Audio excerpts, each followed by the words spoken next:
All right, everybody. Thank you so much for joining us. We're doing things a little differently this morning. We are going to bring you live the Wisconsin hearings going on. It's 11:06 in Wisconsin currently. We are going to bring you the stream. And a lot of the folks that join us from Arizona, we appreciate it. A lot of this outcome could affect the Arizona elections as well. So this is why we want to bring it to everyone. If you like what you see, and do us a favor, like, share, and subscribe. We're going to bring this feed in just a second. We need everybody, if you can, to please share this out. We are Valley News Box. We're live breaking news and events all across the Valley. And we bring you situations like this. Just to let everybody know, the Arizona hearing was canceled for this morning. We did think that they were going to bring it in live virtually, but that did not happen and it was canceled. So right now we're going to bring you in the Wisconsin hearing going on. Please stay tuned, like, share, and subscribe. We appreciate it. Counters, primarily directed toward the Trump observers, Trump attorneys, Trump personnel. People saying, I don't have to talk to you. You'd ask a question. I'm not going to tell you how many ballots or how many envelopes are in that stack. How hard is it to be nice to somebody? I mean, even if you don't like them. And why not provide that transparency? It was difficult. In one case, and this is something that I was told by another one of the Trump attorneys, they had to address a direct threat made by a counter toward one of the observers. And I'm not going to get into the details about that because I didn't see it, and I don't want it to be more than it is. But there was a hostility and there was a belligerence on the part of many of these counters that had no place in a ministerial function like the recount. And it's embarrassing when you have people from out of state and people who are executing important duties in something like a presidential election to stand there and act in a juvenile way when they have a duty to perform. I don't care who they back, and I don't care what the personality of the candidates is. There's a question, I think.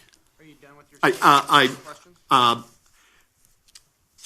The only thing I would say is that I think a lot of us in this state are expecting all of you to act on this election to the full extent that you can, even if it fails, even if you aren't able to accomplish everything that you might be able to. We want you to act, and we certainly need to cure this problem for future elections as well. All right, so we have a number of questions. We're going to first go to Representative Zamarripa.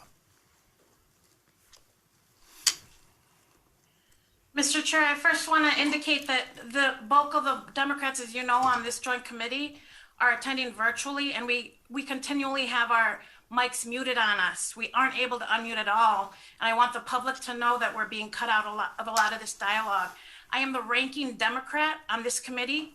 I've had my hand raised since the first witness, who by the way was a radio DJ, but since the first expert witness who was a radio DJ, I've had my hand raised and haven't been allowed to ask questions. My question for this particular witness, this is the third witness that has come before us. I want to know if they know that the Attorney General of the United States of America, who was appointed by President Donald Trump, has indicated that there was no evidence of voter fraud in the 2020 general elections. I'd like to also know if he's aware that the Homeland Security leadership, also appointed by President Donald Trump, also has indicated there was no evidence of voter fraud. This was a safe and fair election.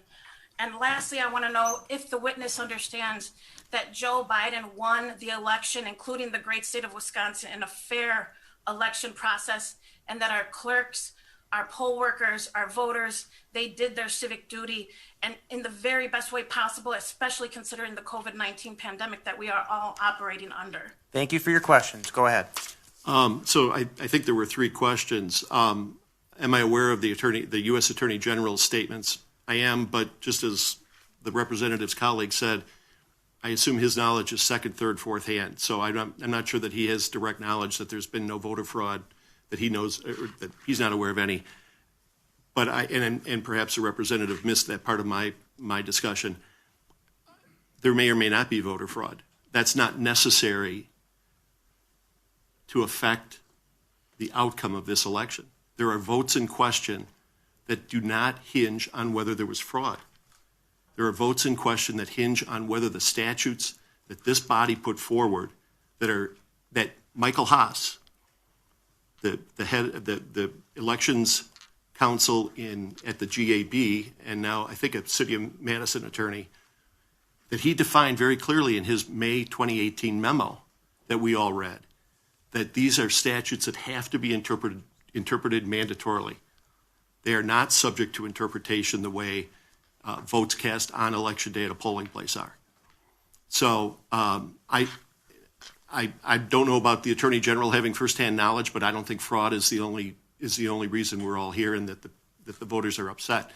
The second question I think was a similar question regarding the Homeland Security people. Again, whether they know about fraud or not, and whether they know about it in the state of Wisconsin, I don't think matters. If we find it, we find it, and even if there is no fraud, there is ample subject matter open to question under our statutes that needs to be resolved. And this body, the Wisconsin legislature, is the body invested solely with the authority under the U.S. Constitution to make those decisions. And finally, whether Joe Biden won the election or not, the election's not over. The votes have been cast, but the proper vote count is still open to question depending on the interpretation of our statutes and whether certain ballots are to be counted or to be certified or not. I hope that's responsive. Yeah, okay. Who's your next question? Thank you. I have additional follow-up, but Yeah, I do want to no, note we don't that have- the gentleman just said the We have US, Representative Zamaripa, I appreciate that, but we have other people that have requested to speak. Yeah, Senator Strobel, it is your turn. Thank you. Appreciate the opportunity. Thanks for your testimony today.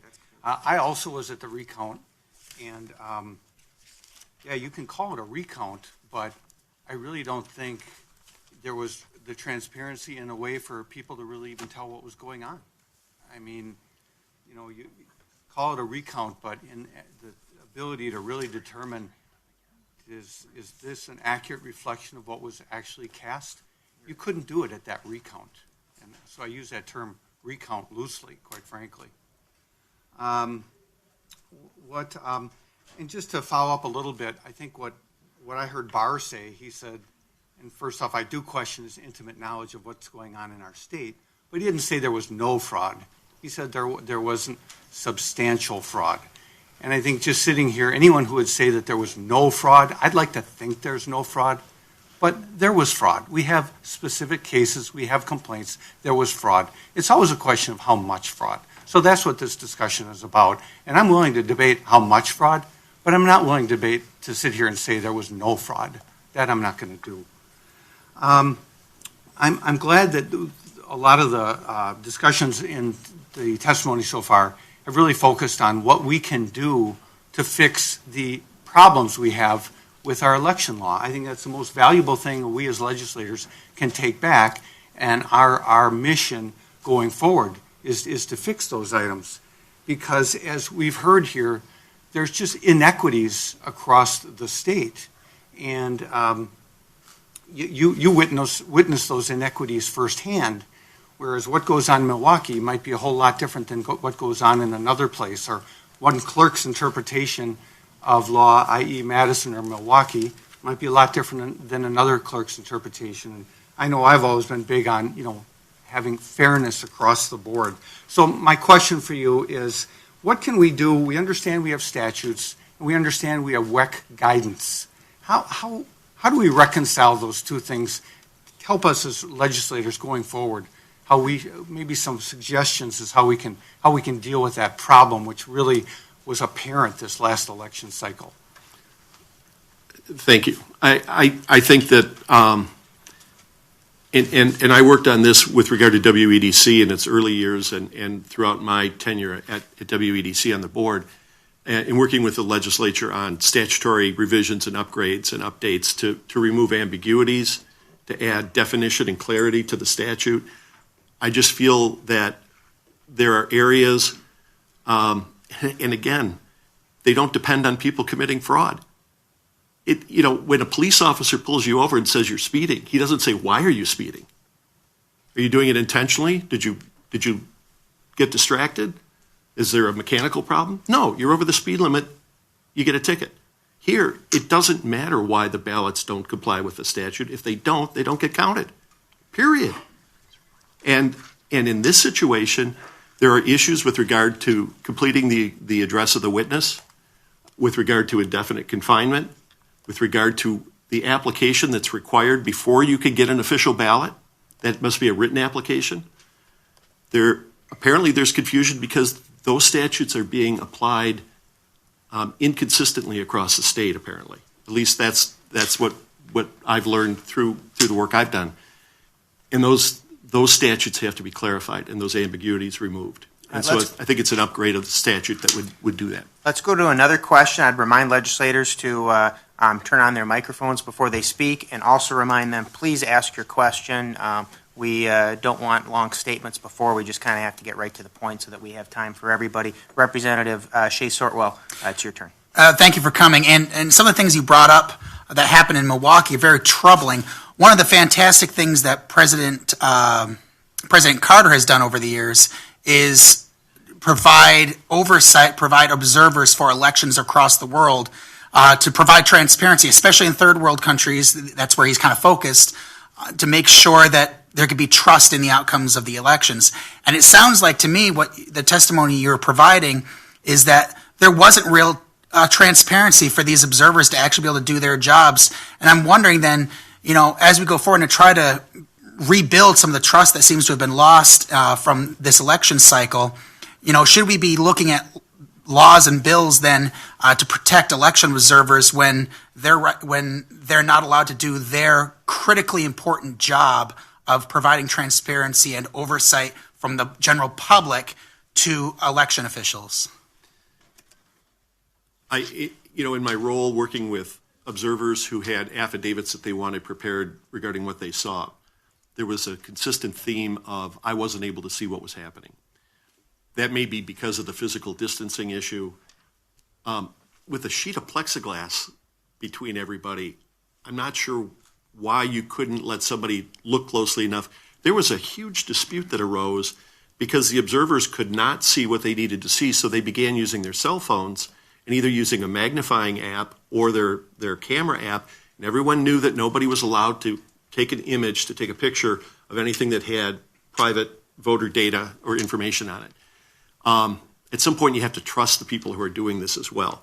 But we ended up getting a ruling from the Milwaukee County Election Commission saying you can't use any of those. Okay, if you're going to do that and you've got a sheet of plexiglass and you've got the spacing, you have to find a way for the observers to observe. Calling them observers in some of those situations was an oxymoron because they weren't observing anything. They weren't observing what they needed to. Again, I think a statute that makes it clear what they should be able to see. If they're looking at an absentee voting envelope, they should be able to see, if not the text, at least the sections of the envelope to determine whether there's writing on them, what color the writing is, and any other characteristics of that type. I think it's statutory definition. I think it's being precise and looking at where there's been ambiguity or confusion and making those upgrades. Thank you, sir. All right, last question is going to go to Senator Darling. We're almost out of time, so maybe Thank in you. 1 minute. I'll be brief. I thank you for your testimony. Isn't there a difference between counting and auditing? What you have suggested is we have to have compliance with the statutes, and that is the issue at hand. In many cases, it's been implied or alleged that there have been violations because the statutes have not been followed. So isn't that the significant point that we really have to dig into versus just counting to say this election was legitimate? Is it true that we need to actually audit what is done in terms of are there signatures, are there witness signatures? Did the clerks not add addresses, names, which is not legal? I mean, there are certain things that were done that weren't according to the statutes. Thank you for the question, and I think that the recount process, there's the accounting type aspect of counting the number of names on a poll book, comparing the number of ballots, that sort of thing. But the recount process is more than just counting. It is observing what the ballots, and in the case of the absentee voting privilege that exists under Wisconsin law, whether that privilege, the compliance is there. Mr. Silky, I have Yeah. to interrupt you there. Yeah. Your 20 minutes is up. Okay. Thank you for testifying today. We're going to next go to Michael Dean, who will be testifying next. Thank you. Thank you.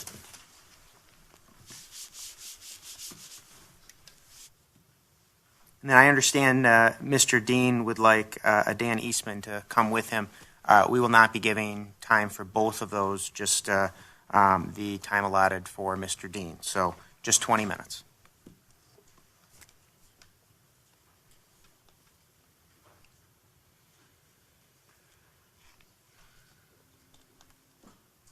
Thank you, Mr. Chairman. Thank you, committee members.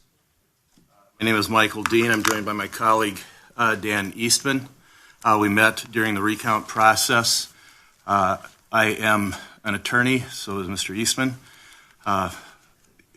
Germane to this proceeding, up until about 10 weeks ago, I concentrated almost exclusively on campaign finance law as one of the lawyers that obtained the Barlin decision 5 years ago that required repeal and recreation of Chapter 11.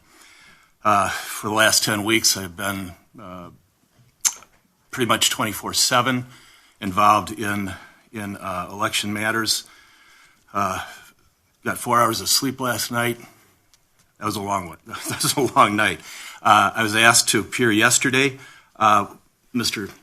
Dan and I spent a good bit of last evening preparing exhibits, which you all have, and consequently was unable to have the time to prepare written remarks. We will follow up with a letter summarizing our testimony today and submit that to the committee for its consideration. Mr. Eastman is also an attorney, former commissioner of the Securities Commissioner for the state of Wisconsin, former public service commissioner, law professor, economics, monetary theory, and so on. Both of us Mr. Dan has been involved in the recount election side for quite some time. As I said, this is new for me. Both of us, of course, read all of the reports about fraud and concerns in the popular media. In particular, this idea about the 3 a.m. spike for Vice President Biden and so on. As lawyers, we do not get paid to trust people. We get paid to look at evidence. And consequently, it's plausible. My impression was it's plausible, but how would I know? My radar really went up on the very first day of the recount process. Dan was stationed on behalf of President Trump's team in Milwaukee. I was stationed on behalf of President Trump's team in Dane County. 30 minutes after the opening of the recount, I approached Clerk Scott McDonald and asked to be able to scan, could he have access to the ballot applications, because Wisconsin law could not be more clear that one cannot cast a ballot without filing an application, except in the indefinitely confined circumstance, which wasn't the point of my question. My question was to ensure that every absentee ballot that was cast was also accompanied by a ballot application. Mr. McDonald at first said yes, but you can't touch the ballot. You can't touch any of that because those are election materials. Those can only be touched by election officials. I said, fine. We will be more than happy to lease or pay for the lease of high-tech color scanners so that we can scan the every last ballot application and ensure that there is a ballot application in existence for each of the absentee ballots that was cast. His initial reaction was, yes, we'll make arrangements. We went about it. It took about 2 hours for the Democrat opposing counsel to catch on and realize that that was going to be a problem. They objected. Mr. McDonald, unsurprisingly, voted with the Democrat member of the canvassing team and came to, I assure you, the ridiculous conclusion that the ballot application was not the piece of paper that says ballot application on it that is created and disseminated by the Wisconsin Elections Commission. It was instead the envelope in which the ballot was returned. And from that point on, I had no confidence whatever that any election official was even remotely attempting to enforce Wisconsin's elections laws with any degree of integrity. My skepticism, which is an occupational requirement, turned to, I will confess, cynicism about the integrity of our election process. At that point in time, I've been involved in two different efforts. What you've heard about so far is basically what I refer to, and I don't mean dismissively, as onesies and twosies, individual instances of fraud or illegality. And instead, I wanted to look at statistical analysis. I wanted to look at large-scale data. I wanted to look at systemic issues. And so in two different lawsuits, I've been recruited as local counsel to do exactly that. I can tell you I haven't read exhaustively every last pleading or every last decision and every last election litigation across the country, but I am not aware at this point in time that any of these lawsuits, when Senator Miller talks about the courts resolving, the courts haven't resolved anything because they've been all resolved on motions to dismiss. On legal issues, they have never even taken up, held an evidentiary hearing, or even remotely assessed the credibility of the evidence which submitted. I somewhat cynically say that the suits have all been dismissed on the grounds that you can't plead your case without evidence, and you can't get your evidence unless you plead your case. Goodbye. The courts are not set up. I've been involved in complex litigation and many times over 30 years. The evidence and Dan and I were local counsel in the lawsuit recently filed and dismissed in the Eastern District of Wisconsin. I should mention that on behalf of the Sidney Powell team. Same story. That team did research, investigation, and pleading in 3 weeks that in complex litigation often takes 3 years. And yet the courts, understandably, are not equipped to deal with that kind of litigation in that kind of context. In the election context, this is unique. It's, as we call it, sui generis. It's one of a kind. The courts are just not equipped to deal with reaching the merits of these kinds of claims. And I would also suggest that as I've listened to the testimony, I've listened to the questions from Democrat members, which I believe are sincere, I'm impressed by what struck me in the litigation over the last 6 weeks is that I keep hearing sound bites. This committee should proceed on evidence, not sound bites. I hear the sound bite about conspiracy. I hear Senator Miller saying, would you take an oath? I assume Senator Miller would take an oath that he is absolutely sure, and he would state as a matter of fact, which he just did, that the 2016 election was the victim of conspiracy by international sovereign actors. He is just as sure that the 2020 election was not. And it's, again, it's not a surprise to me that the roles are now reversed. The individuals who have told us for 4 years that there was absolute proof of fraud by international actors are now telling us there can't possibly be such proof, that we had a completely clean, trustworthy election. The people who for 4 years said they saw no evidence of international influence are now saying, yeah, we do see it. I'm one of those individuals. Candidly, I was not aware of any evidence of international intrigue over the last 4 years because I didn't look for it. I was not interested. It wasn't the point. When I get retained to represent a client, I look at the evidence, I look at what's in front of me. I have to take a Rule 11 position that I've looked at this, and it is reasonably plausible to me. And so now I'm looking at it, and yes, I do think there is reasonable evidence to at least warrant a meaningful investigation, whether there were, in fact, interference by individuals involved with Dominion voting systems, ESS, Smartmatic, and so on. The soundbites, that's the conspiracy soundbite is one thing we hear. Disenfranchisement is another that we hear. Are Republicans out to disenfranchise votes? And I say, as I've said to my Democratic colleagues, whom I respect, and I don't mean to be dismissive, but I'll say, yeah, we're going to disenfranchise people, but only the dead ones.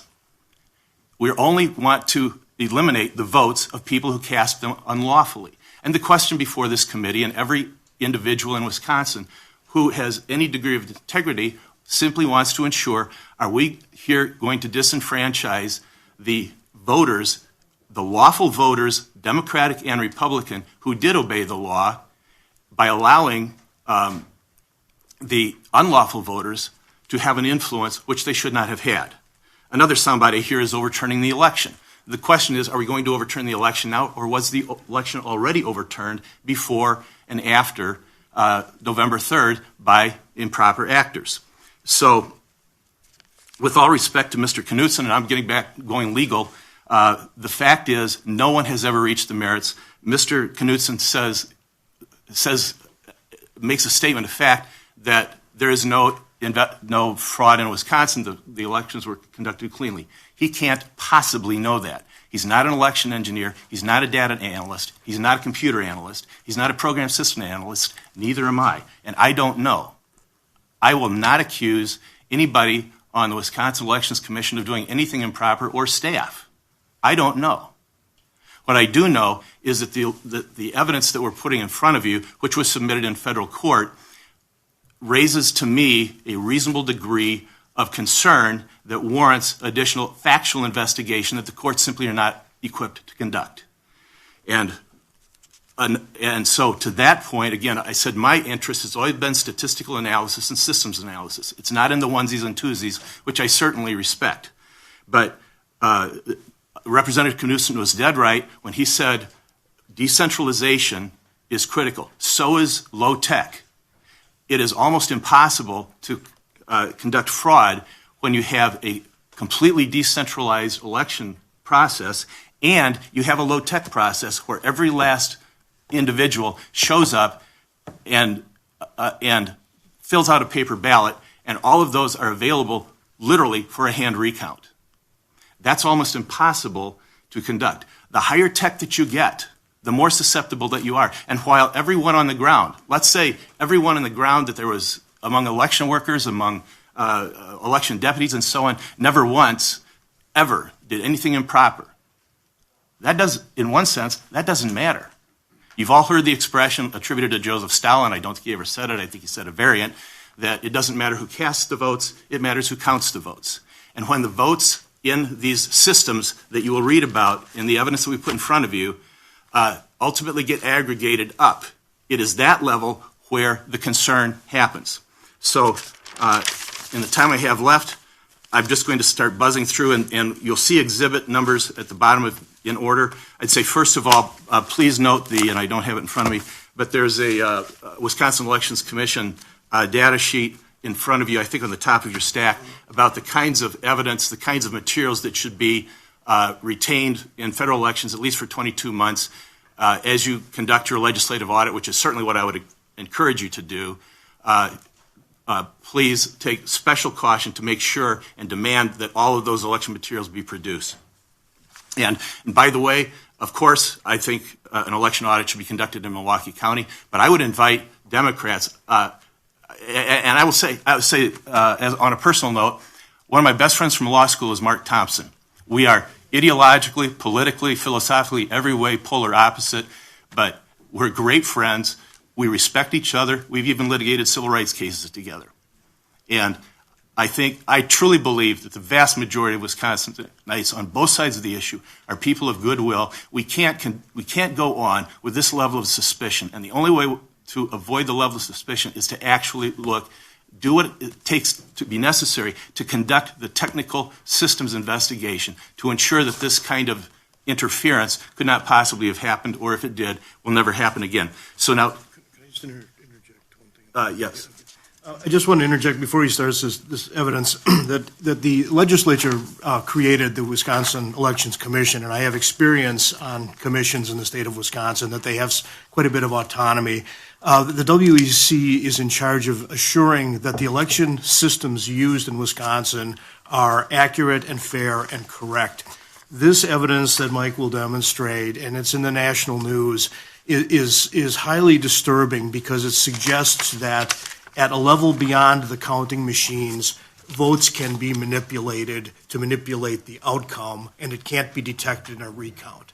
we have introduced 19 exhibits into this federal case this past week, and you have 16 of these exhibits. And the issue is that the WEC should be required to examine this, and the legislature should examine these systems so that all Wisconsinites can sleep well knowing that these systems are legitimate, they're honest, and they work. And that's the duty that I think the legislature should enforce with respect to what the WEC is doing. It's their obligation to do it, and I think that has to be done through independent investigation rather than allowing them to investigate their own systems. So, Mike, I'll turn it back to you. Thank you. So, Chairman, how many? You have 5 more minutes. Okay, I will buzz through these as quickly as possible. First of all, the first Exhibit 15 that you have and Exhibit 16 are letters. You've heard all about the Venezuelan origins. Back in 2006, Congressman Maloney, a Democrat from the state of New York, raised exactly those concerns in Exhibit 15. As recently as December 6, 2019, and she was a Democratic Congresswoman, Democratic senators, and our own Democratic Mark Pocan from the city of Madison, in Exhibit 16, sent letters to a number of private equity funds, which are opaque, which are foreign-owned, which are invisible or can't be investigated or transparently, explored by anyone in the United States. And Senators Warren, Wyden, Klobuchar, and Representative Polk, Congressman, and by the way, I 100% agree with them. I am profoundly concerned that private hedge funds that have no transparency whatever, that are apparently foreign owned, own the 3 companies which provide over 90% of the voting machines in the United States. You'll hear, I'm going to blow through these. We'll follow up with more detail, but you'll see this phrase, COTS, C-O-T-S. It's an acronym. Commercial over the software. I'm sorry. I'm sleep deprived. It's been a long 10 weeks. But basically, they are buying these systems in an effort to make them available or manageable to local officials on the ground. Are run by off-the-shelf software produced by Microsoft or others, by companies which are manufactured in China, which are owned in China. And so the software running our systems is manufactured in China. President Trump, I say to his credit, last year his administration demanded and was very concerned that there are no domestic producers of the software that actually run our election systems. There's a couple, Exhibits 1 and 8 are statements by one of the personal security details of President Chavez, Hugo Chavez of Venezuela, who talks about how the Dominion software was originated, produced, and used to manipulate Venezuelan elections.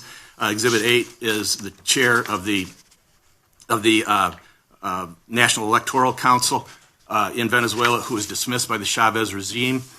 Exhibit 18 is our own from our own FBI and CISA, the Cybersecurity Authority of the federal government, issued in October 30th, about the threats from Iranian advanced persistent threats, and it concludes that, in fact, Iranians were, in fact, able to access voter data records in at least one state.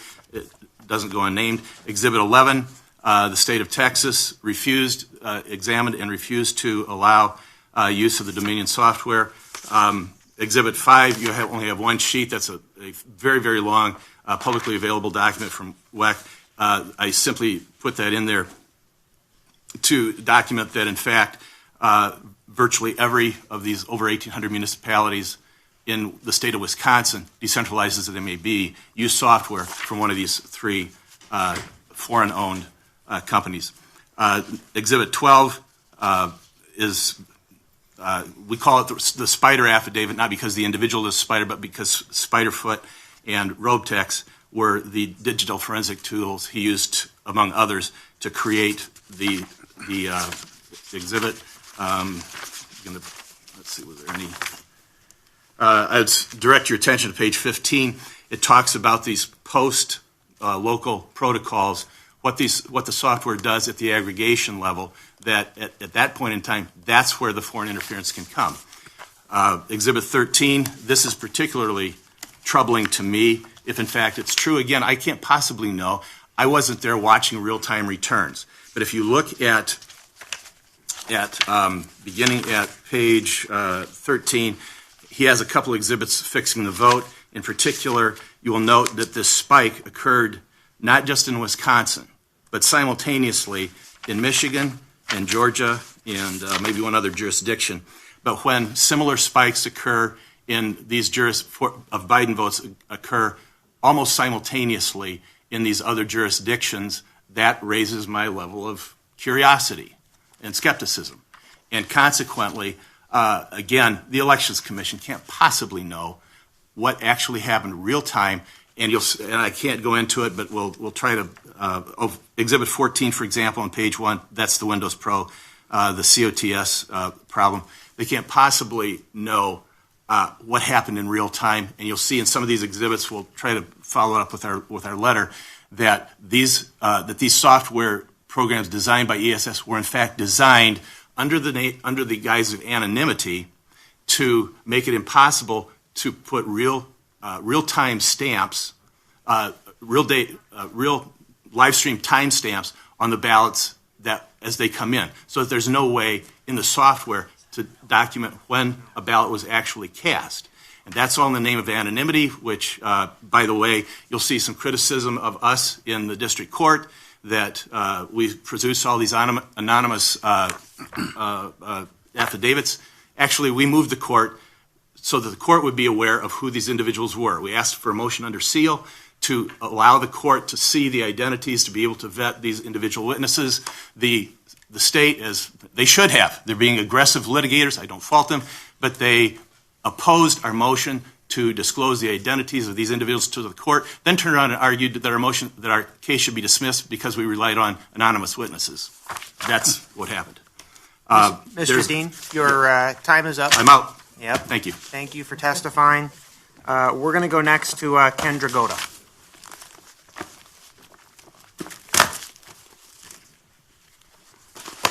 And again, I'll remind folks that are watching online that we need to wash up the desk, and it takes a couple of moments to do that before the next person can testify.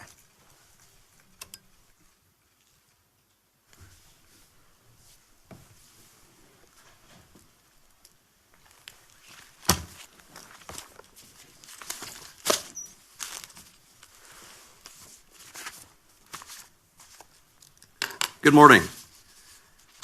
My name is Ken Dragota. I reside in Hartwood, Wisconsin. I'm the president of a manufacturing company in New Berlin and have been involved in manufacturing my entire life. I sit on a number of corporate boards, and I consider myself to be a common sense person that gives freely of his time for worthy projects and mentoring. All right. Thank you, everybody, for joining us. We are watching the live Wisconsin Joint Committee meeting regarding the election. We appreciate you joining us. Do us a favor and like, share, and subscribe. We truly appreciate it. Thank you so much. I've worked with and directed recounts in Milwaukee County for Justice Prosser in 2011 and President Trump in 2016 in Milwaukee and Waukesha counties. My first experience in elections started in the early 1990s as a resident of the city of Milwaukee when I was voting and decided to ask one of the inspectors a few questions. I was then invited to sit at the table next to these wonderful senior women to observe the process, and they gave me a full narrative, not missing an ounce of detail. I truly appreciated that opportunity. I did not pursue my newfound interest until the 1996 presidential election, at which point I observed for most of the day at various sites in the city of Milwaukee. I continued to observe at elections from this point forward. Milwaukee has been my area of concentration for over 20 years. My takeaway from the early days is this: even when the race was contentious, the polling places were not, and the election officials were accurate and complete with their work. Today, this definitely is not the case. Today in Wisconsin, some of the election process is being conducted by lawless groups of individuals and officials that have gone from exploiting our election laws to now openly disregarding them. From the GAB to WEC, to local and county election commissions, to directors and clerks, we have people that openly usurp and ignore state statutes. And, as of today, I've yet to see any official being challenged civilly or criminally charged for offenses listed in section of the statute's 12.13 sub 7. Does this behavior have an undue influence on our elections? I say the answer is yes. Does this behavior unfairly dilute the value of each legitimate vote cast by every citizen in Wisconsin? Again, I will say yes, it does. I have several areas of concern. Number one, GAB and WEC. Through an open records request that I made many years ago, there is a process in the administrative agencies that is used to target any conservative that is questioning the election process, administrative rule, or interpretation and adherence to statutes.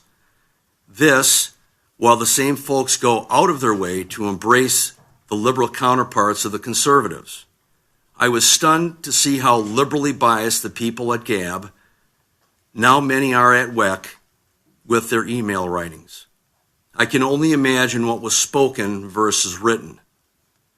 Why, after some of us worked so hard to dismantle the GAB, this body would create another similar version with the same human resource pool is beyond me. Then, to not create a joint legislative committee to deal with the tie-breaking issues created with WEC in this administrative organization is again beyond me. Number two, observing at the polls. What used to be reasonable access to the election process has gone from good to bad. Today, Section 7.41 is being used as a tool by clerks and chief election inspectors to inhibit transparency and to intimidate observers. That's right, I said intimidate observers because that's what happens when you observe in the polls in Milwaukee. The 3 to 8 foot rule is rarely followed, and objections communicated to municipal clerks results in 0 results. I have encountered some chief election inspectors that are pleasant and, on technical matters, may ask for my input. However, I can also state that I've had CEIs that attempt to intimidate, to ridicule and embarrass in an effort to keep an observer from challenging when deficiencies in the process are identified. Number 3, curbside voting and registration. 6.82 sub 1 was what was considered to be an issue of access for some folks needing this provision now has turned into a convenience and an opportunity for fraud. Today, curbside voting is used by anyone that wants to remain in their vehicle to register and vote. You may think that it's just to vote, but according to GAB decisions, they are allowed to register and vote, regardless of infirmity, of whether the vehicle is a school bus or a sedan. As has been the case for several years, curbside voting is rarely administered properly. Each and every time I've complained to chief election inspectors, I'm told that they are understaffed and that they can't comply with the requirements because they're too burdensome. Asked if they know the process, most are unaware of the safety and security precautions required in law. Number 4, indefinitely confined. 6.86 sub 2. This issue is front and center for good reason today. There is no reason for an able-bodied person to be able to register as indefinitely confined unless they are trying to skirt the photo ID requirement. They are able to register as regular, make the ballot request, and vote the absentee ballot just like anyone else. COVID is not an indefinite infirmity. Number 5, Election Day registrations. Election Day registrations are a problem. Why? Because the registrars are rarely trained sufficiently to populate the EC 131 or equivalent with the correct information. Over the years, when we were able to be close enough to see the information, I've witnessed registration documents that were less than 50% complete in some Milwaukee locations. Yet, that person, right or wrong, was given the same right to vote as someone that was required elsewhere to complete registration properly. This is not equal protection. Number 6, electioneering. Although the law is clear regarding electioneering, we found that during the past federal election cycle that the WEC had encouraged the illegal practice. Their excuse was that in the case of giving away items such as food, clothing, beverages, and other goodies, they were not discriminating based upon politics or casting of votes. However, whether election day or during in-person absentee voting, these giveaways were happening daily in Milwaukee in an effort to influence Democrat voter turnout and entice them into voting. You did not see these groups involved in the electioneering make the same investments in areas that did not have the density of Democrat voters as does Milwaukee. Number 7, curing defects and certifications of legal documents such as absentee ballot certification. Why this is an issue is again beyond me. As stated in statute 6.87 sub 9, if a municipal clerk receives an absentee ballot with an improperly completed certificate or with no certificate, the clerk may return the ballot to the elector inside the sealed envelope when an envelope is received, together with a new envelope if necessary, whenever time permits the elector to correct the defect. Now, I don't think that there's any ambiguity there. It does not say it's up to the clerk, the director. It says whenever time permits the elector to correct the defect.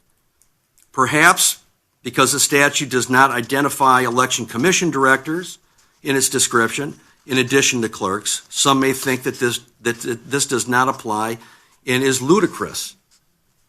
The reality is that the cure for the defect is clearly evident in the statute, none of which includes the clerk or any assistant to be given legal authority to complete such certification. Number 8, recount access. This was a historical year for me. In the past 10 years, I've directed 3 recounts, none of them so overtly offensive as what I had experienced last month. The most egregious and offensive practice was that of accepting ballots that were without a single election official or inspector initial. As far as my election experience is concerned, a ballot without initials is a dead ballot, and regardless of being voted, should not be counted. So when I hear people talk about there's no proof of fraud, just look in Milwaukee County, because there are hundreds and hundreds and hundreds of such ballots that are dead ballots that were counted and included in the election results. Lastly, I would like to read what I consider to be the absentee voting preamble. And I think it's important for everyone that may be viewing this to take the time and look at this. I call it a preamble because it warns us, it provides plenty of description from those folks that considered this in the beginning. And why we've not followed the concerns is again beyond me. So I'm going to read this. The legislature finds that voting is a constitutional right the vigorous exercise of which should be strongly encouraged. In contrast, voting by absentee ballot is a privilege exercised wholly outside the traditional safeguards of the polling place. The legislature finds that the privilege of voting by absentee ballot must be carefully regulated to prevent the potential for fraud or abuse, to prevent overzealous solicitation of absent electors who may prefer not to participate in an election, to prevent undue influence on an absent elector to vote for or against a candidate, or to cast a particular vote in a referendum or other similar abuses. We have done nothing to heed the warning provided in this preamble. As a result, what was to have been an exception is now the most common form of voting, and that is absentee. Yet instead of understanding the need to carefully regulate the process, it was expanding. The GAB and WEC have continued to decrease the constraints that needed to be placed on the process. I go back to that preamble and I ask that every member of this committee read it carefully.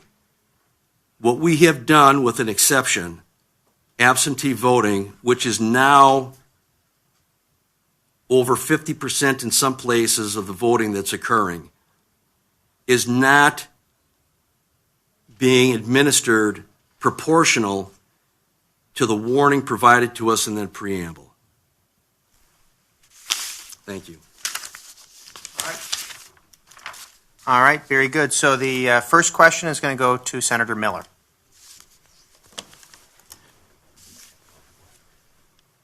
Thank you, Mr. Chair. I've been quite frustrated in the fact that these time limits have cut us off from being able to question speakers. Makes it very difficult for us to participate. We might as well be watching on Wisconsin Eye. But I will say this.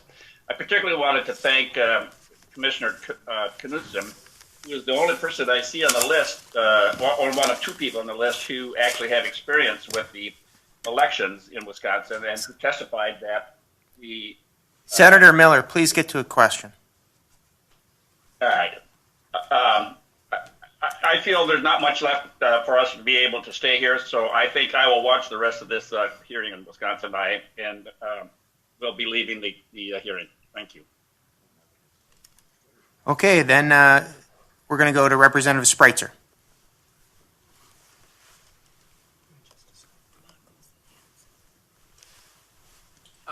It is also clear to me that there's not a meaningful opportunity to engage in this process. The previous witness spent 20 minutes referring to exhibits that none of us, including the chair, have. This witness impugned the integrity of our clerks, but as far as we know, and according to Commissioner Knudsen earlier, has not filed any formal complaint with the Elections Commission. So I, too, will be stepping out of this sham of a hearing and watching on Wisconsin Eye. All right, well, maybe that'll speed things up a bit. Why don't we go to Representative Sortwell?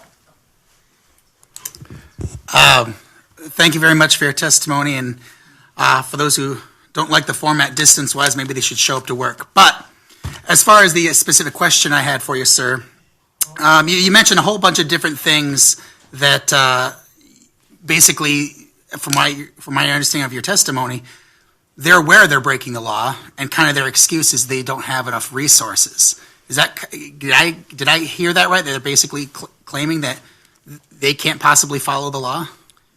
You know, what I found over the years is that there are many excuses for clerks and inspectors to not follow the law. I mean, the reality is you have chief inspectors that have to understand 5 chapters of law, and that's very difficult for them to do given the task that's at hand. So what I try and do is I try and help them whenever possible. But yes, there are election officials, and I can tell you that the disregard of accepting ballots that are dead, that have been argued that they should not have been included, which in previous recounts would have been heeded. To accept those ballots, those dead ballots, in my opinion, is in violation of Chapter 12. because you have election officials that are willfully accepting ballots that are statutorily prohibited from being counted. So yes. And so, I mean, you brought up the initials one specifically. I remember that one actually being out in the news, that they basically say we can't initial all of them because it's going to, we can't do that. So do you think it's appropriate for elections officials to defy the laws of the state of Wisconsin and the state legislature and the previous governors who would have signed these into law just because it's inconvenient? Yeah, I think that it is inappropriate. However, we need to have an administrative organization that is willing to look at the statutes, adhere to the statutes, and not usurp the statutes. All right, next, Representative Mako. Thank you, Chairman. Mr. Dragota, do you know of any repercussions? I seem to recall that when Florida had some of their issues, whether it was the hanging chads or things since then, which they've since cleared up, there was punitive damages and criminal implications for some folks that were charged with that. And I'll have to tell you that I know that our clerk, Sandy Juneau, is one of those goodwill, comprehensive, wonderful people.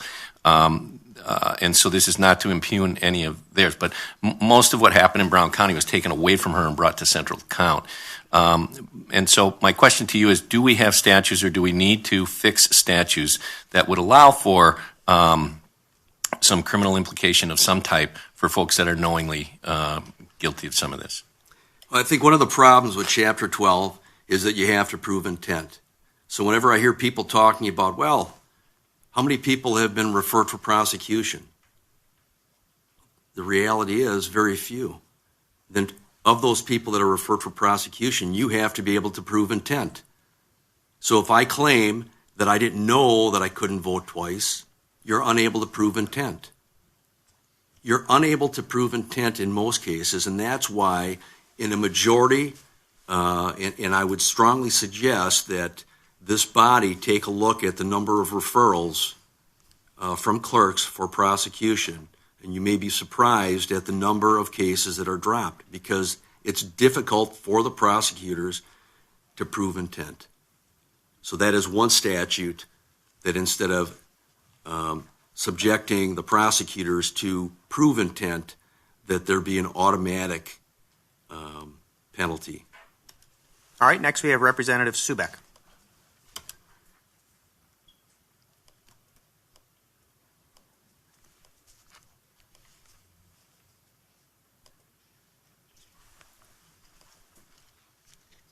Sorry, it wasn't coming up with the message to unmute me.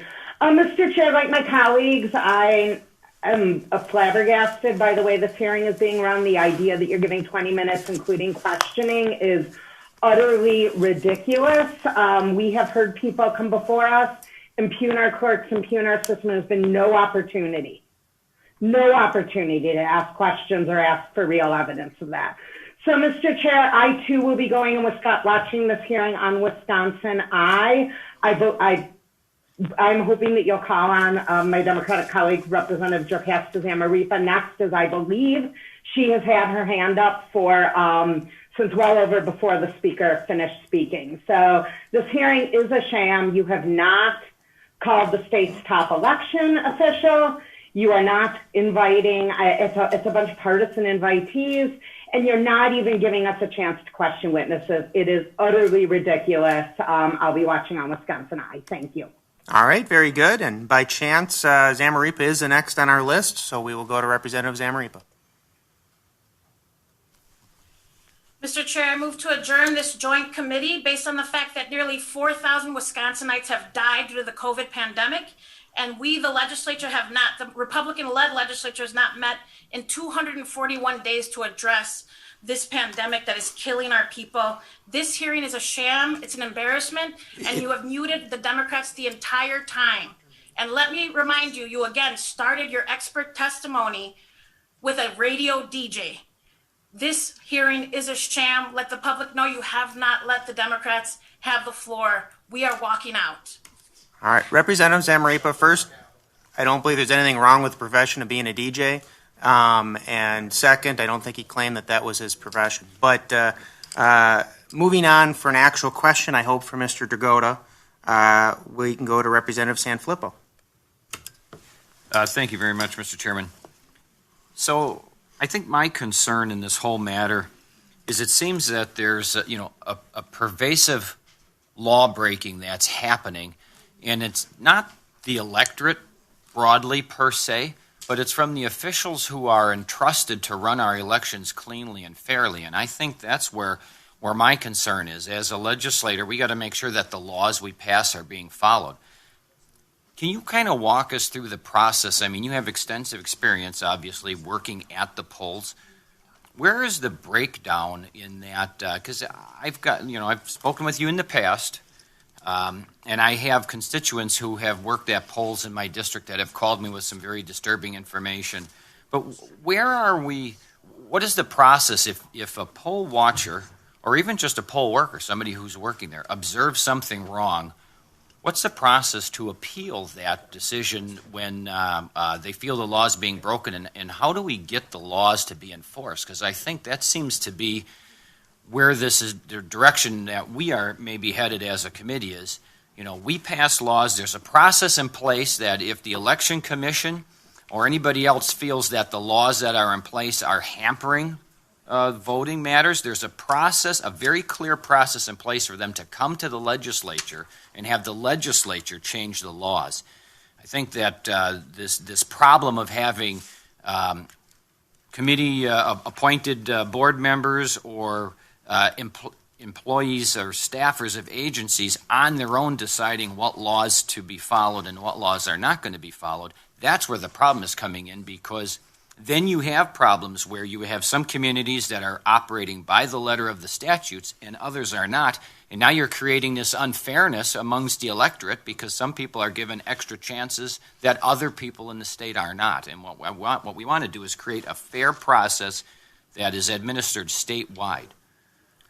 Well, I would agree with your statement, and I would say that it was an interesting open records request with the documents that I received from the Old Government Accountability Board. This body may not know it, but administrative organizations are very, very partisan. I can tell you that of the people that I work with on a regular basis that are interested in election integrity, whenever we have attempted to bring about or identify a potential issue at a polling location, the first step is to talk to the chief election inspector. The chief is the head at that polling location. If that fails and we're not getting results, then we go to the clerk. If that fails, then we contact the Election Commission. Through the open records request that I had made and that I'd reviewed, and I believe I have much of that still available, you will find that whenever a conservative has contacted the Government Accountability Board or WEC, that we've been targeted. I will give an example. In one instance, the staff of the Government Accountability Board, instead of looking into the accusation, did some research on the person that was calling the Government Accountability Board and was joking about some book that she had written.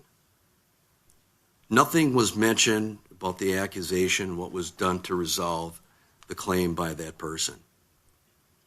So, contrary to what Commissioner Knutson had said this morning, I do not believe that we have people within the Wisconsin Election Commission, most of which are holdovers from the Government Accountability Board.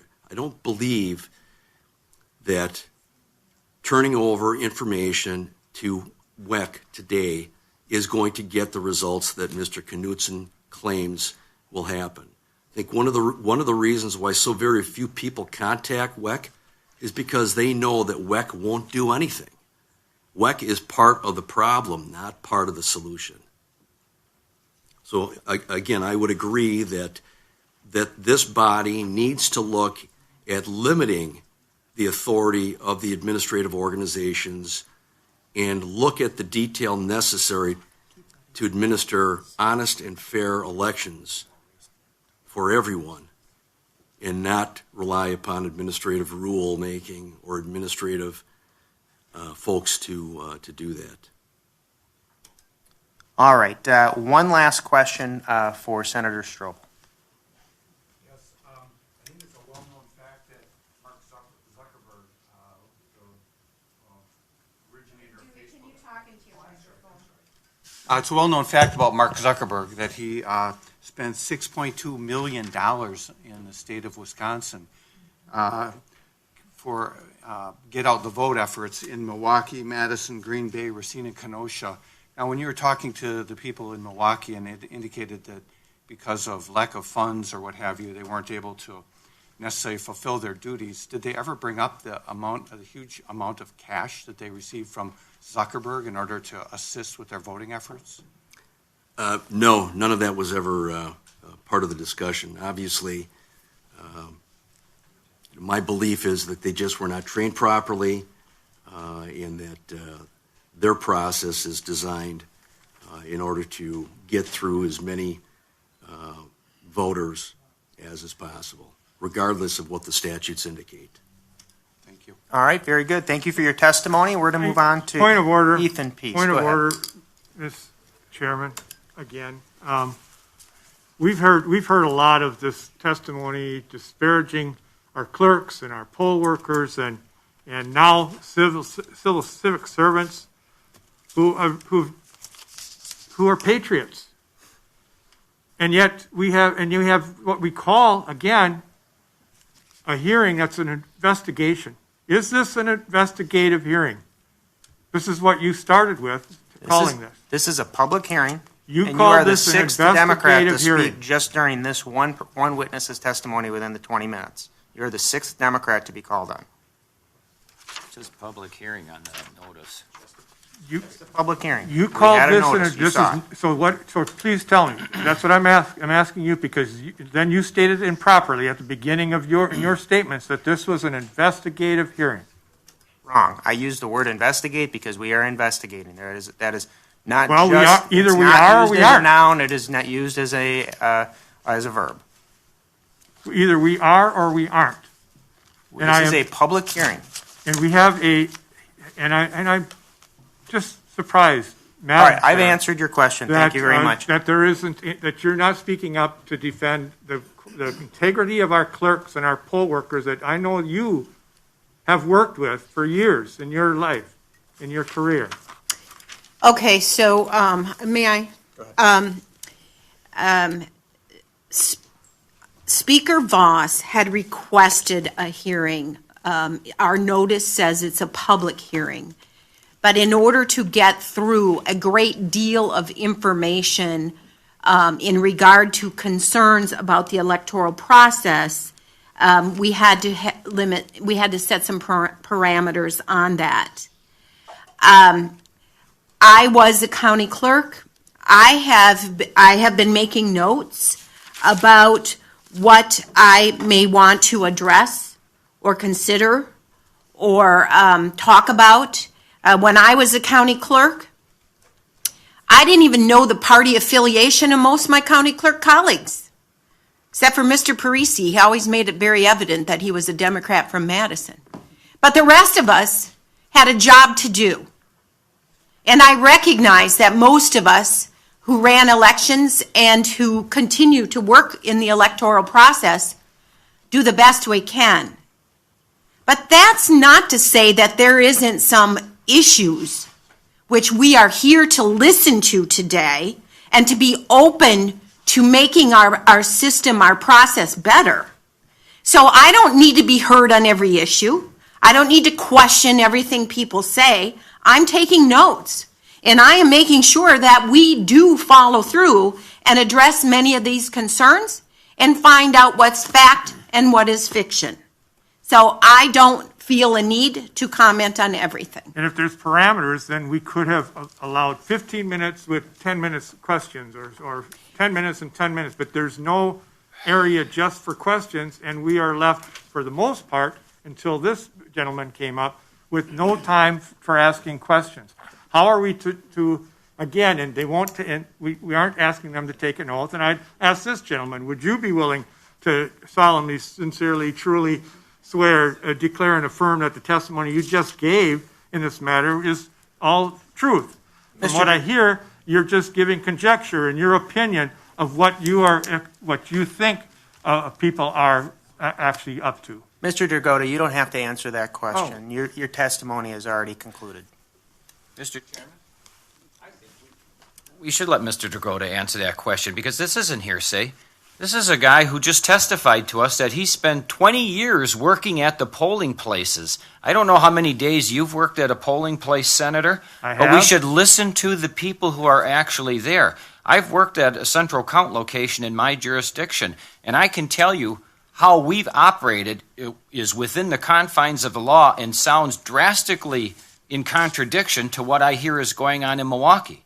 So that means my constituents who are held to the letter of the law are being put at a disadvantage to people in Milwaukee who are being allowed to not follow the law. And I don't blame the citizens. Again, I want to make this perfectly clear. We have pervasive law breaking going on by the very people entrusted to run our elections fair and square.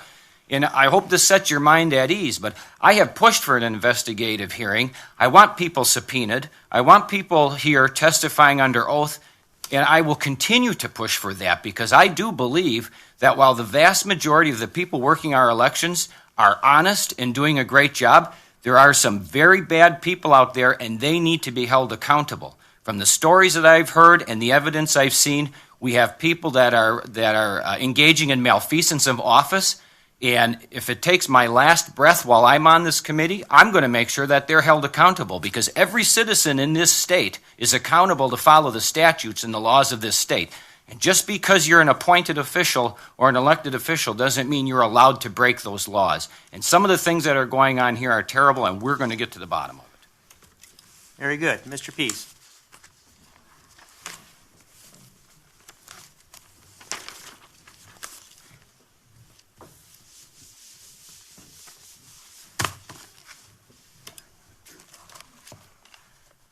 And to make comments and jokes about people not coming to work when we haven't been in here for 241 days because the leadership has not called us in, and 4,000 people have died in this state, and we're wasting our time on hearsay and conjecture about elections instead of helping people who are sick and dying in this state is an embarrassment. What's an embarrassment is the way the Democrats have exploited this tragedy for their political gain, and that's exactly what's happened here.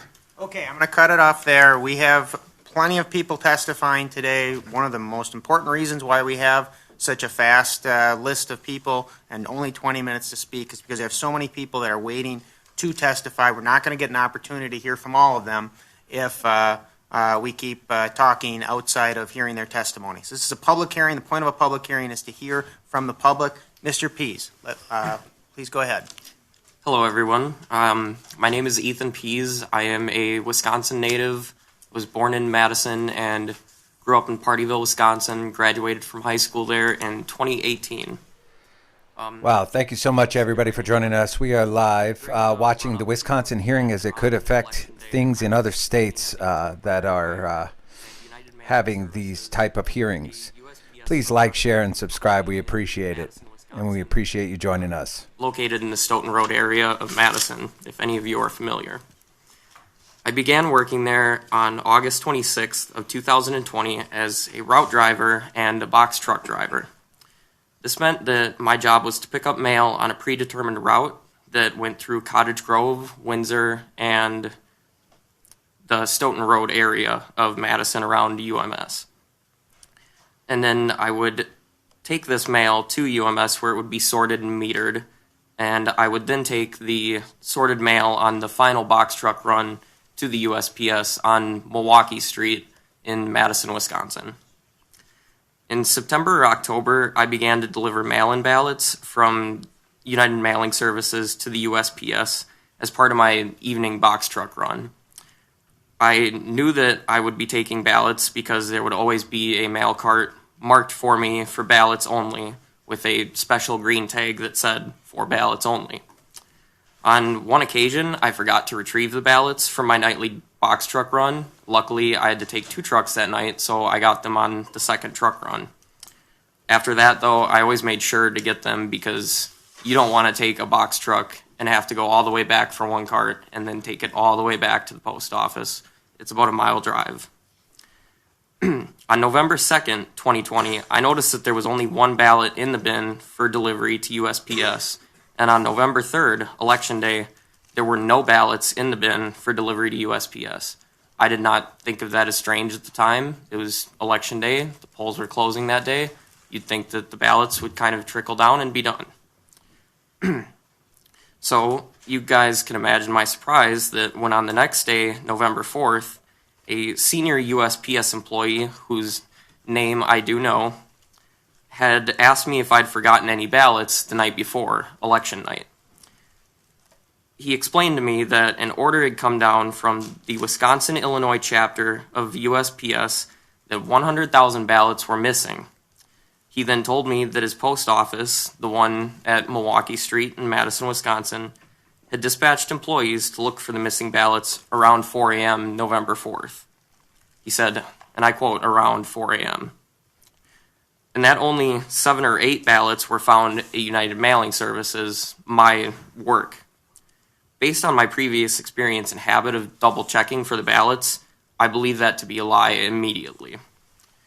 The following day, November 5th, 2020, I had a conversation with a different USPS employee, whose name I also know, in which she admitted that USPS employees were ordered to backdate ballots that were received too late to be lawfully counted.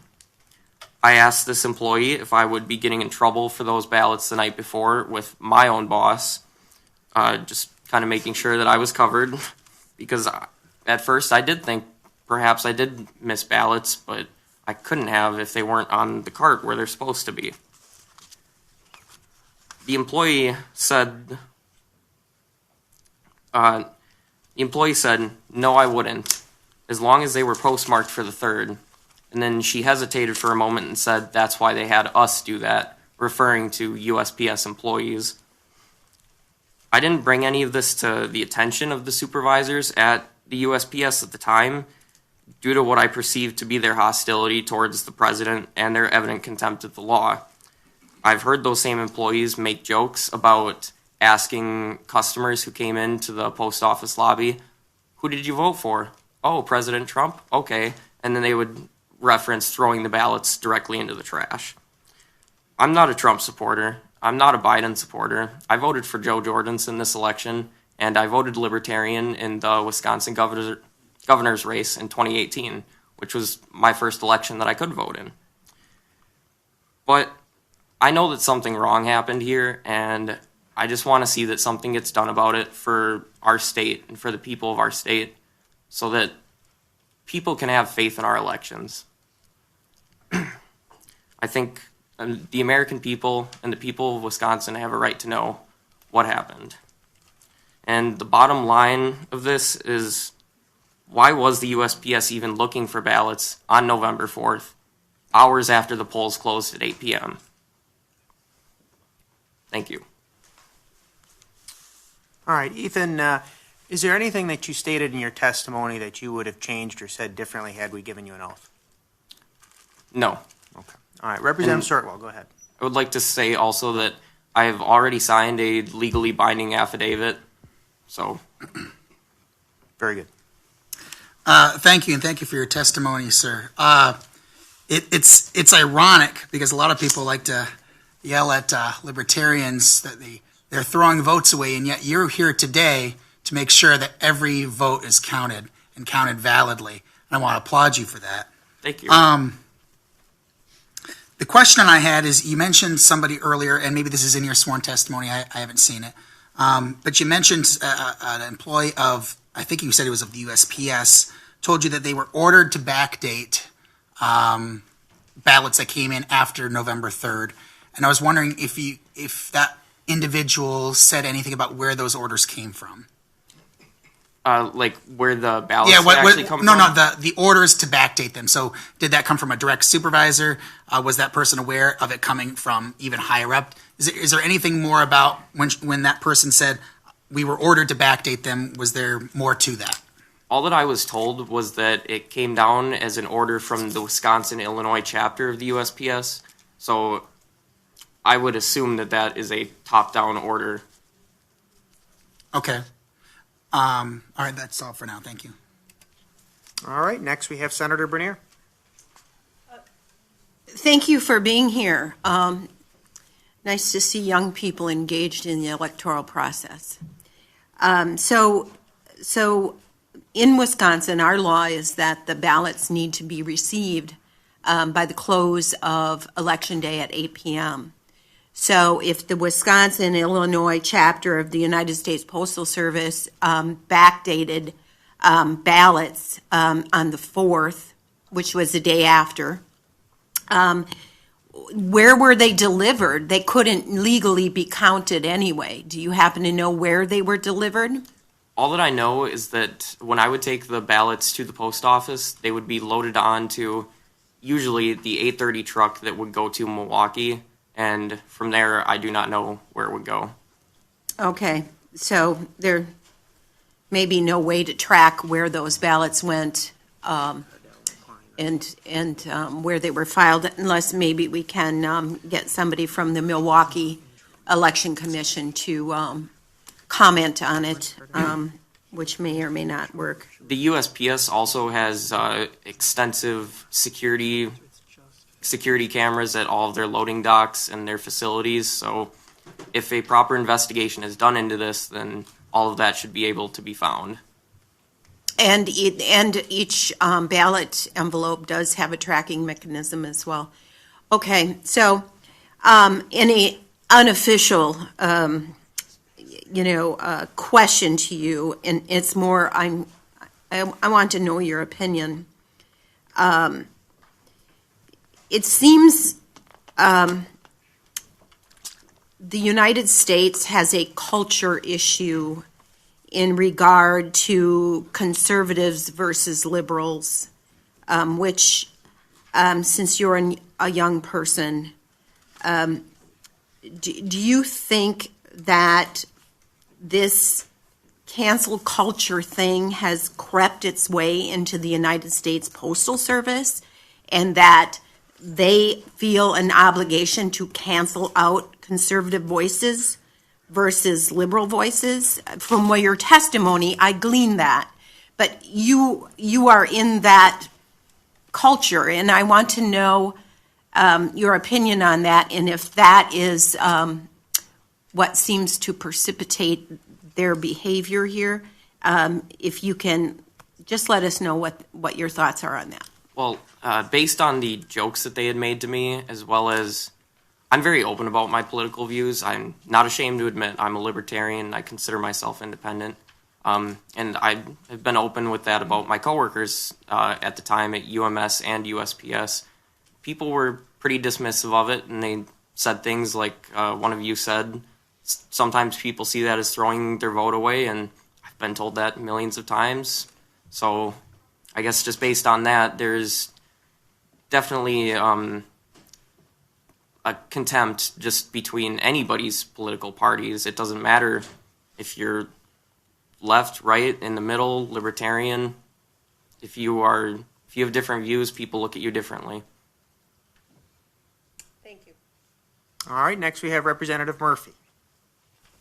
Thank you, Mr. Speaker. Thank you, Ethan, for testifying today. So how long have you been an employee of the Postal Service? I began my job as a temporary hire for United Mailing Services through the temp agency Strategic Resources on August 26th. My last day of work with them was November 5th. This didn't have anything to do with you not working there. I mean, your affidavit or anything, did that cause problems at work for you?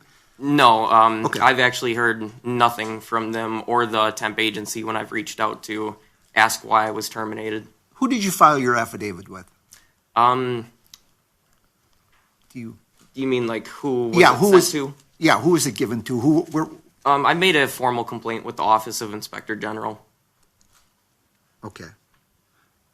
And just one last thing. How do you feel about the security of the U.S. Postal Service as it applies to voting, as far as, postmarks being an official date and time and that sort of thing?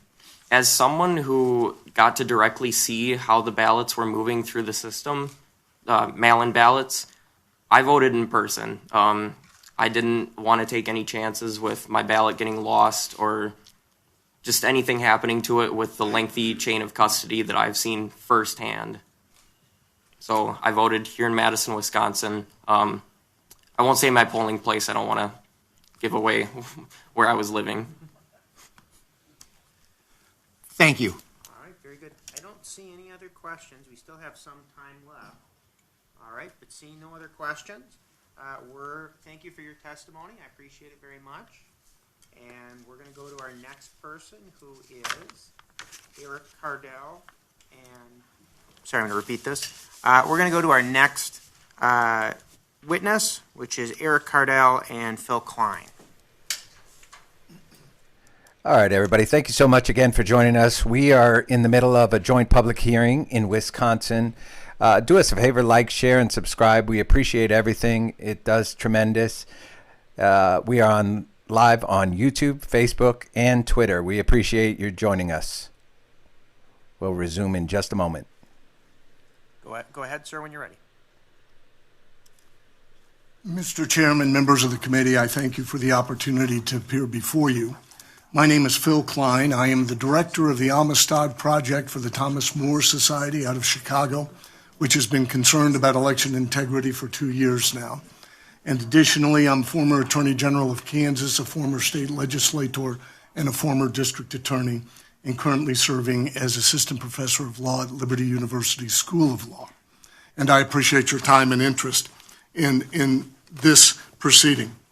From where we sit, we witnessed an unprecedented and coordinated infusion of private funds, as well as a private-public partnership in all swing states to improperly and unlawfully impact the result of the 2020 presidential election. And I will provide you some additional information regarding that during this testimony. But first, I'd like to address what I have witnessed during the testimony, which is consistent with the concerns that have arisen as we've watched this election, and that is the deconstruction of truth through the deconstruction of the definition and meaning of words, such that the result is lawlessness, and the mandates of this legislature are not respected nor followed through that deconstruction of words. I witnessed and you'll have to forgive me, I forget the new name, but in Michigan, in the Cobo Center, in the Consolidated Counting Center, the exclusion of one party from being able to witness the counting of the ballots, the handling of the ballots, and the curing of ballots, with the justification that although Michigan law requires that representatives of both political party be present at the place of the counting, that the Republican who was placed in the cheap seats in a hall that is over 2 football fields long and could not see what is actually occurring with the handling of the ballots, complied with the law because he was in the place. To which I say, Detroit is a place. The planet Earth is a place. Clearly, the purpose of the law was to prevent fraud through a prophylactic measure of allowing both political parties to witness the management, the handling, and the counting of ballots.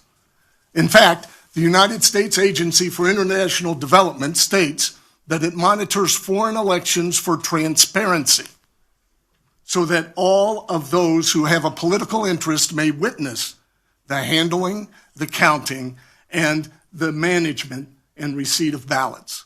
America, the United States, did not have a transparent election in any form and in any manner in every location that funds from Mr. Zuckerberg touched. And in fact, the plans that were initiated through his funds that were mandated by a charity to which he gave $350 million required that these elections be managed in that fashion. We can't privatize elections. Elections are a core government function, and government should not put its thumb on the scale to dictate who may turn out to vote more easily while suppressing the vote of other demographics throughout the nation. And that is exactly what happened this time. Here I saw the testimony of Mr. Knudsen, who told you that he could not determine what the statute meant, that a voter delivering an absentee ballot must deliver it to the clerk, that it was too vague, that perhaps it was somebody other than the voter, or perhaps it was even delivering the vote to an object, like a drop box, rather than a person. Well, clearly the words of the statute and the purpose of the statute indicate that the vote should be delivered to a human being in order to be able to validate the legitimacy of the vote. I find it I'm incredulous with the argument that that statute can mean you could deliver a ballot to an object and it would verify its authenticity. The deconstruction of words has resulted in lawlessness in this election. I've had the occasion to visit the National Archives. I've had the honor, as perhaps many of you have had, in viewing our Constitution and our Bill of Rights, which is kept in a vault, because it is so fragile that if it is exposed to oxygen, it will turn to dust. It cannot stop a bullet. It cannot protect the American people. It cannot ensure that our elections are transparent, inclusive, and accurate unless the words in that document resonate in the heart of a people. And when we destroy the meaning of words, we destroy the precious protections that we have in our Constitution and in law. One of those most precious protections is equality before the law. The Amistad Project got involved when it started to see the perpetual use of emergency police powers for certain executives to use those police powers to no longer declare themselves as part of the lawmaking process, but to say they are the law. What they get up in the morning and decide is the law. And they lost faith, apparently, in the democratic process. Because you representatives and senators are not in a bunker, you're not incapacitated, you can operate and function, and our Constitution mandates a separation of powers to protect the individual liberties of each and every citizen.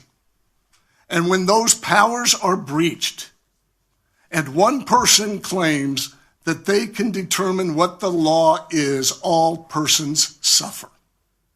And if you look across our nation right now, these laws which control every aspect of human behavior, whether you can visit a loved one in the hospital, whether you have to be 6 feet or 5 feet 11 inches away from another human being, whether your mask covers your nose and your mouth, are unenforceable because no police force is large enough to do so. And so they're being enforced against those who raise their voice against these actions, and that is arbitrary and capricious application of law. This started to occur in the election process. First in March of 2020, with a launch of litigation primarily initiated by organizations tied to the left to eviscerate protections of the absentee ballot and its integrity. They attacked witness requirements.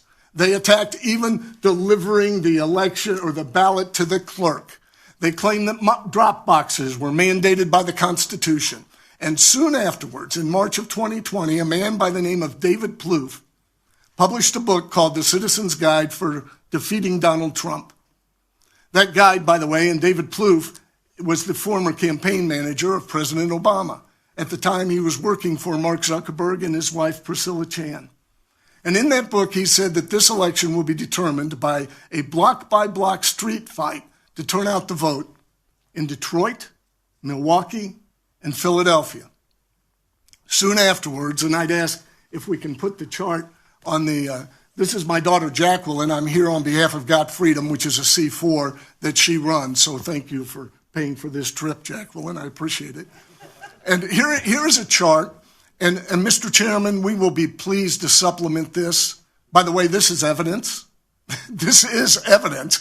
I think there's a misunderstanding of evidence. If I have a subpoena, and I oversaw the Kansas Bureau of Investigation for a while, to subpoena, I'm sorry, Senator Darling, to use you as an example, that I believe that you're evading taxes, and I believe that you have documents at your home, and I have a search warrant, and I show up on a sunny day, 95 degrees, I'm sweltering hot outside, you bar the door, and I see smoke coming from the chimney? That's evidence that the documents are disappearing.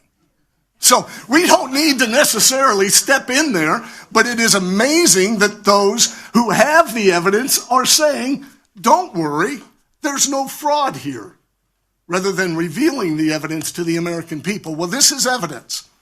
We have tracked thus far over $500 million to flow through private organizations from the funders on the top level, including $500 million from Mr. Zuckerberg and his charities alone, that flow into various 501c organizations that have initiated unique contracts with government to obtain sensitive information of citizens, as well as to dictate how your elections are to be run. Now, I have to say that under the United States Constitution and the Electors Clause and the Elections Clause, that responsibility rests with you. Not cities, not counties, which are creatures of the state, but with you. In fact, you prepare an election plan every election, and you submit it to the federal government for approval of the receipt of funds under the Help America Vote Act.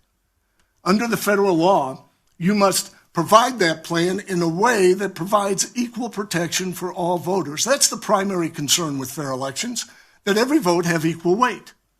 And so it requires you to disperse those funds based on a formula of the number of voters within a jurisdiction, so that all voters will be treated equally regardless of race, regardless of gender, regardless of political affiliation or personal belief. You submit, and it is received and approved, and you received those funds to administer this election.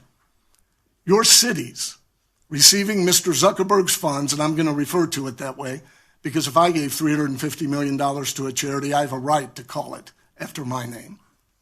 Your receipt, your cities that received these funds violated your plan intentionally.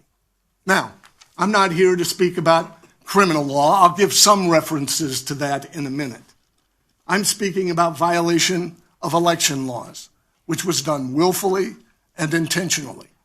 Laws that are there to protect the integrity of the election. In fact, your statutes specifically speak to this. I'm speaking to Wisconsin Law Section 6.84, subsection 1, that this is provided to prevent the potential for fraud. You recognize that if these laws are not followed, you are unable to determine if fraud occurred. In other words, the potential for fraud is the key standard you must assess in determining under the Constitution whether to certify the election. It's the media that has said you must prove fraud. No law. No law. I have prosecuted fraudsters. And let me tell you, it takes a long time to prove it. And you only convict after you have enough information to get one of them to confess. Because you can't prove a state of mind. Sometimes you can circumstantially. If I had a gun and I pointed it at the chairman and I pulled the trigger and said, oops, I didn't know what a gun did, circumstantially you would determine my intent. And I would be convicted of murder. But this type of fraud, you can't prove the intent unless somebody confesses. That is a false standard for the exercise of your responsibilities. Your responsibilities are thus: was the election lawful?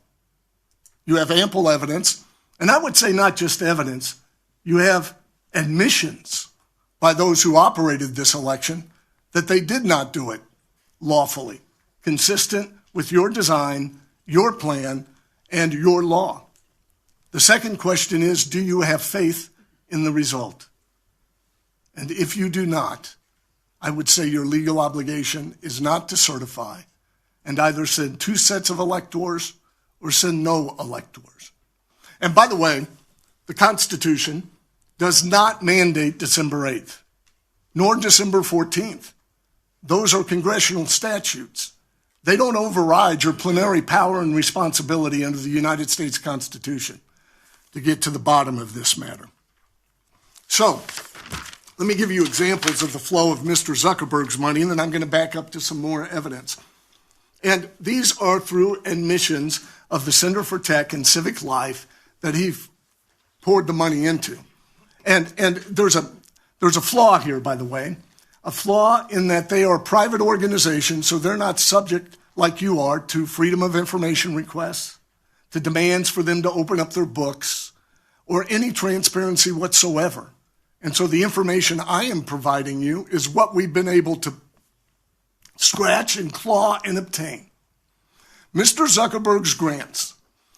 The CTCL started to reach out to Wisconsin as early as April of 2020.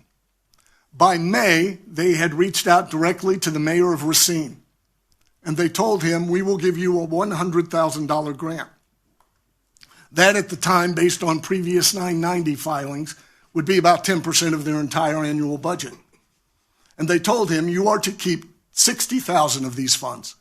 Then you're to reach out to the mayor of Green Bay, the mayor of Kenosha, the mayor of Milwaukee, and I'm forgetting the fifth city right now. I'm getting word of mouth. You guys know about this. And so there were 5. And you're to give them $10,000 so that they can prepare a Wisconsin-safe election plan. In other words, these 5 cities preparing their own Wisconsin state election plan without any coordination, cooperation, or involvement of the rest of Wisconsin. So they started to prepare this plan to receive additional funds from the Center for Tech and Civic Life, which, again, Mark Zuckerberg is not given to, but it's obvious that the pipeline was going to be opened because they were asking people to obtain funds they did not yet have. Through that, your cities prepared this election plan. Within that plan, they established the provision of drop boxes. Now, it's mighty interesting in that the chain of custody of the ballot is one of the prime considerations in any state law or regulation that ensures the protection and accuracy of the vote. You must maintain a chain of custody of the ballot. If you look at every one of your laws, you will see that focus as vitally important in the application of that law. Yet where is your chain of custody on the millions of ballots that were placed in drop boxes? Where is the video? Where are the logs that show who picked them up and where they took them and what time they were picked up and what time they arrived? To act consistent with your laws, they should have had a 2-person per key system, such that Johnny, who may be a young Republican, wouldn't pick up ballots in a Democrat precinct and accidentally lose several on the way to these consolidated counting centers. Or if Billy, who might be an activist with Black Lives Matters, picks up ballots in a predominantly Republican area and might accidentally lose some on the way to the polling places. Where is your chain of custody? It was promised to you. It was mandated. In any of these states where Mr. Zuckerberg's monies arrived, they have not been provided. By Georgia, by Pennsylvania, by Arizona, by Wisconsin, or by Michigan. That raises serious concerns. Drop boxes, as you know, are inconsistent with statute, despite Mr. Knudsen's torture of the meaning of the word clerk. The clerk is not an object, clearly. So that is deeply concerning with your election. And as a result, you have an error rate in the treatment of ballots that greatly exceeds the tolerance of the error rate under federal law. Your election system, if looked at in hindsight, would not be certified under federal law because of all of these errors. And I haven't even gotten to the indefinitely confined. Or if you read the Wisconsin Safe Election Plan prepared by these 5 cities, contrary to your direction, contrary to your plan, in violation of the plan accepted by HAVA, you will find that they identify voter ID as a burden, as an obstacle to be overcome And they did that unlawfully by directing first a member of the Wisconsin Election Committee stating, treat all voters as indefinitely confined because of COVID. It took your Supreme Court in March to tell them that's not the law. And the next thing that occurred is a directive not to question whether people were indefinitely confined. Well, I have to tell you, we did question it. And we reviewed social media of those who were reported as being indefinitely confined. And believe me, they were celebrating Halloween.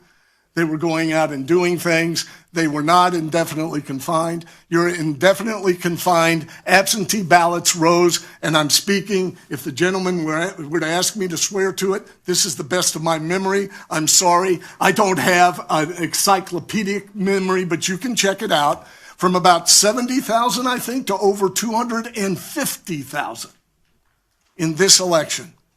250,000 people who are submitting ballots contrary to your direction that they provide identification on those ballots. Can you have faith in the result when such laws are ignored and such ballots are counted and cast despite the law? And that is also true with the curing of ballots and absentee ballots, the completion on the envelope of information where your law clearly states that ballot is not to be counted, but it was cured. Now I will ask this of you, if you will indulge me. I'm going to take one example in Pennsylvania, and we are still developing the numbers in Wisconsin. The flow of Mr. Zuckerberg's money. Delaware County, Pennsylvania received substantial dollars. They established with his money one drop box for every 4 square miles, one drop box for every 4,000 voters. That's 2 miles by 2 miles square. That's a place to vote within walking distance of your home. This is all occurring, by the way, with many governors suspending and sidestepping state law regarding the number of in-person polling places required by law, consolidating those places, and reducing opportunities to vote in person.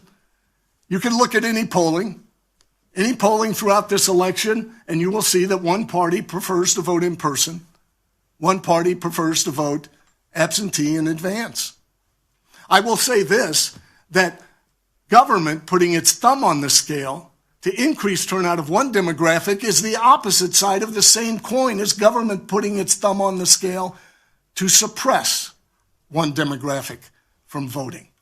It's the same thing.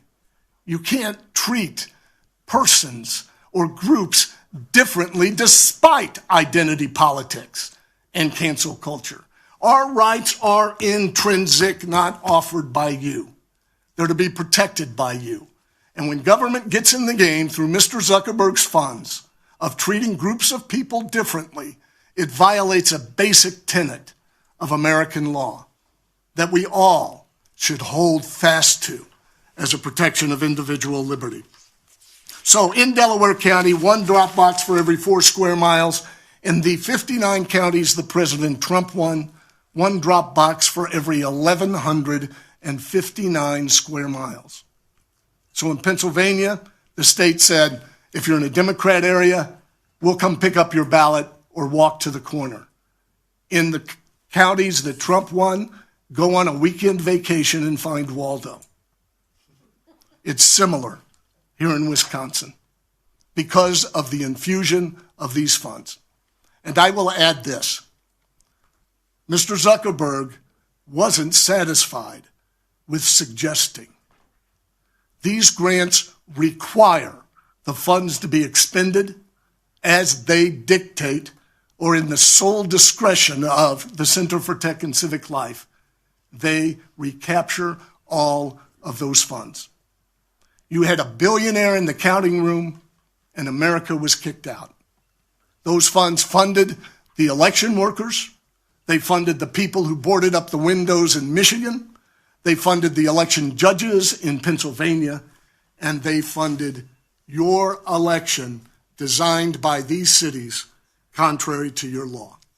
Thank you for the opportunity of speaking. Very good. And our 20 minutes has expired, so we do not have time for additional questions. We are going to go on to our next speaker. Thank you for your time testifying.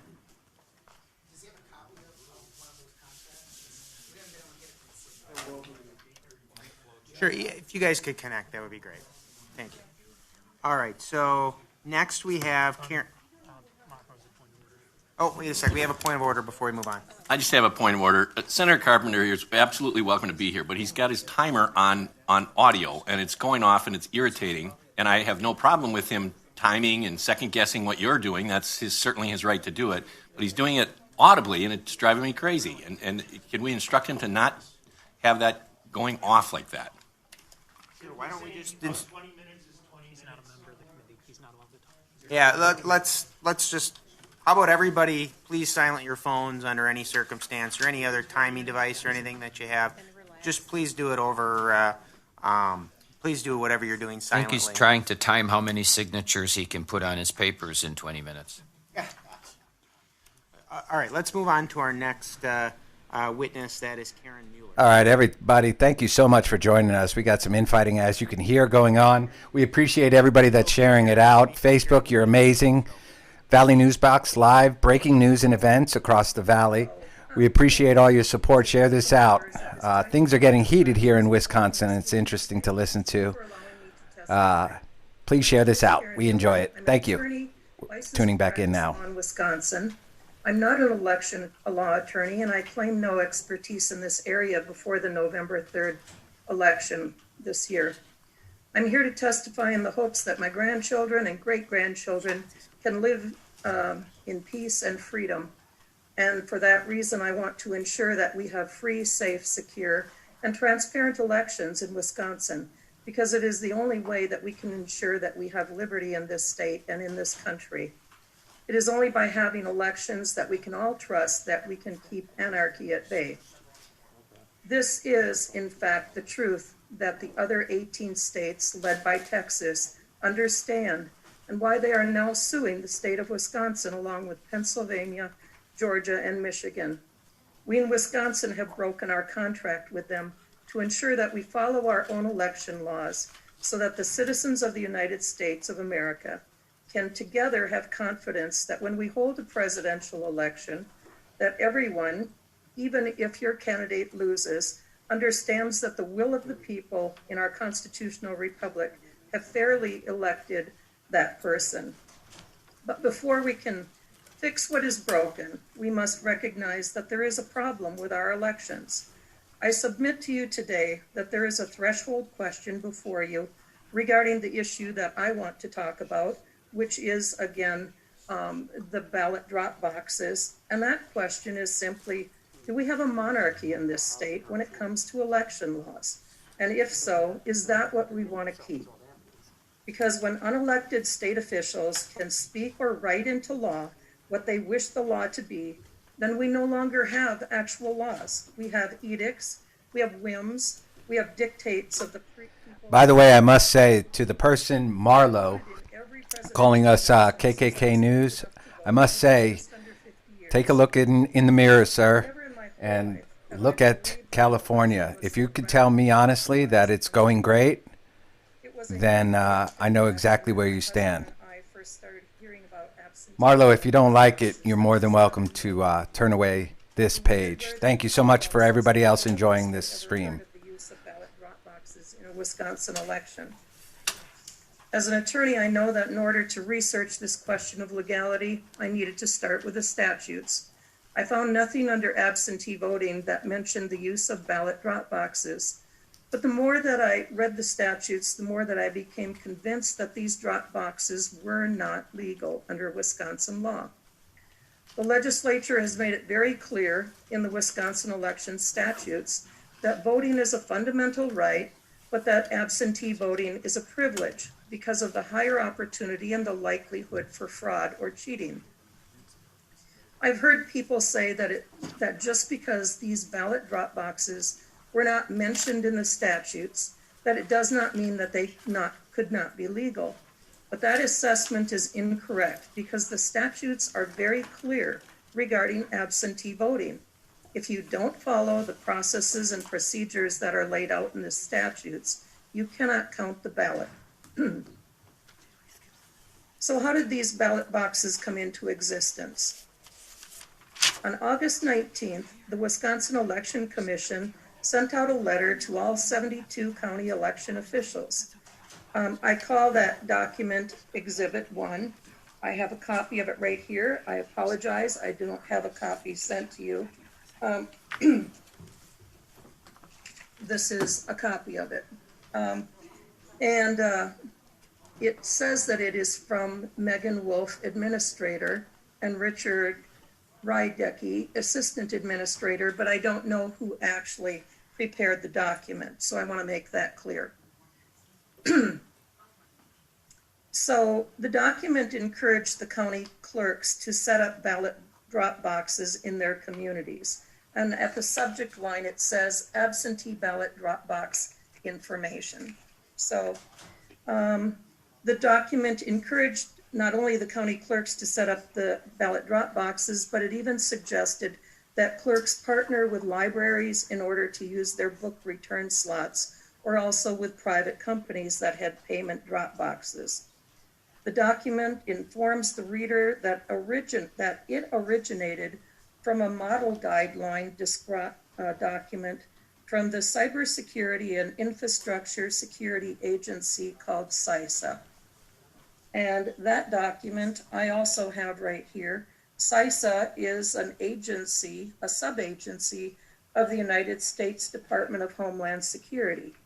You may have heard of that organization recently because President Donald Trump, I believe it was 3 weeks ago or maybe 4 now, fired the director who was Chris Krebs. Anyway, this is the model guideline, and I call that Exhibit 2, ballot drop box. This one came from CISA. This document came from WEC. Much of what is in the documents is the same. The fact that struck me very odd and what I was concerned about and became very curious about as I dug deeper was that it made no sense to me why an agency of the federal government would be meddling, that's what it looked like to me, into Wisconsin election laws. What I found next was that the name of the National Conference of State Legislators, NCSL, was also in this original guideline document. And on page 3, at the bottom, here is the National Conference of State Legislators. I found that this model guideline had been pushed first out from CISA, and then apparently it went through NCSL. There was certainly a relationship there, and somehow it ultimately arrived at the Wisconsin Election Commission, where it was modified. I was disturbed to find out that whoever had created the WEC document from the CISA guideline document left out what I would consider the most important paragraph in the whole guideline regarding the safety, security, and transparency of the ballot drop boxes. Now, attorneys normally do this. You can take a statute, basically a boilerplate statute, and then you take out what you want and you maybe put in other things that you want in. But what was very disturbing was what did not get into the WEC document. And in that area, this top portion I'm going to show you, this was left out. I'll read it for you. It says election night and closing boxes. You need to give special consideration to returning temporary ballot drop boxes and locking permanent drop boxes on election night. Organizing teams from other county or city departments is one way to accomplish this. Essentially, you need bipartisan teams to be at every ballot drop-off location precisely when the polls close. Their responsibilities include identifying the voter or the car in line at the time polls close and ensuring that they have the opportunity to deposit the ballots, retrieving the temporary indoor boxes and returning them to the counting facility, locking the drop slot in the 24-hour boxes and transferring ballots to a ballot transfer bag or box and returning them to the counting facility and completing chain of custody forms. This one was very disturbing to me, and because it does speak to the state of mind of whoever drafted the WEC document. Because what it appears that bipartisan teams was not to be emphasized in this WEC document, and the other instructions that would have helped to give more guidance to the election clerks in the local counties to stress the importance of security was not put into this second document. So that's what I wanted to say about that.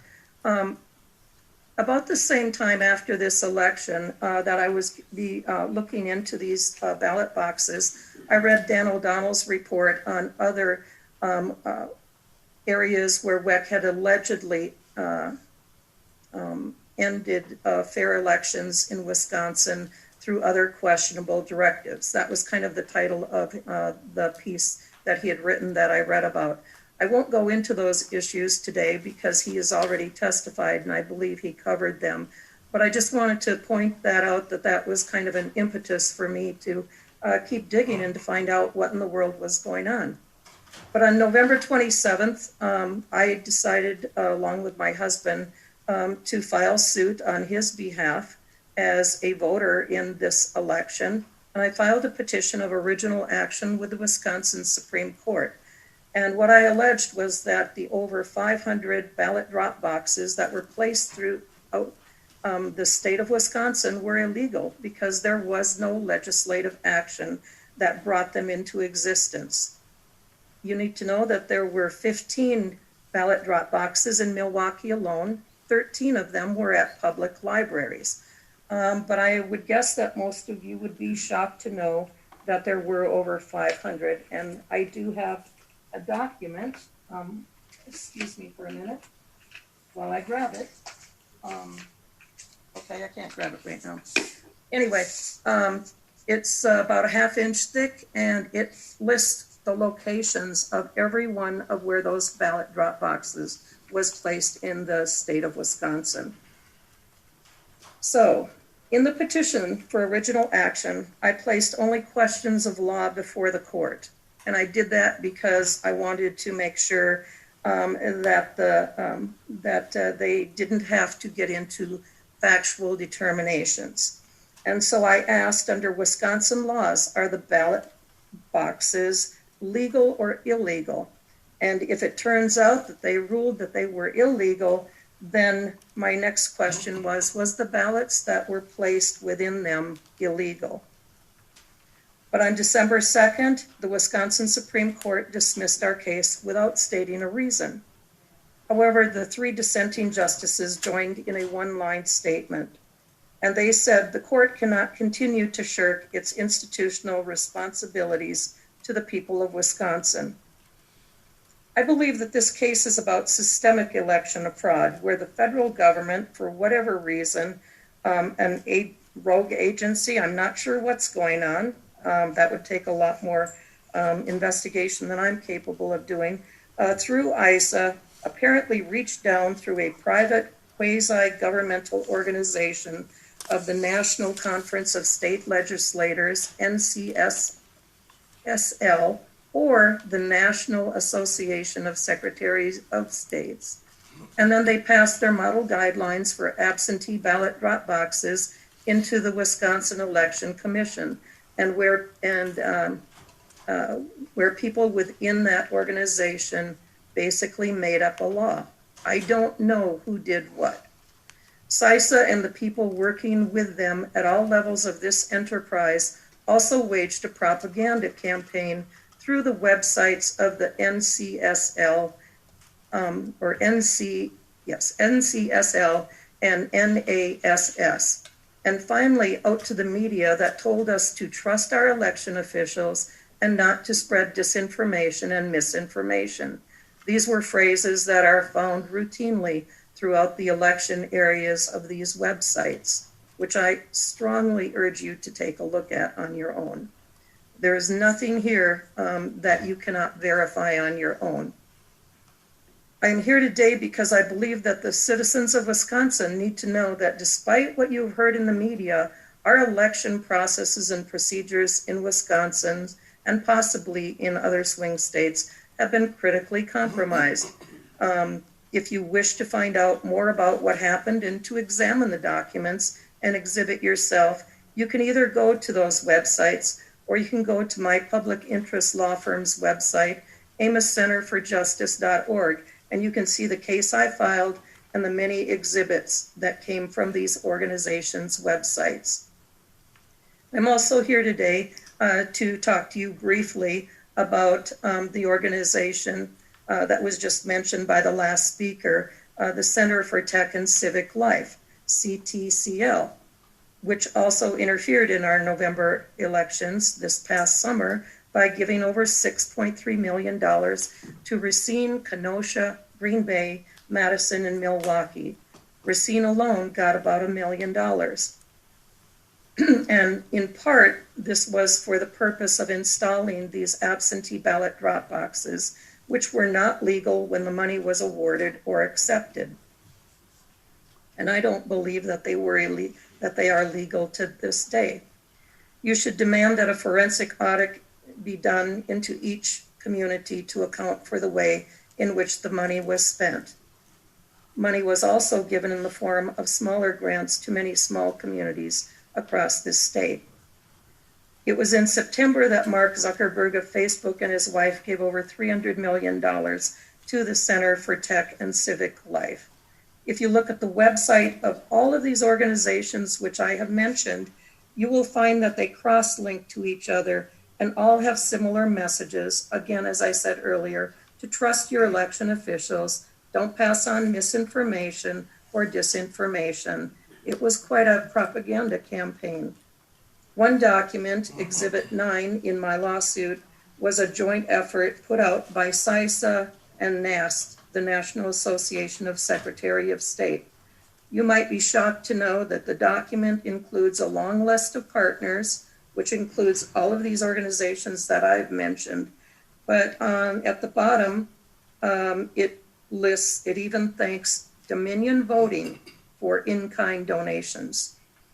I urge you to look at these exhibits on my website, AmosCenterForJustice.org, or again, go directly to their websites and compare their messaging and documents. Don't take my word for it. You do not have to.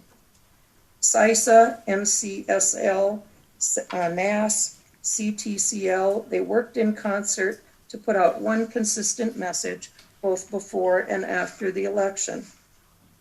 I heard the testimony of Dean Knudsen, a member of the Wisconsin Election Commission, this morning, who stated that we should have filed a sworn complaint and submitted that complaint to the WEC.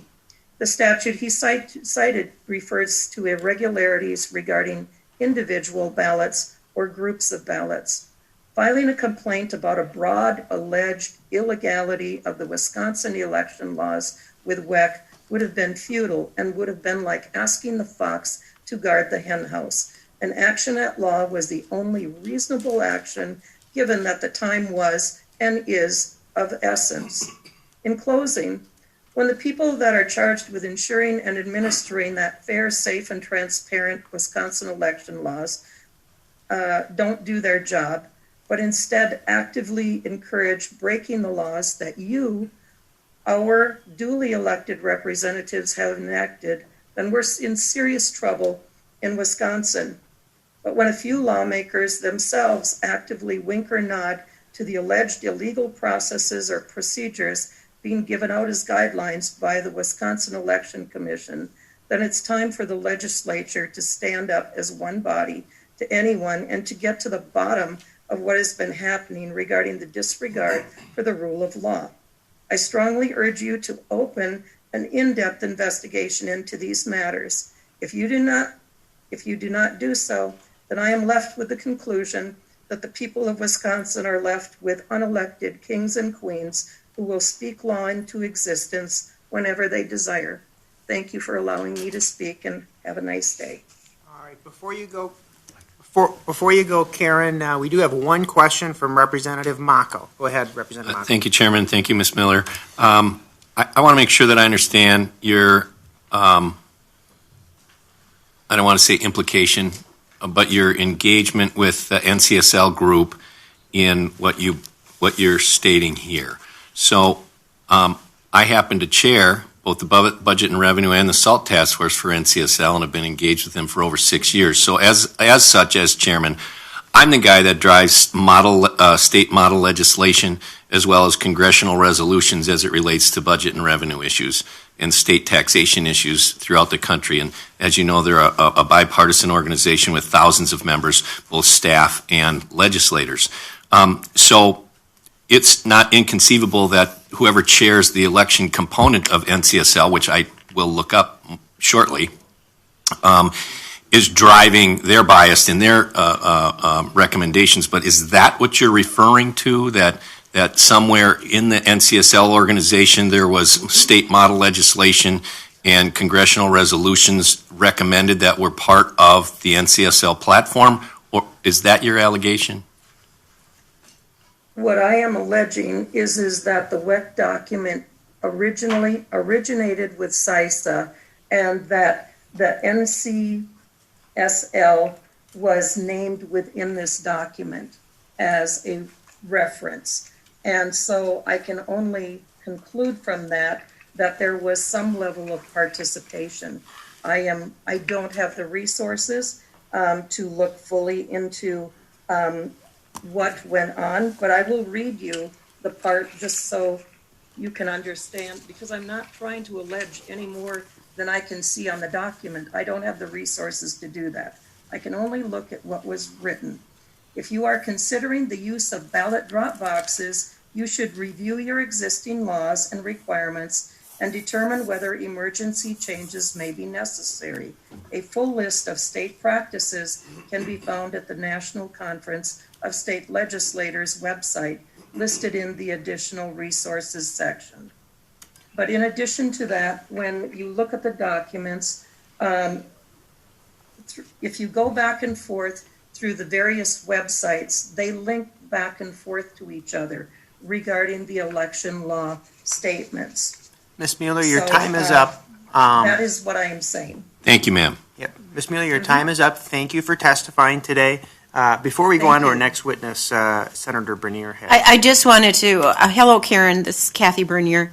Hello, Senator. I suppose I should call myself Senator Bernier, whatever. I've known you long enough. So I just wanted to let you know that National Conference of State Legislatures, I had participated in their organization, was just on a video conference with them yesterday. And so, and also I serve on the Election Assistance Commission Board of Advisors at the federal level, appointed by NCSL to represent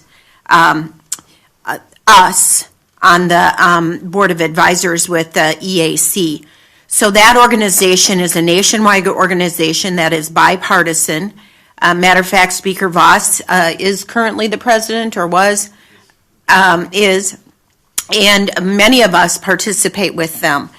So they do sample legislation. They provide us information on what other states do. And so Colorado has had drop boxes, and so they bring all of this information together that may help us make decisions on how to write our laws and how to incorporate some things that other states have done, why recreate the wheel kind of thing. And so anyone is able or capable of utilizing the information that NCSL has out there, including the layperson, including you. You can go out to their website and you can use any information out there that's available. So just if someone else, some other organization utilized information coming from them, doesn't make NCSL suspect. All right, very good. Before we go on to our next witness, I did ask the Legislative Council to review a particular issue that many constituents had brought in our context, and that is whether the legislature has the ability to affect the electors or change the electors on the 14th. So with that, Peggy Hurley is here. She's going to testify. Maybe I'll give her my seat just for the sake of her opportunity to make sure Wisconsin I can hear her as well.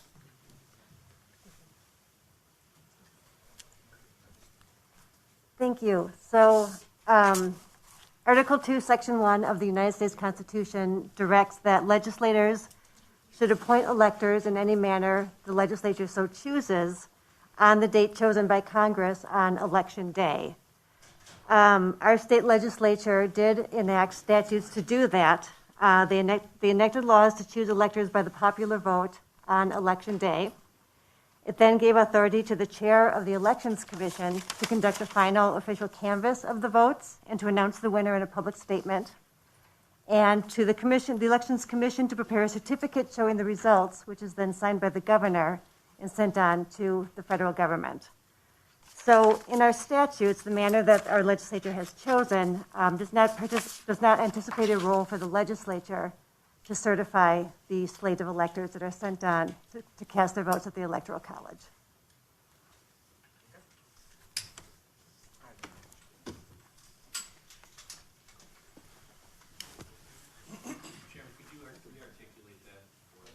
I think what might be best is Ms. Hurley also drafted a response to that in writing as well. We'll just make that readily available on our website. Everybody start well? I don't know if there's a question for the chair, a question for Ledge Council, but I did have a question regarding this. Because it's my understanding that both on our side, Assembly Elections Committee, and then whatever Elections Committee the Senate has with all the other things they toss in there because they join committees together, is my understanding we have oversight through our committees over the State Elections Commission. That's part of why we're doing this right now. And it would seem to me that we have not completely abrogated our authority and can still have influence over this. It doesn't seem to me that we have completely given up any kind of authority. Can I understand that? Sure, let's have Ledge Council explain that again. You can take my seat as well. Try to speak clearly. It's a little bit hard for your Yeah, Yes, sir. Mr. Chairman, I cannot hear over here. I apologize. I'll try to speak more distinctly. Is that better? Okay, thank you. The question of whether you've abrogated your responsibility over the Elections Commission? Because it is my understanding that under state statute, we have oversight still of elections, which is why this committee exists. Otherwise, why would we exist? So it is my understanding that while we did give the authority to the Elections Commission to indeed be the primary factor, that doesn't mean we don't still maintain some authority and could theoretically exercise it. Well, the statutory authority of the Wisconsin Elections Commission is to make the final canvass and to issue the certificate. That has been done by the Wisconsin Elections Commission in accordance with the statute. The statutory authority is then for the governor to sign the certificate and pass it on. That has also been done.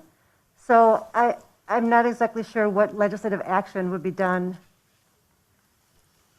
under the statutes beyond what has already occurred.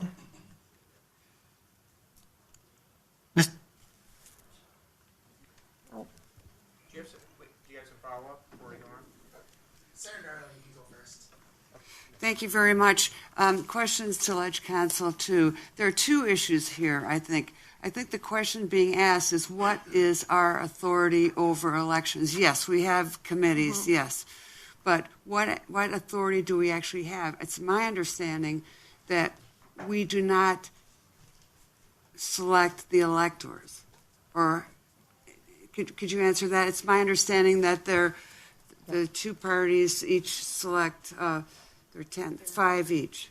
Exactly. So there's a set in statute the date on which both political parties issue their own slate of electors. The legislature does not have a role in that besides setting that up in the statute, determining that the political parties are the ones who put forth their slate of electors. and then determining that it is the general election that decides which set of electors is sent on to the Electoral College. Follow-up, please? Question. So many of our constituents have been asking us to change the electors. Mhm. And I think it's not within our authority. That is my understanding. Yeah, I understand too. I think that's very important for people to understand that we do not have that authority. We'd have to change the law in order to have that authority. I have a follow-up. Because I'd like to lay out very clearly what Legislative Council said. Let Sorwell take over. What legislative? Come on. Your mic is on over there. I know. Okay. What Legislative Council actually said was that she did not say we don't have. There are lots of legal interpretations out there, many of them from very reputable sources that disagree with the interpretation of Legislative Council. So I don't think simply having one lawyer saying one thing makes it so. Sure. Do you have a specific issue that you're wondering if it is her interpretation or if it is broad enough that multiple interpretations would apply? What specifically do you think? What specifically are you kind of challenging on whether it is her interpretation or whether it is more broadly something that... I understand the point that she's making, and as a general rule, the general application of the law, that is the general application of the law. I'm not disagreeing with that. The question that remains, which is uncharted legal territory, is whether in fact the legislature still maintains the ultimate authority to take other actions if they see them as necessary. Now, I'm not saying, let's be clear here, I'm not saying let's go and appoint a whole new slate of electors. What I am saying is that I'm not convinced by Leg Council that we don't have any options at all, even including possibly that one. All I'm saying is what we know right now is that it's uncharted territory. It hasn't been done before. It doesn't mean it can't be done. And I know it is typical of a common practice of lawyers that they tend to keep things very conservative from a traditional definition, where they don't try to say what other options could possibly be out there, and usually stick close to, okay, I know if I do this, there's no issues whatsoever.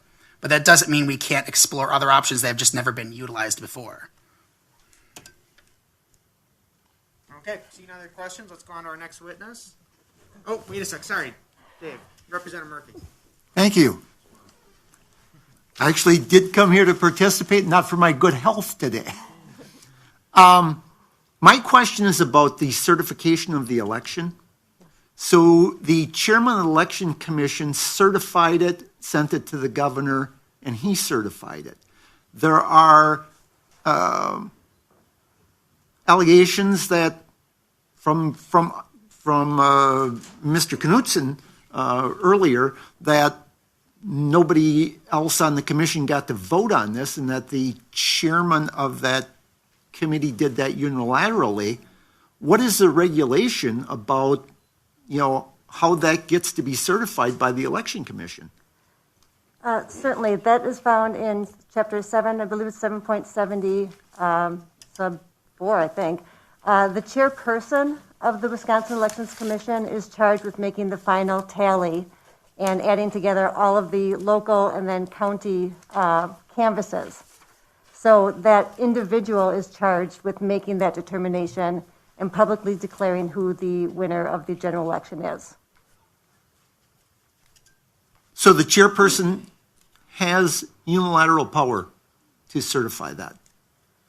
Yes, the chairperson is the one person who makes that count.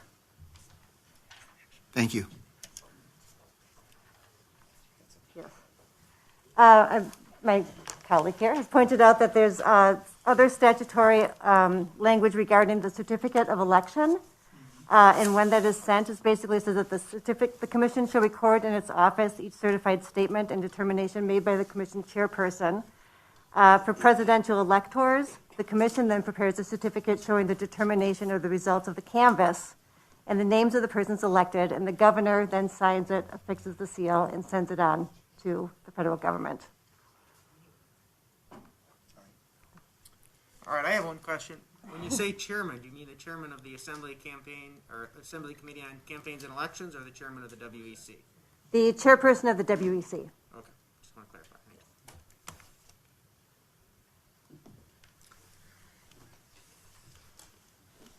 you. All right, our next witness is going to be Mike and Angela Dreyer, and then following them will be WEC Commissioner Bob Spindell.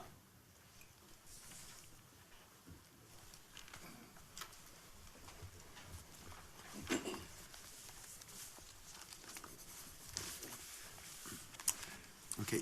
Good afternoon, Mr. Chairman and representatives. Thank you for inviting us. We have some information which we are very keen on sharing with you.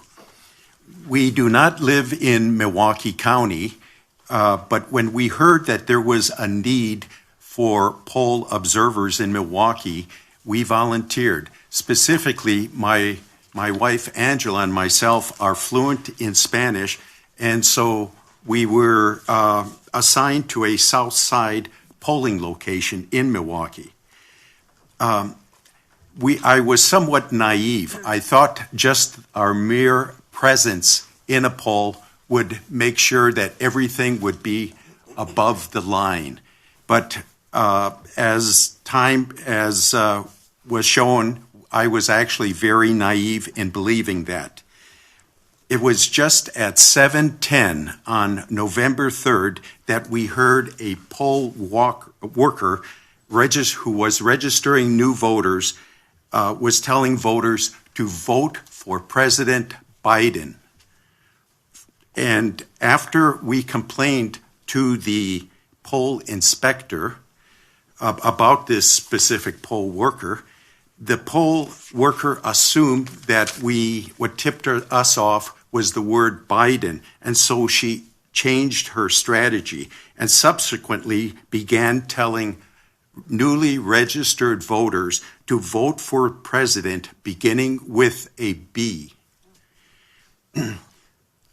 As continuing, when new voters were registered, we observed as an example a middle-aged voter who could not even fill out the voter registration form in English nor in Spanish, despite being a U.S. citizen.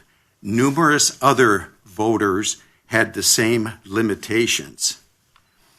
Another observation, numerous times when we were observing a poll worker or poll workers registering new voters, that they failed to look at the voter ineligibility list before giving the new voter a ballot. This was not done. Of course, we complained to the election inspector or the poll inspector, and he would just address it to the specific poll worker, and their response was, "Yes, we're doing it, don't worry." And of course, when the next person came in to be registered, they did not bother checking the voter ineligibility list. Early in the day, and I understand this was common a practice with other poll observers who we met at various gatherings after November 3rd, that a poll worker asked us to distance ourselves 200 feet away from the from the poll worker stations. Subsequently, this poll worker, when she knew that I was not going to go to the other end of the gym, reduced the distance to just 50 feet. What we did is we called the Republican hotline, and they reiterated that the distance is 3 to 8 feet.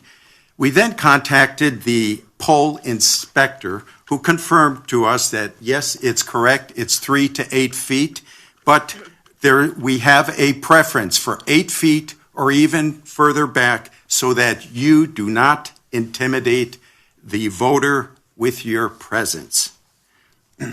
More than once, we heard a poll worker ask a voter, "Who are you going to vote for?" And of course, I'm sorry, many of these comments that I've been bringing up now were in Spanish. They were in Spanish. I'm sorry for not bringing that up. But another time, a poll worker pointed on the ballot after registering somebody, and that was it. And we could see from a distance it was not President Trump, but Vice President Biden.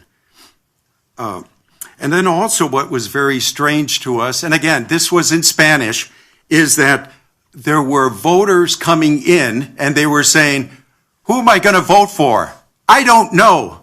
In fact, this didn't just happen once. This happened several times. Very, very strange.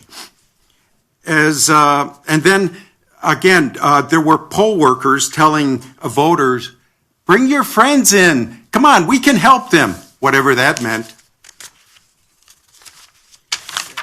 Okay, we noticed a poll worker went to the polling station and actually helped a voter fill out the ballot, even though there were instructions in Spanish as well as in English, but yet this person did help. On another occasion, there was an organization, it's called Voices of the Frontier, in Spanish, Voces de la Frontera. They would lead the voter into the poll worker station and then wait maybe 10 feet away after the voter received the ballot.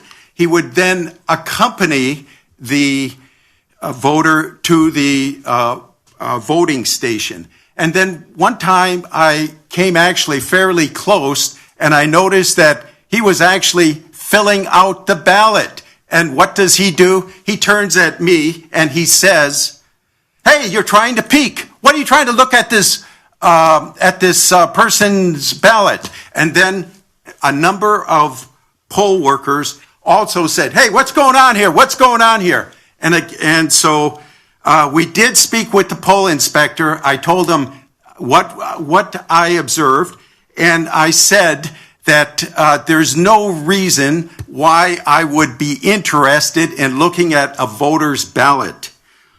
The interesting, I mentioned the Voces de la Frontera, this organization. The apparent leader of this organization, when we arrived, he was circulating for a number of hours within the voting area so freely.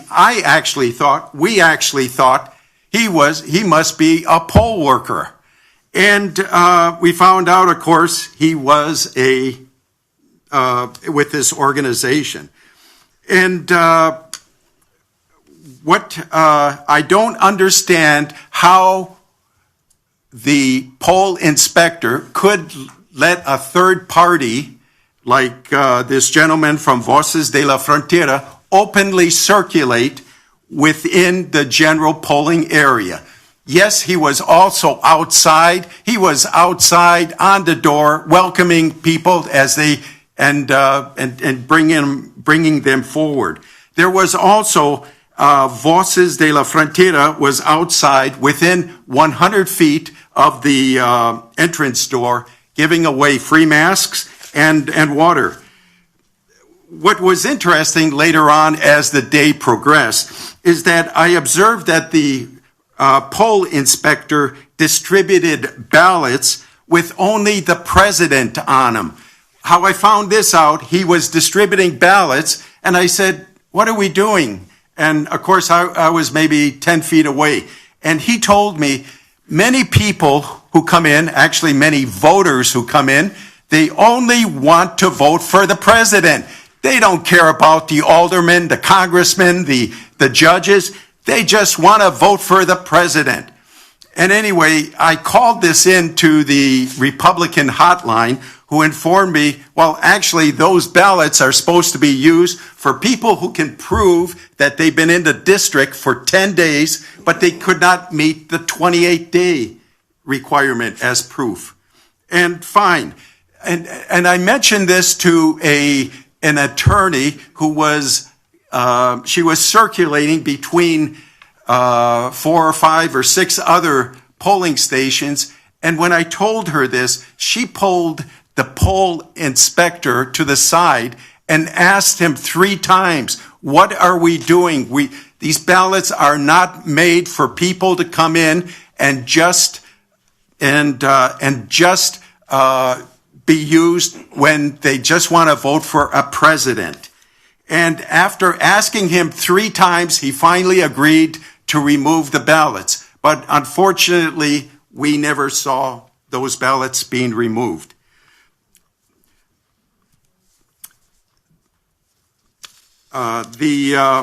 Continuing on, the political organization Democracy is Delicious distributed cookies and water within 10 feet of the polling station. In other words, you just go out the door and they were there. They had their little stands of giving cookies and water, and that was. I did not know who Democracy is Delicious, but certainly by looking at their website, you get a feeling about what their, say, political lineage is. There was also a very large panel truck parked within 100 feet of the door that had Democracy is Delicious painted on it. And they were distributing free lunches. And again, I would like to emphasize this panel truck was within 100 feet of the door. In reference to masks, I was always listening to the other speakers, and they have been great. But masks often covered the voter's entire face, and the voters were not requested to remove their masks for identification. I did call the hotline, and they said, yeah, because of COVID. Great. But as an example, a woman wearing a burqa with dark sunglasses came in, never showed her face. She showed her identification to the poll worker, and the poll worker said, here's your ballot. Okay, great. But again, there's no way of identifying a person. Why even ask for a driver's license? Very confusing. A number of voters came in, and they were wearing masks with political messages within the polling area. I thought that this was very poor because, again, there should have been somebody policing because, again, we have to respect everyone's privacy, and we should try not to, show our beliefs or expound our beliefs. Electioneering for Vice President Biden took place within 100 feet. And anyway, in fact, I always bring this up. Why 100 feet? Well, okay, that's what the law says. But you know what? At this polling station, there was no indication what is 100 feet. And anyway, believe us, we are farmers, and we know what 100 feet is.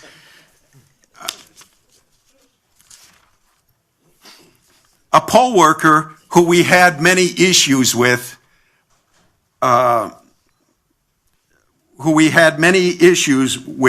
would complain in Spanish and English to registering voters that the poll observers were accusing her of doing dishonest deeds. And that's great to have, a disagreement between us and a poll worker, but it's not good to air our dirty laundry to a third party. Concerning the poll inspector, he often spent time outside of the polling area instead of having a watchful presence within the polling area. In other words, an issue came up, we had to locate the gentleman. As the day progressed, we felt that we were in a hostile environment because of insinuations that we were video recording, taking photographs, looking at ballots, and intimidating voters because of our closeness. With voters, we did respect their the distance. We were a little bit closer when we had an opportunity with poll workers because we wanted to hear as well as to see.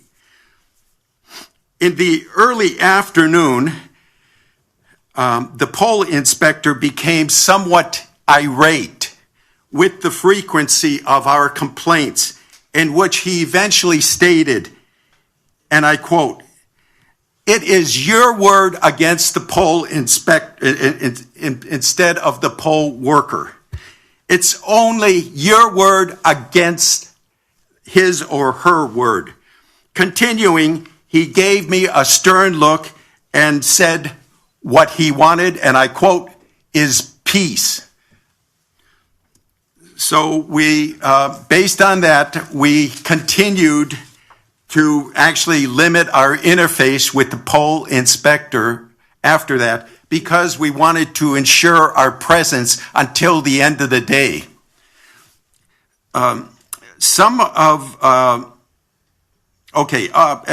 this was brought up previously. At one time, there was only one poll worker outside at the curbside registering voters and allowing them to vote. This was when we brought this up to the attention of the inspector. He again said that, well, they're learning, gave various reasons. I think the law requires at least 2 poll workers be present for this activities.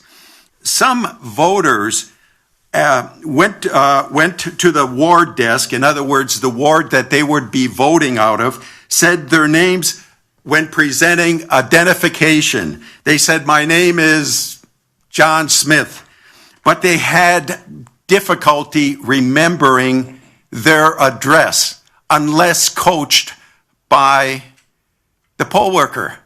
And okay, if this happened once or twice or a few times, but it became noticeable to us. As our final observation, we did stay from 7 o'clock. We were initially planning to stay only until 2:30, and there was nobody in to relieve us. And then we thought it would be not very prudent if we left. So we decided to stay the whole day. And we stayed actually until 9:45 that evening. And after the reconciliation of votes was done, to my amazement, or to our amazement, the poll inspector gave all the poll workers that we observed that day a grade of A for their performance as poll workers.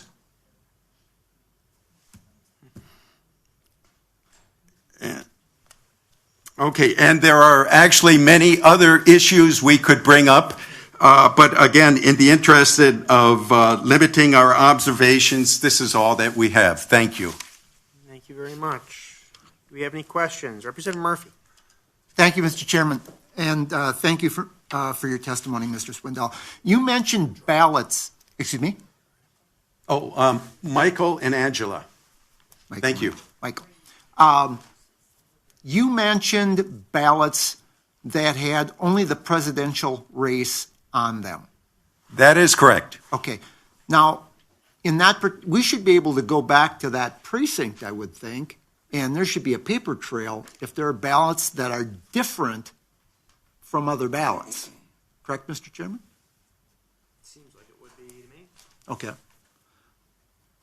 Because obviously, I mean, this would be a huge problem. You would be disenfranchising.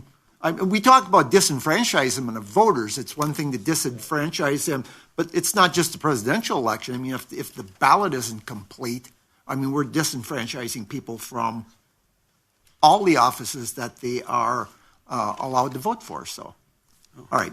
Thank you. Excuse me, as a comment, incidentally, we never heard any voter come in saying, "I want the short form. I'm not interested in voting for a congressman, alderman, judge, etc." Well, that shouldn't even exist. From what I know, You are correct. actually. The only experience I've ever had with that is if we have an overseas elector. We had to keep them on file as county clerk. So you have an overseas elector who wants to be able to vote. They can only vote in the federal election. They can't vote for any of the other. I've never actually heard of them having them at the polling place and liberally handing them out.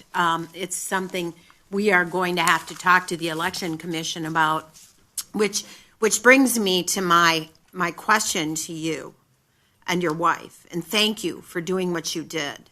I know it's a challenge. Been there, done that. As a matter of fact, I even had, as a county clerk, got a complaint not once but twice from poll watchers that the town chairman stuck them back in the corner where they couldn't see. And the town chairman and mayors and all of that, we're going to clarify on that too. The electoral process is none of their doggone business. That is not their job. It is the clerk's job. And if you've got other elected officials in municipalities trying to run the show, they need to butt out because it's not their roles and responsibilities. But the role of the responsibility of training election workers is that of the clerks and or the election commissions. I trained 150 poll workers every year. And at least every other year as a county clerk. It wasn't my responsibility, but I partnered with the municipal clerks. We even had a recount with some ballots that we were to destroy to help educate the poll workers on why we do every single little process for the checks and balances. And I am, as a previous election official, disappointed with the lack of training and education provided to poll workers. Now, we need to get to the bottom of that as to why the National Guard, I understand, came in for a special training. They did an outstanding job in following processes and procedures, and they were done a quick and dirty training, and they were able to follow the rules. So my question to you is, was it deliberate not to follow the processes and procedures that they are trained to follow? Or is it lack of training, or both? I actually believe it's a lack of both, but however, there were some of the poll workers which made us very, very suspicious that they had their own agenda. Mr. Chairman? We are going to Representative Branchen. Representative Branchen, it's your turn. Thank you. I just, first of all, thank you for being so patient and coming in today. You guys are really great citizens, and this country cannot survive without what you did. So thank you so much. I just have a question. Was it a skinny ballot that was being handed out? Was it a thin one? Is that what you're saying? No, it actually, from a distance, again, I did not, or we did not see it close up. But again, it was the normal, what is it, 8, whatever the size is, 8.5 by 11.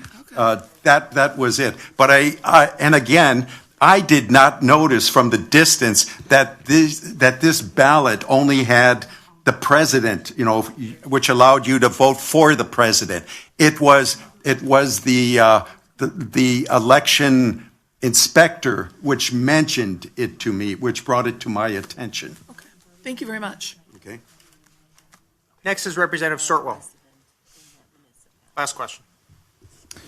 Thank you. So something that was mentioned earlier, and I don't know if you heard that testimony or not, but I just want to, because you mentioned a whole lot of clearly illegal activities from my understanding. Mr. Knudsen from the Elections Commission earlier mentioned that you have to you're supposed to file a complaint with the Election Commission, and he was actually mistaken. There actually is one alternative to filing that. You can also file a complaint with the local district attorney. Just wondering if you've filed a complaint or anything with either one of those two agencies. No, we haven't, and unfortunately, I was unaware, but also, I hate to say this, but we do not have any faith in our election commission, and because actually, when after observing and writing a preliminary report, we sent it to our congressman, and he responded by saying, address it also to the election committee. And as far as the attorney general, you're referring to the attorney? District attorney. I'm sorry? District attorney. Oh, district attorney in Milwaukee? In this case, yes, it would be Milwaukee. I'm speechless. I have my opinions on Milwaukee. Sorry. All right, very good. That was the last question we have. We're going to move on to a couple of Ledge Council questions. First one from Senator Strobel. Thank you. Yes, I have a question for Ledge Council. Could you provide us the statutes regarding these abbreviated ballots? I'd be interested in seeing that. Good. And then my other question is too, just to clarify, how long are you supposed to be a resident before you can vote? 28 consecutive days. Our testimony just said 10. That's why I wondered about that. Yeah, use the microphone. Under previous law, it was 10 days, and there was a court case. So while that court case was in effect, the change to 28 days couldn't be enforced. So even though our statute said 28 consecutive days, it was only enforceable up to the 10 days because of that court case, the court decision in that case, but that's subsequently been overturned. So it's now enforceably 28 consecutive days in Wisconsin. What was the timing of that with November 3rd? That was this summer that decision came down from the Seventh Circuit. For this presidential election, though, it was 28 days. 28 days, correct. There may have been some older forms that were being used. I can't speak to that. That previously had said 10 days for the residency requirements, but it is currently 28 consecutive days. Well, assuming that testimony was correct, that's a problem. So. Also, you had asked about the statute relating to potentially voting just in the presidential election. Yeah. So we have a state law 6.15 that does allow new residents to the state who don't meet that 28-day consecutive residency requirement to vote just in the presidential election if they otherwise are qualified voters. New residents that what? That don't meet the 28-day? Right. So they've been a resident of the state for less than 28 consecutive days prior to the date of the presidential election is what the statute says. But did I mishear you? I thought you couldn't vote unless you were a resident for at least 28 consecutive days. So you wouldn't be able to vote the full ballot unless you had been a resident for 28 consecutive days. It's under our state law, there's just the exception. You can only vote in the presidential election if you are a citizen, you meet the age requirements, but you don't meet the 28 consecutive day residency requirement. Do you know, is that typical of most states? I do not know if that's allowed in other states, no. All right, we had a second question for Ledge Council. The second question comes from Representative Murphy. Thank you, Chairman Tessler. So my question is, there is precedent in federal law. In 1965, the Voting Rights Act said that certain states wouldn't be allowed to change their voting laws because of past indiscretions, voter intimidation, and the like. Is there anything in Wisconsin law that says that a municipality, if it has enough violations, if it has egregious enough levels of intimidation or fraud in their elections, that that municipality could lose its right to conduct its own elections? If you're asking whether there's any provision in state law for the election to be conducted by someone other than the municipal government? That would be correct. I'm not aware that we have anything along those lines, no. All right, thank you. Sorry, I will just comment additionally on your first statement relating to whether there was some historical practice. You may be referring to, there is federal law under which there were some states and localities which were subject to additional oversight by the US DOJ. but the Supreme Court has since struck that, so that no longer applies. I believe that's Section 4 of the VRA, but Wisconsin was never subject to those sort of additional oversight by the US DOJ because of historical voting practices. I realize that Wisconsin did not fall under that provision. However, it does set precedent, within the country that we've done that in the past, where certain areas have violated the law to an extent in which a higher power had to take over. All right, very good. With that, we are going to go to Bob Spindell. You are next to testify. Thank you.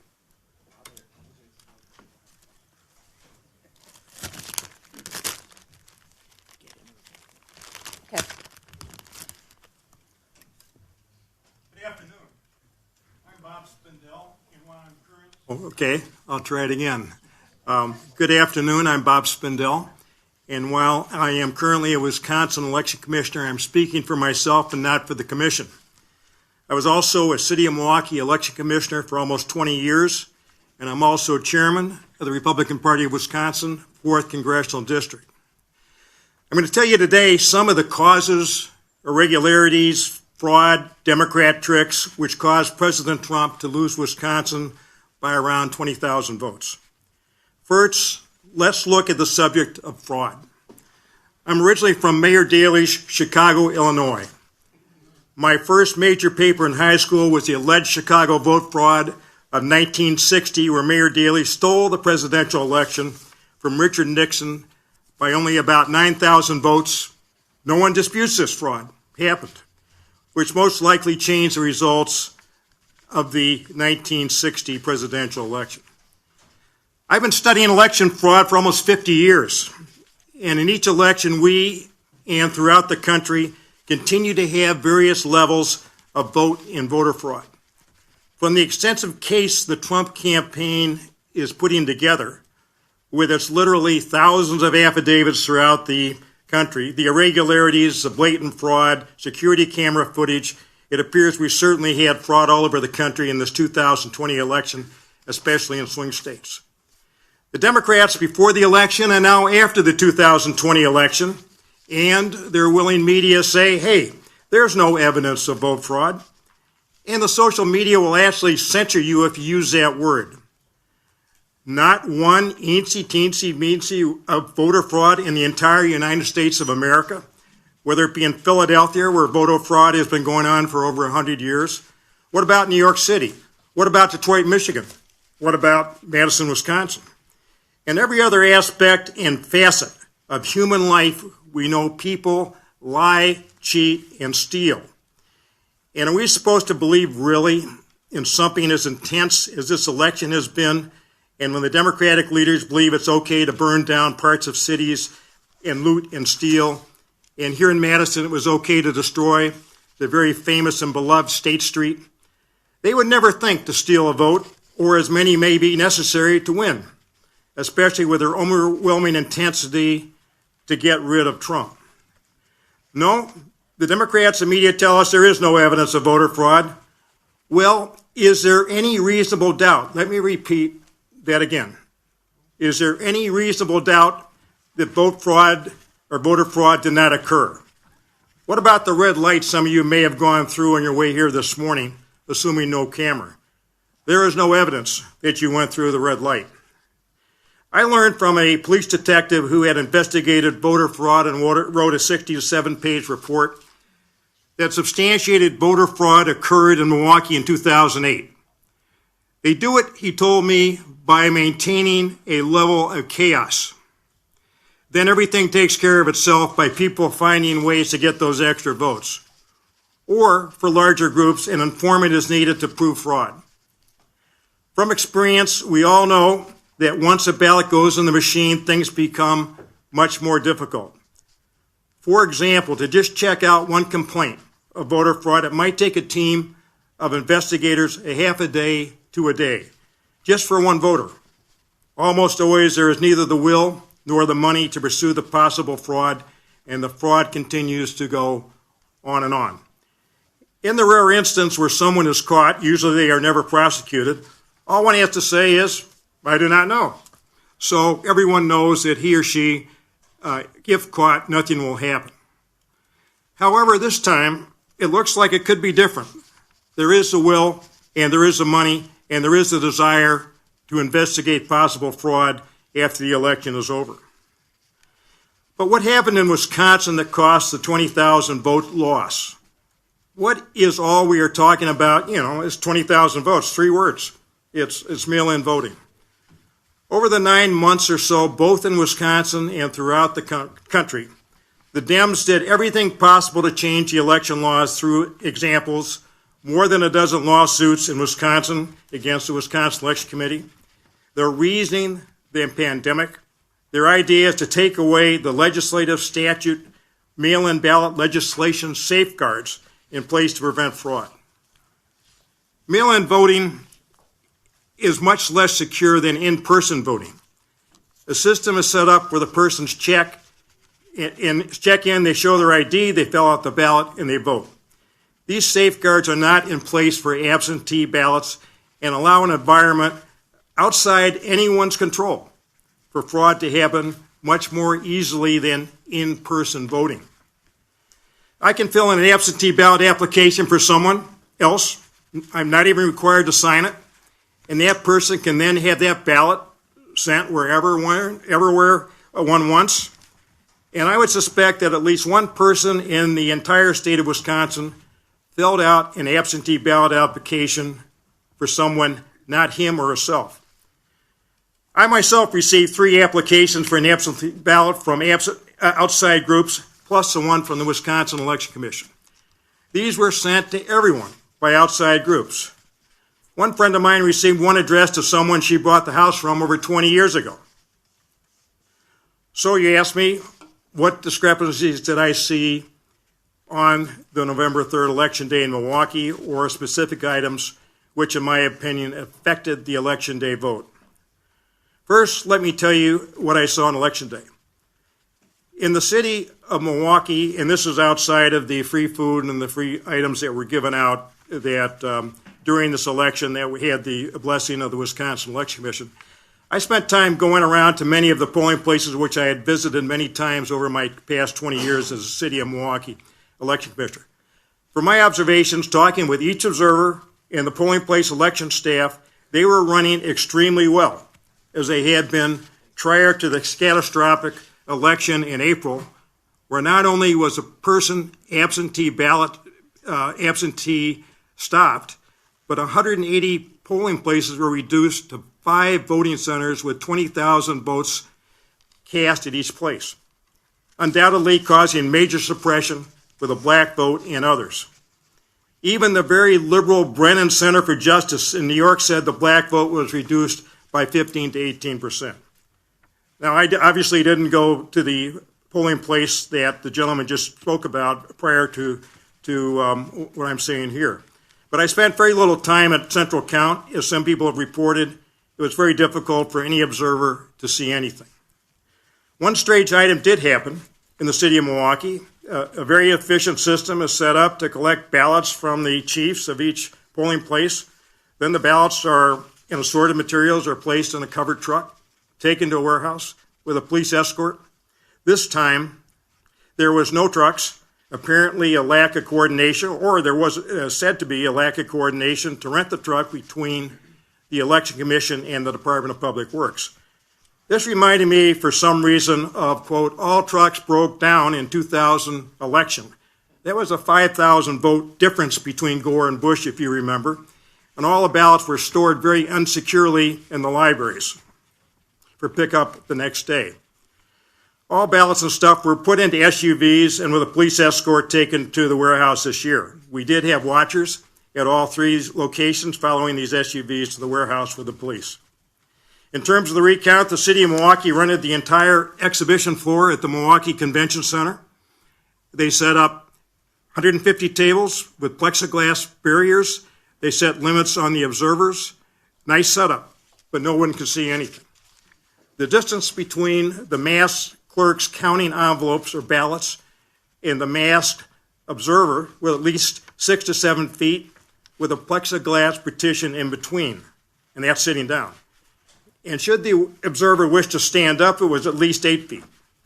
The Trump lawyers complained, but to no avail. So certainly none of the Republican observers could see much. And in addition, the Biden observers apparently had been taught how to taunt and try to harass the Trump observers, something apparently the Trump campaign failed to include in its pre-observer training. I wish to bring this matter to the Board of Canvassers there, along with a safety concern I had, but the Biden attorney strongly objected, so I was not allowed to speak. There are hundreds of affidavits attesting to these facts. The city of Milwaukee was careful to close the slot in the plexiglass partition between the observer and clerk for added safety. The other non-Milwaukee municipalities were not. I tried to show and talk to the county clerk and assistant clerk to that, but no avail. They obviously did not care. This was in great contrast to Madison. There, since the Democratic observers were not concerned, they sat in the back row and they let the Republican observers sit right next to the plexiglass to watch the counting of each envelope and each ballot. One of the head Trump attorneys there did tell me he had to fight for that the first day. Now, where did the 20,000 vote difference come from? I'll briefly discuss the following. First, the famous Eric moving list of still 130,000 unaccounted for registered voters. Wisconsin Election Commission sending out 2.7 million absentee ballot applications, with tens of thousands of these applications being returned with no such address and so forth. Green Party ballot access denial. In nursing homes, special voting deputies were not permitted, with post office obviously dropping thousands of ballots off at these places. Indefinitely confined, 4 times the number as before. Ballot harvesting, plans by 29 organizations plus the Democratic Party to collect ballots. Drop boxes, where did 500 drop boxes come from?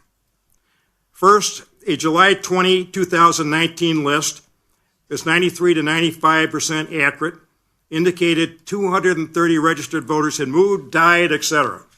The Wisconsin Election Commission staff and commissioners unanimously decided to keep all 230 people to stay in the voting rolls until April of 2021. Since then, approximately 130,000 still remain unaccounted for, and the commission now splits 3-3, and thanks to 2 split state Supreme Court decisions, these 130,000 were kept in the rolls for the November election. Presumably sent absentee ballot applications by outside groups, as I had previously discussed for myself. Hopefully it will be determined by the parties how many of these people actually voted by mail or otherwise. Second, the Wisconsin Election Commission sent out 2.7 million absentee ballot applications. The staff tells me tens of thousands of these return envelopes have been received back, but no accountability prior to the election. How many of these people may have voted anyway? Third, the Green Party, with its perfect nominating petition, was given incomplete and inaccurate information by the Wisconsin Election Commission staff. And then the 3 Democratic commissioners, with a 4-3 Supreme Court decision, kept them off the ballot. Would this have been 10 or 15,000 less for Biden? Kanye West tried to get on the ballot. The West attorney arrived at the office building for WEC, with the nominating petitions at 4:55 and attempted to get in the building. Surprisingly, no WEC staff member was there to open the door. So at 5 minutes, so she was at the door at 5 o'clock and 14 seconds, walked through the door, too late, even though she had more than enough signatures. How many votes was this? 4, Wisconsin Election Commission, certainly not a public health expert, but we did do a good job keeping the polling places safe, and its ultimate wisdom refused to allow special voting deputies in the nursing assisted living to provide a safe way for residents to vote. An MD working in the COVID-19 clinic with a master's in health, public health from Harvard, laid out to me how this could be done safely, in person or virtual, no interest. Consequently, thousands upon thousands of ballots were dropped off by the post office at these facilities for the staff to handle.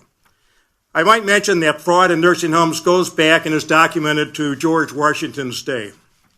How many of our senior citizens wanted to vote for Trump actually had a ballot which so reflected? 5, indefinitely confined, about 70,000 statewide, approximately 6,000 in the city of Milwaukee before the April election. The 5,000 to 6,000 number has been the same for my 20 years as a Milwaukee election commissioner. The Dane County, Milwaukee County clerk suggested to the media, that if you did not want to send in your voter ID to vote by mail, just say you're indefinitely confined. The state Supreme Court chastised them for this, and they said they would not do it again.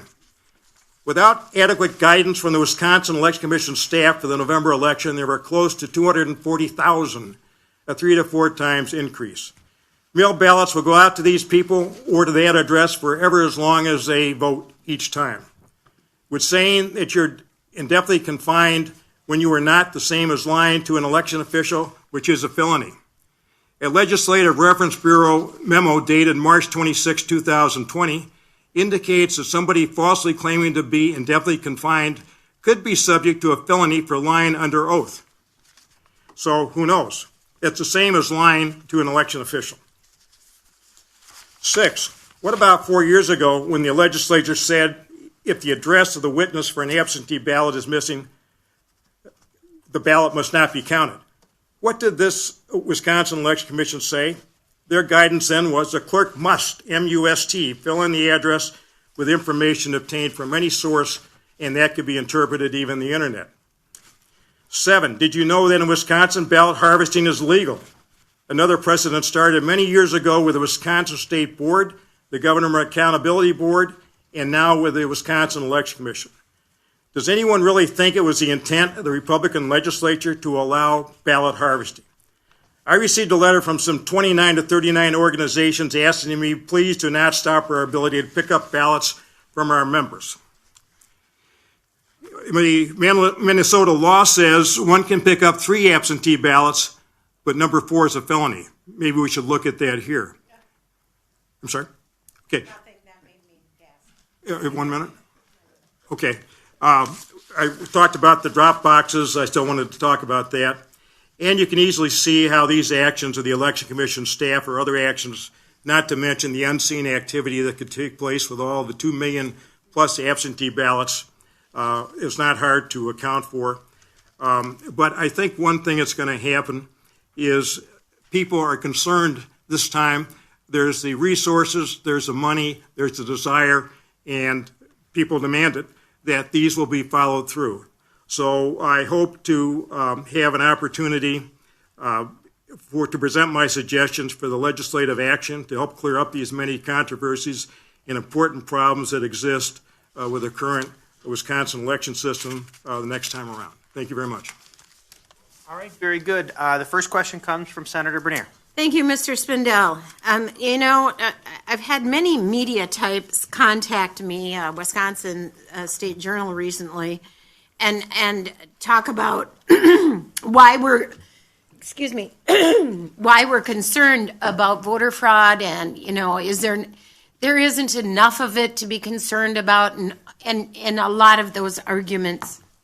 And of course, and I know we want to make sure that our electoral process is of high integrity and would discourage any and all fraud if at all possible. And this is why we have these hearings and why we address this.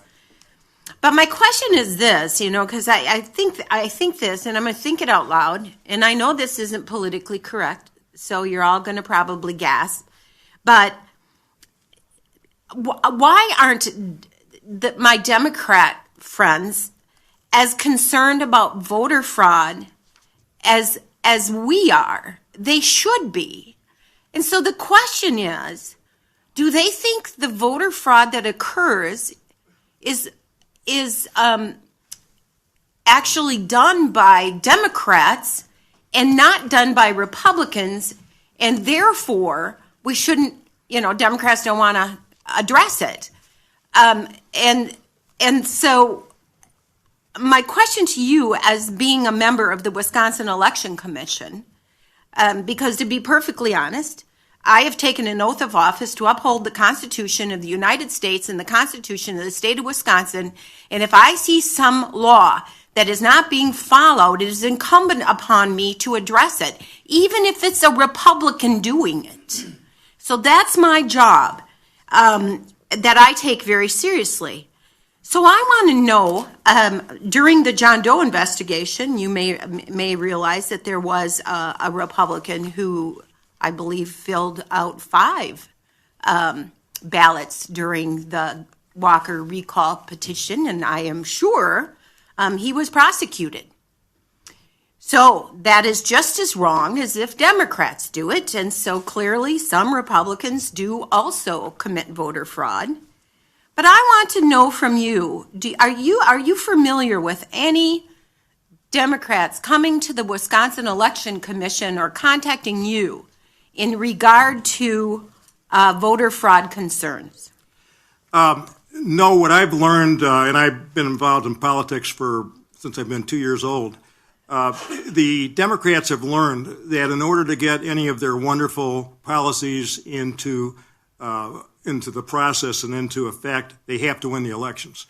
And therefore, I think some of them may look at the ends justify the means in order to do that. I have not had any Democrat come to me and complain. I have a lot of Democratic friends, but I probably have more Republican friends that are very much involved in Republican activities. And also, the fraud seems to occur in Democratic cities because that's where the large number of votes are. That's where most things can happen. So I don't know if that answers your question, but one thing that the Democrats wanted to do is reduce the safeguards on the legislation and the various laws that are in effect to keep mail balloting safe. And I think that's a pretty good indication of what the intent is. Millions of dollars of legal fees just to do that. Okay, we have multiple questions, but we're only going to have time for one more. We're going to go to Senator Darling.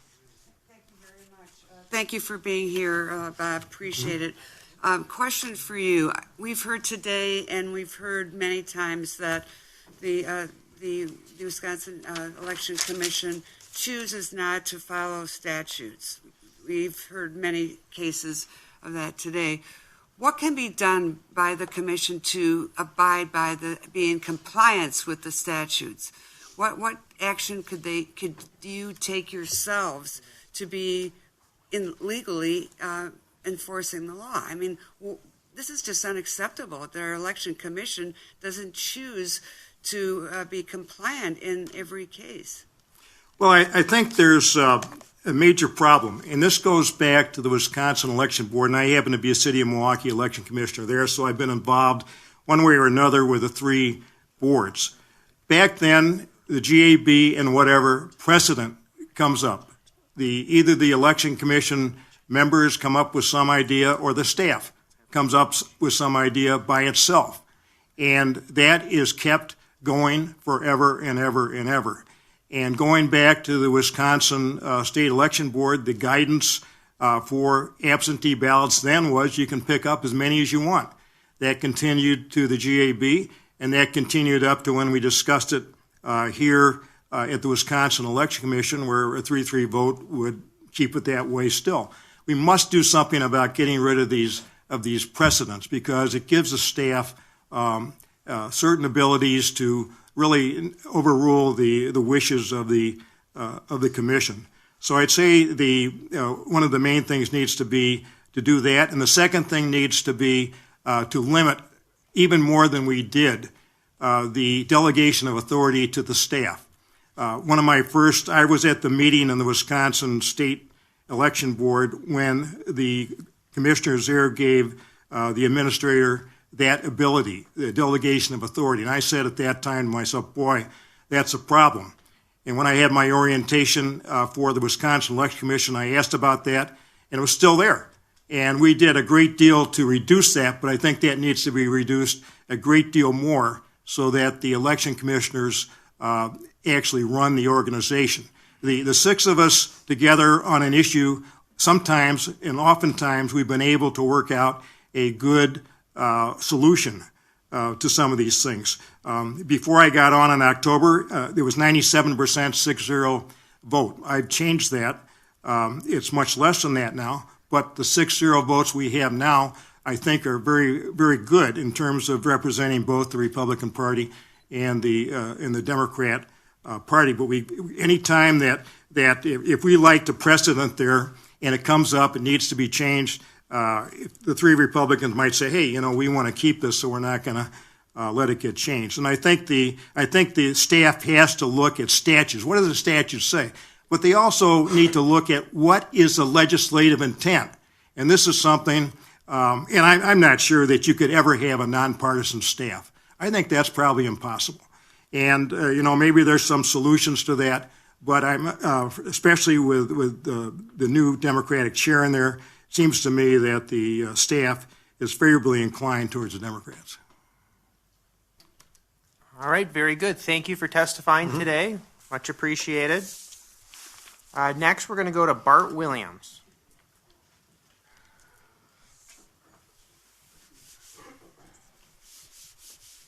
Thanks to our staff for cleaning up the desks today. I appreciate that. Trying to keep everybody as safe as possible.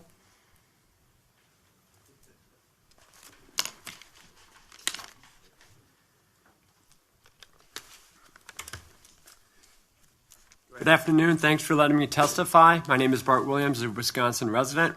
I was an election observer at Central Count in Milwaukee on Election Day. I also observed the so-called Democracy in the Park on October 3rd. I also participated in the recount in Milwaukee and Madison.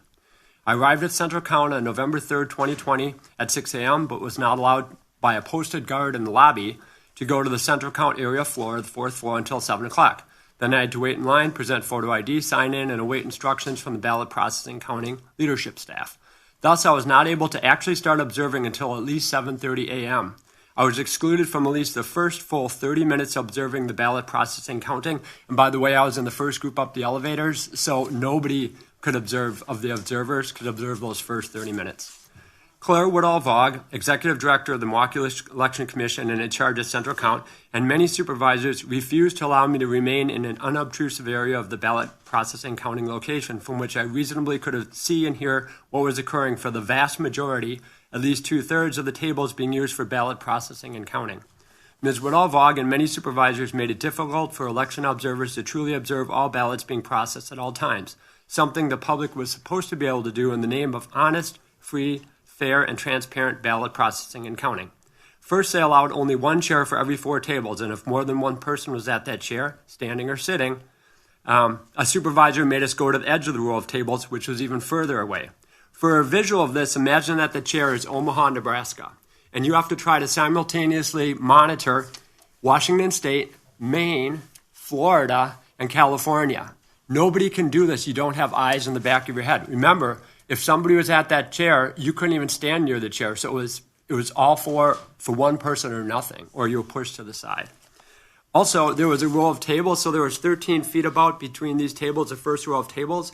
There was a parallel set of 2 more sets of tables, another 8 to 10 feet out from that, and another 8 to 10 feet out from that. And so by the time, and you weren't allowed to go down the walkways to those second and third rows of tables, so try to observe meaningful ballot details, such as whether there's a witness's address or a reason marked on the ballot for why the ballot was duplicated, such it was destroyed. You can't do it from those distances. So what I'm saying is this. At most, we were able to observe 25 to 33% of the ballots, at most, because the second and third rows of tables on each side of that wide aisle were barred from us from being able to access. You were simply too far away to be able to see anything, and they knew this. Another issue with that is indefinite confined. If you look down the ballot certification, right near where the address is, it would say indefinite. If that person claimed they were indefinitely confined, you can't see that key detail at these distances. So we undercounted how many indefinitely confined ballots there might have been on the certificates because they didn't let us see them. So once you left that chair, which eventually you have to go to the bathroom, the Democrat runs and jumps in that chair, and you literally can only observe from the side, to continue my analysis, from the Atlantic Ocean. You can only maybe barely see Maine and Florida. you can't see the other tables. And so it was hours before I could even see those other two tables again. That's why I'm saying probably it's closer to 25% is the most we could see of all the ballots and certifications. Total quality concepts tell you that when you have a highly manual process like ballot processing and counting, there is significant variation in manual processes. Therefore, if we were not able to see most of the manual processes involved in these ballot processing and counting, it's more accurate to say we saw none of the process than to say we saw 100% of the process. So keep that in mind. Only 15 total observers from each party or independents were allowed in central count per shift. This was way too low of a number to allow anything approaching full observation access to all the tables.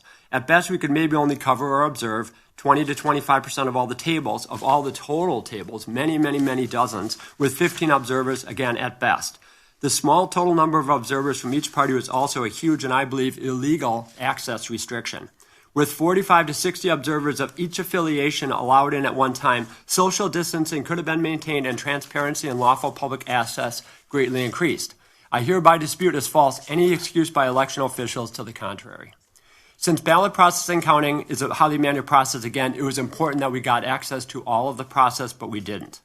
So I picked up a form to start tracking the voter name and ballot ID number of each ballot certification envelope on which I saw issues. Occasionally, since they were talking through masks, and again, there's a team of tables and you're sitting behind them, you can't hear them all the time because they're talking towards each other and they're talking through a mask. So occasionally I'd have to ask, can you repeat that last name again? Or I didn't catch the last three numbers of that ballot number.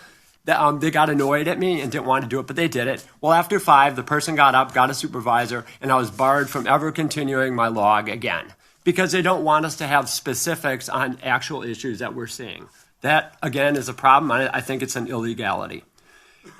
Overall, Ms. Woodall-Vaugh and the rest of her staff were demonstrably hostile, including raising their voices, dismissing every single objection we had and so forth to our questions and observing in every interaction we had with them. They created a very hostile environment for re-election observers. Fairly early during first shift, Ms. Woodall-Vaugh twice made loud announcements to all people present that if ballot processors counters came across a ballot certification envelope with a missing address for the witness, they could go to the computer, look up the witness's address, and write it in. I immediately objected to this due to, among many valid other concerns, what about a witness with a very common name, such as John Smith? I was told by a supervisor that the worker could just assume it was the John Smith on the same street as the voter, or else the closest one to the voter's address. I said, what about if that John Smith lived across town? They didn't care. They were just going to put down the one that was convenient, and they didn't care that technically this is ballot tampering, and it's illegal in violation of both sections 6.87 subsection D and 6.87 subsection 9 of the Wisconsin statutes. So despite Dean Knutson's false testimony this morning, a formal complaint regarding this was formally filed with the Wisconsin Elections Commission by David Bolter on November 30th, 2 business weeks ago. My sworn declaration, which is evidence of wrongdoing, is part of that complaint. Mr. Knutson knows this and has for almost the last 2 weeks, but he still testified falsely anyway. You will hear from Mr. Bolter 2 speakers from now. The election officials told us not to expect many skinny or express ballots, but there were many. I estimate they comprised 25 to 35% of all the ballots I saw.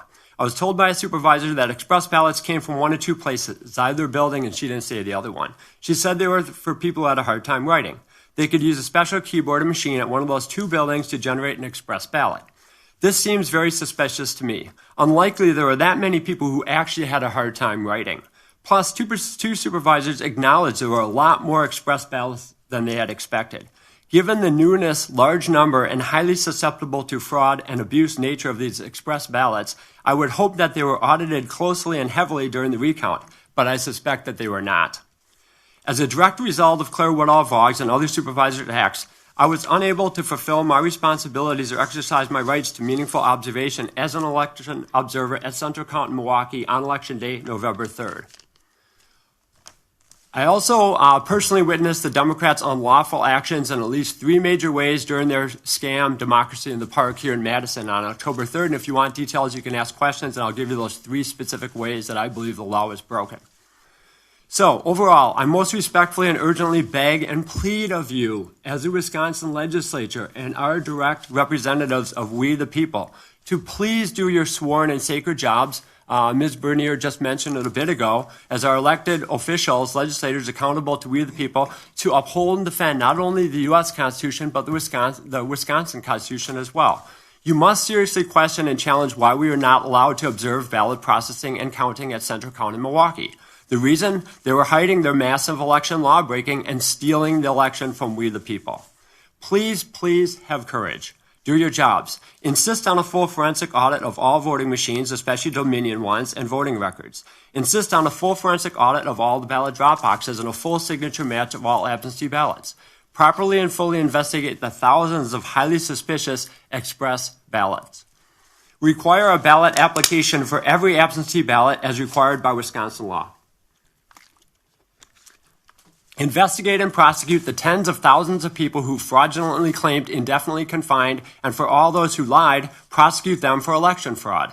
Prosecute all who participated in this election lawbreaking, up to and including members of the Wisconsin Elections Commission.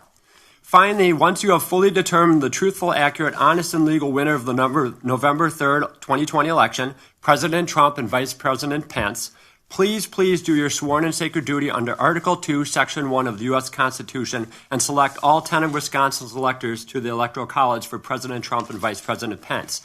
You must get this election, November 3rd, 2020, right. We can't just say, forget this election, it doesn't matter, we'll fix it going forward. We're going to have so much problems in fixing election laws and whatnot if the wrong people are elected this time. There are many of us who were there at Stop the Steal on the Capitol steps on Monday that care about this election. And I feel very much worried that many of the legislators just want to say, what was done, moved on. This election needs to be gotten right. Or we're going to lose our precious paid for in blood for 231 years, free USA Republic forever. Article 2, Section 1 gives you, the legislature, the clear right to select Wisconsin's 10 electors to the Electoral College. Act 334, passed in 1973, may delegate selection to the winning party. But if the winning party is not truthfully, rightfully, or legally the Democratic Party, then they do not get to select Wisconsin's 10 electors. The legislature can and should then select all 10 electors for President Trump and Vice President Pence. According to relevant case law in 1892 and more recently in 2000, Bush versus Gore, a state's legislature can never abdicate its U.S. constitutional duty to select its electors, nor delegate such duty via statute, nor to any administrative agency. That is because this duty is specifically given to the state legislatures by Article 2, Section 1 of the U.S. Constitution, which has not changed. I am very concerned that some legislators may be searching for political cover to avoid standing up and doing the right thing. That would be a critical mistake for all of us, for our nation, and for all our individual liberties and the rest of our country and the rest of our history.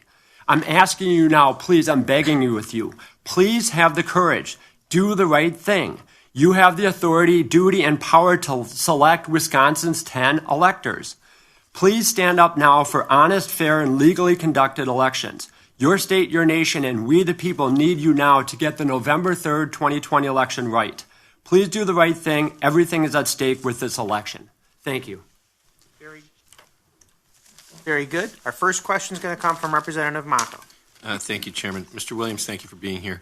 Can you help me understand how we go about doing that? Does that require just a resolution, in your opinion? And I certainly will take it up with Ledge Council, but how would one go about doing that? Do you have an opinion on that? I think you could do a joint resolution that, after proper investigation, and I think this is a good step today, would allow you to make a determination that due to all of the irregularities, fraud, stealing, whatever you want to call it, cutting the corners, administrative liberties by the Wisconsin Election Commission, many of which I don't believe are authorized. No, I get the background for why one would want to do it. I'm asking how. So you're saying we simply do that with a resolution, is what you're saying? I'm saying that I believe that based on what you discover, that you cannot trust the current results of this election, and through a joint resolution, you could authorize the selection of the 10 electors for the Republican Party. We'll, Mr. Chairman, we ought to get an answer on what is our capabilities. And I know we've consistently come up with questions as to, can we do this or can't we do that? And I think there's a lot of us that are not attorneys that don't understand fully what we can or cannot do, or how we might go about doing that. I understand his why one would want to do that. My question is, how would one want to do that if someone would want to do that? And I don't think we have an answer on whether that's true. And no disrespect to Mr. Williams, whether he thinks that that is statutorily available to us or not is not what I need is a better answer than that. Yeah, so perhaps we could take a look at Ledge Council's memo and then maybe expound upon that. Maybe their memo isn't completely specific enough, and maybe we can kind of look beyond that. But and it kind of goes to Mr. Sortwell's question. I mean, do we have the ability to get a preponderance of opinion or a preponderance of evidence from our attorney team rather than a single look at it? So again, no disrespect to a single attorney, but I think sometimes several set of eyes are better. And then the last point I would say, sir, is that time is of the essence. And so when might we be able to ascertain whether we have that ability or not? We will ask for a Ledge Council to review that memo and see if they agree or not agree. And I would ask for that as soon as possible. Thank you, sir. Let's go to Representative Sortwell. Sir, Mr. Chairman, I do have one suggestion if you'd indulge me for 30 seconds. This may be a little expensive, but recognize it would be a one-time cost, but think about this. I sent you a recent copy, many of you, a copy of the Epoch Times quoting Harvard law professor Alan Dershowitz. I believe that as an outside expert constitutional law lawyer, he would be able to provide you an idea of what you could do specifically to get that, because he stated in that Epoch Times article that this avenue is very much available to you. So why not pay the fee and get a true outside opinion? Just a thought.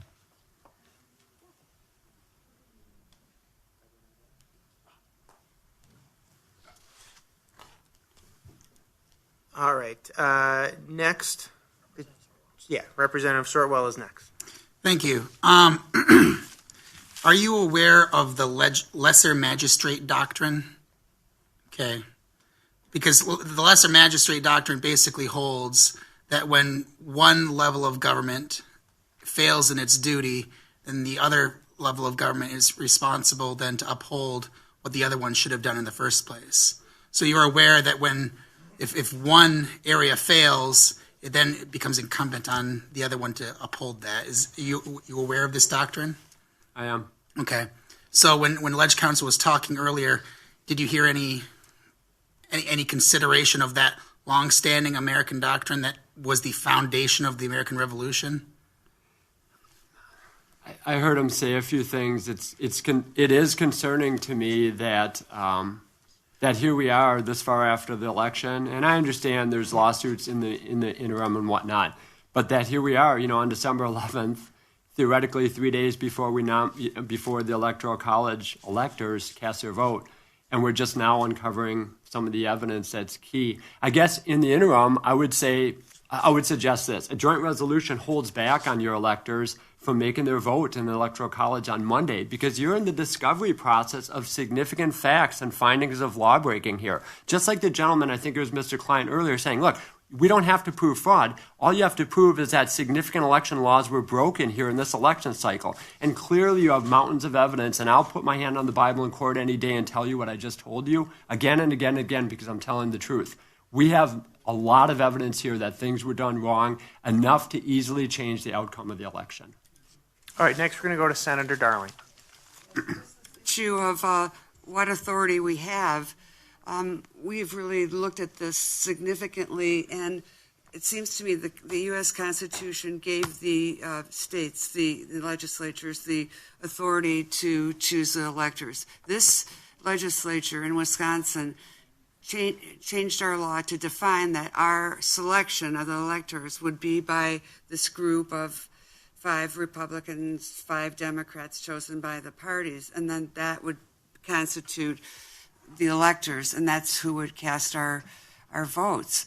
So it's my understanding, unless we change our law, we aren't able to do what you're suggesting. It's very frustrating, but I think that you have to come to some conclusion about what we can do, because I don't want to give our citizens the thought that we can do more than we're doing because we care about this election.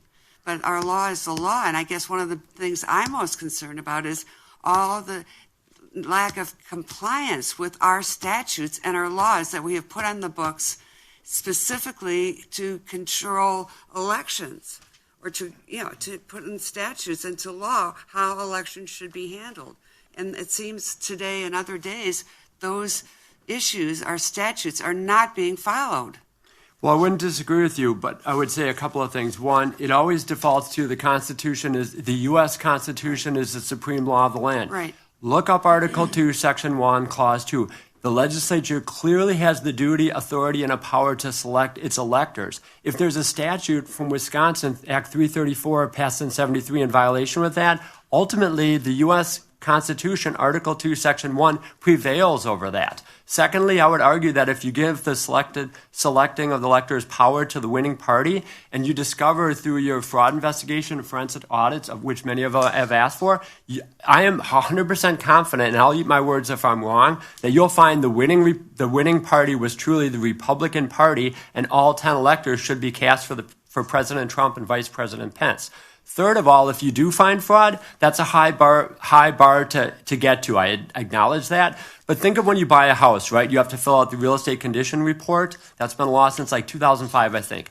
If you commit fraud on that and don't tell about 5 or 6 things, the roof leaks, the basement leaks, whatever, and I buy that house from you in reliance on you saying, nope, there's no problems in my property condition report, and later on I find out very quickly after that there were those problems, I can do one of 2 things. I can take it to court and make you take back your house in the extreme, but it's been done, or I can go ahead and get all those issues fixed that you fraudulently did not report to me and charge you for all of those expenses. But in either event, the result is the same. Fraud sets aside my requirement to comply with that contract. In the same vein, I believe, fraud would set aside any duty to delegate that power down to the winning party and take it back to the legislature, which you always have per the Supreme Law of Land, Article 2, Section 1 of the U.S. Constitution. All right, last question to Representative Monko. So I apologize. I just have a bit of a preamble there. So I think to reiterate the question then, or restate the question that I asked just previously, Mr. Chairman, is then I would want clarification on what Mr. Williams just said, that if that set-aside provision does exist. And then number 2, to Senator Darling's point, Mr. Williams used the word may, that we may do this or may do that, and that's different than shall. So I'd be curious to know if Senator Darling's right that we statutorily move that into a different place, but if it does say may, then that would give me some different context. But that wasn't my question. My question was what I would also like to know, what I'd really like to know, and let me just make sure I get this phrasing correctly, is that I'd also like an answer on the Milwaukee Election Commission. By design, is there any language in there that, because of their very existence, would give them the authority to think in any way or act in any way to choose or pick Wisconsin election laws? Whose jurisdiction would supersede anything that a Milwaukee Election Commission themselves would dictate? I'm curious to know, if there's any way that they would erroneously think that their laws and their procedures would supersede our own. Are you speaking regarding the city or the county? Just to clarify things as best as I can for Ledge Council. I can only imagine they'll have to look something up for that. Yeah, I'll get additional details with you. Go ahead. The Milwaukee Election Commission, the Milwaukee County Election Commission, now works under the authority of the county clerk. Back in the day, they took it completely away from the county clerk. You may remember voting, I think you might have voted in favor of putting that back in under the county clerk. So the county clerk and all municipal clerks have to follow state election law. And so when there's an election law, it'll say the county clerk shall and the municipal clerk shall and the election commission. Got it. So they are not exempt from any law that pertains to municipal clerks or county clerks at all. It's just that they have a commission that was appointed to sort of help us deal with the issue we see today, the large municipality with all of the responsibilities of running election is extraordinary. And the commission was really designed to oversee, to make sure all of the process and procedures and laws are followed. I am not sure the commission understands how important their job is that they are kind of, the county clerk has the county caucus, or canvass, the board of canvass. So it's a county clerk, a Democrat and a Republican board of canvass that makes sure that those election results are accurate. The election commissions in Milwaukee, and only Milwaukee, are to make sure that all of the processes and procedures and election laws are followed. And from what I gathered from the history behind it, and I don't know if Ledge Council can elaborate on it, but it's because it's the largest municipality with so many people, to make sure it's all done well. And I think they've failed. Thank you, Senator, and your personal experience in that is really valuable to me. Thank you. All right, very good. We're going to go to our next witness, who is Paul Kramer. Thank you, Bart.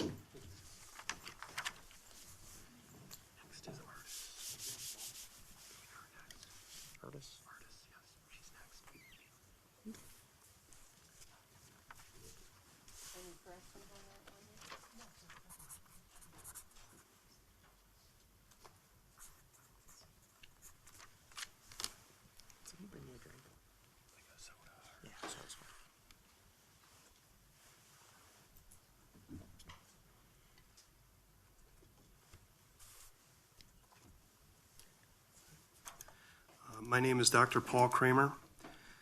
I'm a resident of Lisbon, Wisconsin. I was a Trump campaign recount observer on Sunday, November 22nd. At approximately 10 a.m., myself and other Trump recount observers were led into the third floor room of the Wisconsin Center where the count took place. While I was looking for my assigned table, I was listening to a proceeding that was being broadcast over the public address speakers in the room. The Board of Canvassers and the attorneys for the Trump and Biden campaigns were discussing the fact that ballots were being run through counting machines after the room had been cleared of observers at the end of Saturday evening's recount activities. I found this very disturbing, and knowing that evidence of wrongdoing has a tendency to get lost, I clicked on my camera on my phone and recorded the discussion. I forwarded this recording to Representative Branchin for her attention, and she asked me to testify here today. I have a transcript of the recording here that I'd like to read from. This is one of the Trump attorneys talking during this conversation. It's, Mr. Chairman, I'd like to put on the record my observations of what I saw last night. The board, I believe, around, it's intelligible, 8 o'clock-ish, when we called it a day, called it a night, we were told that there were a few ballots that were going to be run. It took me a while to gather my things and speak with various people. It was about 8:30 when a gentleman came to me and said, "Do you know they're still running ballots over there?" I said, "That can't be." He said, "Well, yeah, look." I walked over there with Mr. Voiland. When I got there at approximately 8:30, 2 machines were running. The observer said that the third one had been running, but it was stopped, those machines.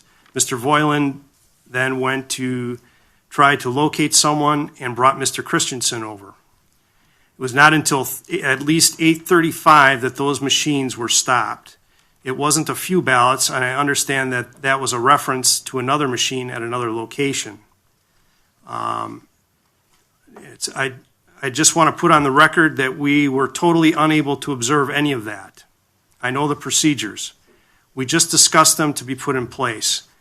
But it should not have happened, and the entire ward and everyone I am looking at was long gone by the time this all occurred, except for the clerk, as you're able to see.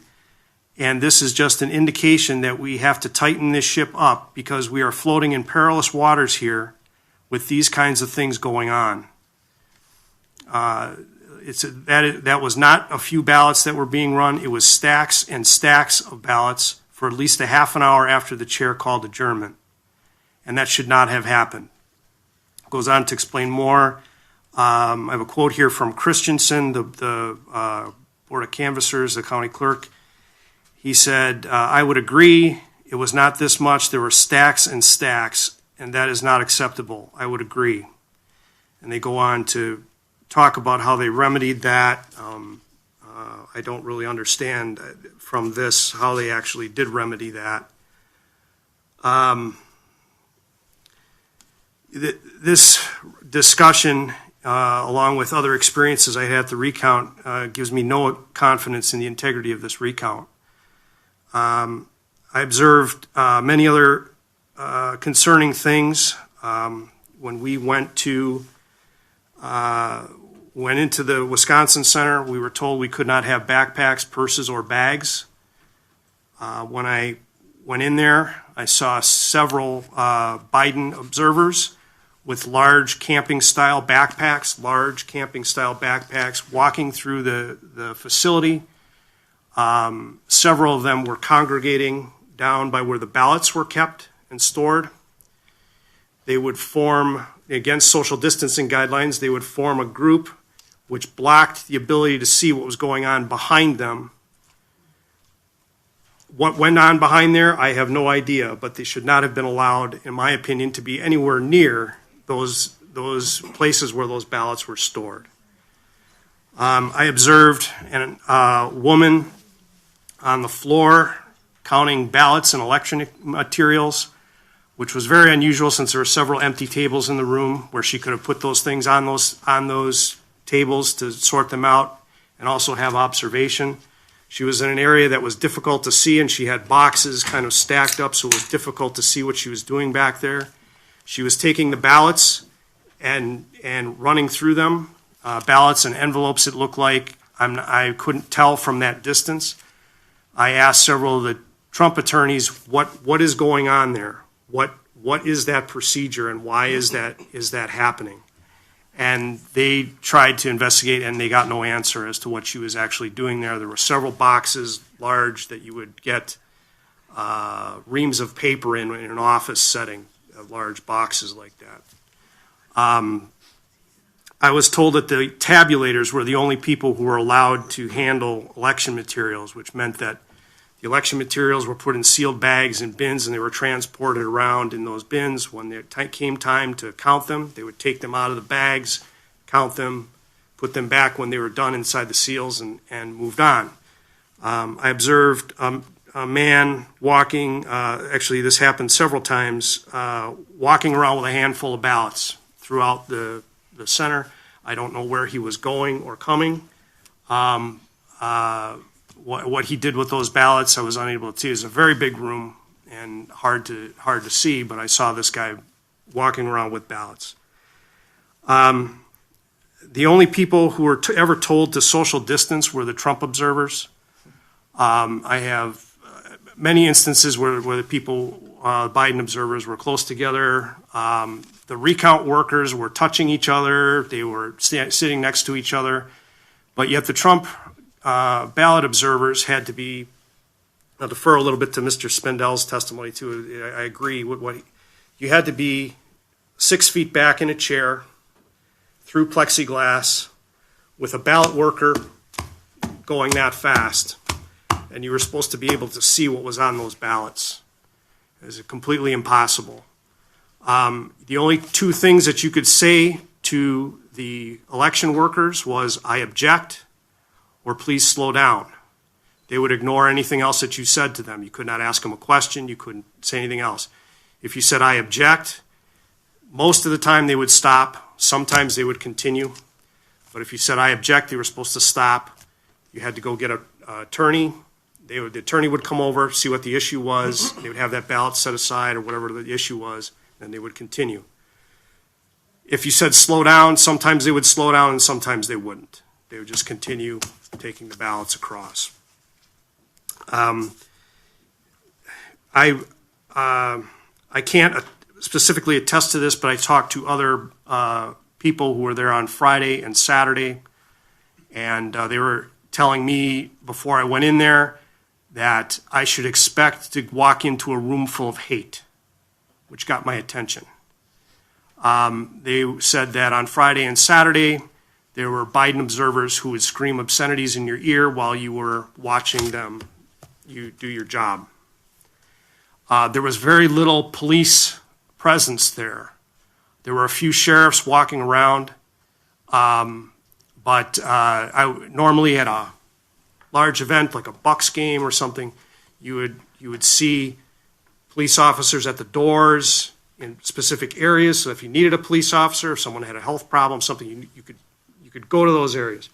But there was nobody at any of those, any exit or entrance points. They were kind of wandering around. In the beginning of it, we were getting some last minute instructions from the Trump campaign lawyers on what we were supposed to be doing with the ballot counting, the ballot observations.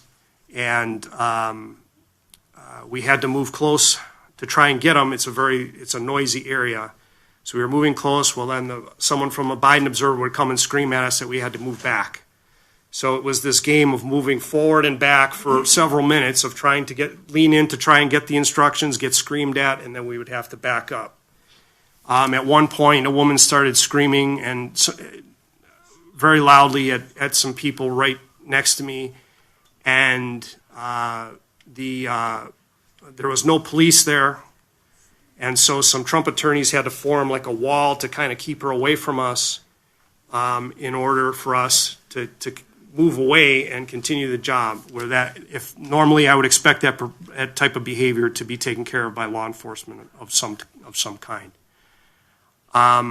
It was a very disturbing experience. I have absolutely no confidence in the integrity of this recount. I can't even believe it happened. I can't believe that anyone could say in the United States of America that type of thing was allowed. I was sick for 2 days afterwards with a headache. I don't have headaches. I don't see how we can have a democratic republic if this type of nonsense is allowed to occur.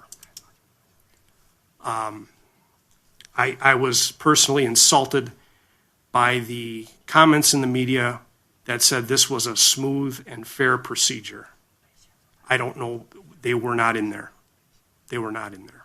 Or they're completely lying. I think that's all I have to say. Thank you.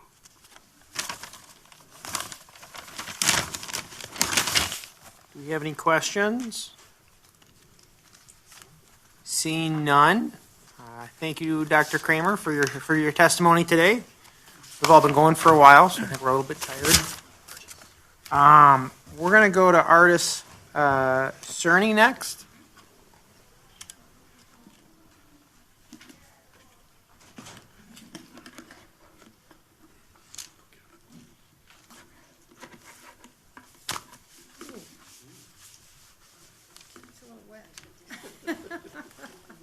Something dry? Could you move off the chair a little? With your hanky. It's wet. It's not so bad. Let's, why don't we do that while they... Okay. Good afternoon. My name is Artis Cerny. I'm from Pewaukee, Wisconsin. Ooh, this is all wet. Before I forget, I just want to say, if you folks take the time to go to WEC's front page, on the left-hand column, there's a spot that says complaint. So that's where you put your complaints that Dean Knutson was talking about. It gives you a little tiny square, and you might have a 3-page story that you want to tell to them. You can't look back to see what you already wrote. It's like impossible. The last time I did a complaint, I freehand wrote it and sent it to Reed, and I said, here's my complaint. I find your complaint note on your website ridiculous. So just take a look at that, please. Okay. On Election Day, I observed at 4 polling locations in Milwaukee County. The first one was in Wauwatosa. The other 3 were in Milwaukee. When we asked the chiefs what they did with mail-in ballots that were brought into their polling place, they each had a different answer. So remember, this is election day, and we asked, what if somebody walks in with a mail-in ballot? What do you do? The first chief took them to the central count, which happened to be in the same building that he was in. At the second location, the next one spoiled the citizen's ballot and gave them a new ballot. At the third location, the chief refused to touch them, make them take him back to his car, and then when the person came back in, he gave him a ballot. The fourth person said he had not faced that problem yet and he'd deal with it when he got to it. So the third person was correct. He made the citizen actually take it back to his car, and when he came back in, he gave him a ballot. But it is clear, and I've been dealing with WEC a few years, WEC is responsible for creating this mail-in ballot fiasco and expecting clerks, chiefs, and poll workers to remember all of the directives because there are so many, it's impossible. If you ever want to get a headache, go to WEC's website, go to clerk communications and listen to some of the communications that WEC gives to their people. You can't understand it. It's literally impossible. Every time you folks did a law, WEC took that law and twisted it around until it met what they wanted to achieve. It was pretty unbelievable what they did with some of the statutes that you passed. Now, then I went out to Central Count that same day on Election Day. It was a farce. You could see nothing. It literally was a farce. I felt sorry for the man before me. I think he had these high expectations, but I know what kind of things go on in Milwaukee. I'm not going to re-explain to what he talked about, how this was a huge room, like a football field room. And they had pods. They had tables set up in cubicle areas. So around the aisles, you could sort of see something at a table, but you could not see any of the interior tables. There were some chairs at some of the interior tables. There was a Democrat woman that sat there the whole day, and how did I know she was a Democrat? Because she never watched the proceedings. She looked at her phone all day. The only time they brought their head up is when they thought you were trying to stop a vote from being counted. Then we got their attention. I finally went and stood next to this woman, even though she was sitting in the chair, because I wanted to see what was going on in the interior. And it didn't take long for one of the directors down there to come and tell me, you cannot stand here. And I said, but I want to stand here. I want to view what's going on here. If you keep up with this, you're going to get kicked out of here. You're out of here. So I thought, okay, I won't get kicked out. So I moved on and went someplace else. But that was the kind of atmosphere that we were dealing with down there. And one thing I want to bring up before I forget, that night I went home and I watched the news. And in Madison, the observers there were allowed to be right up to the table. In fact, I saw them putting ballots and envelopes up against the scratched up plexiglass that I was forced to try and look through. So how come Madison got treated that way and we got treated differently? So here again, we do not have fair situations going on in this state. Now, I just also want you to be aware of this fact. Since, and I guess it was Kevin Kennedy in 2016, gave the clerks the right to write in an address that was missing from the witness address on the envelope. But at that time, they could still use black and blue ink. It wasn't until this year that they were directed to use that red ink. And had they not used red ink, we never would have known that that was a directive that came from WEC. So I think it's important to realize that they knew they were doing something wrong. And they decided they'd put it in red because they didn't want to have to deny that there's something odd there. All I can tell you is it wasn't until this election that they were made to write those addresses in red. So try and figure that one out. Okay, so then we're moving on to my experience at the recount. Once again, it was a farce. 5 feet away from the edge, 3 feet away from the edge of the table, and then there was a scratched up plexiglass. You couldn't really see anything that was going on.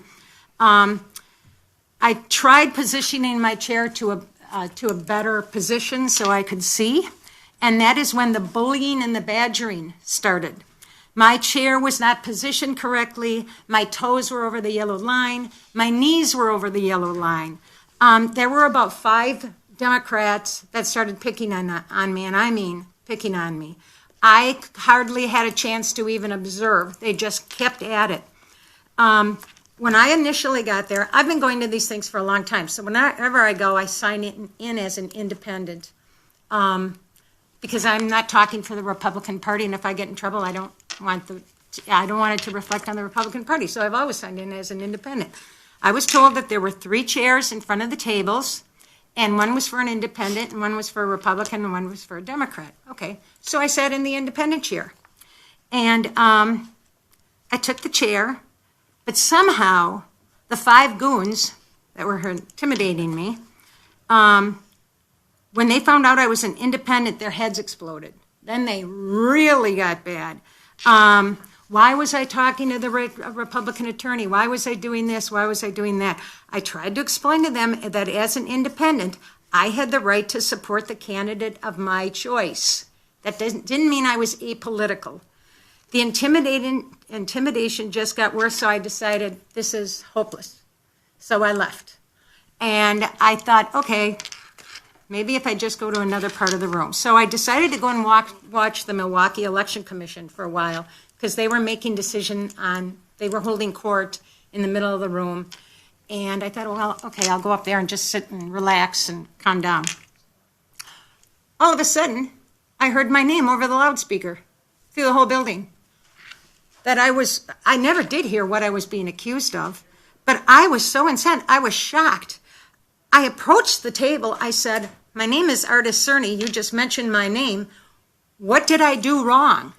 And I said, I'm abhorred by the fact that you said my name over the loudspeaker without even talking to me first. They totally ignored me. I went and sat down.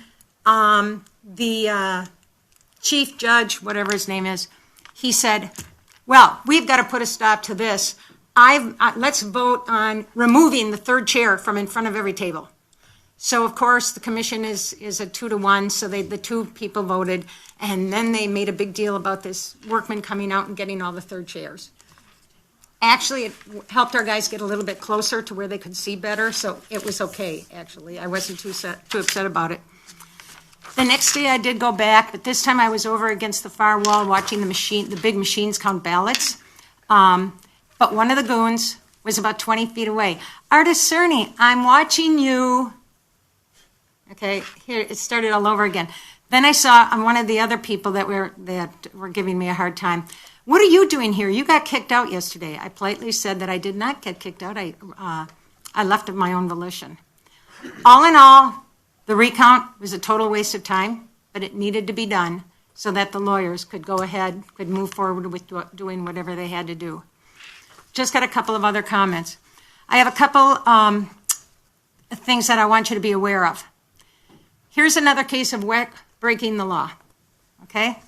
Wisconsin State Statute 6.86 sub 6 that says that if you received a ballot by mail and you spoiled it, you spilled coffee on it, something happened to it, the citizen is required to return the spoiled ballot to the clerk's office before they can receive a new one.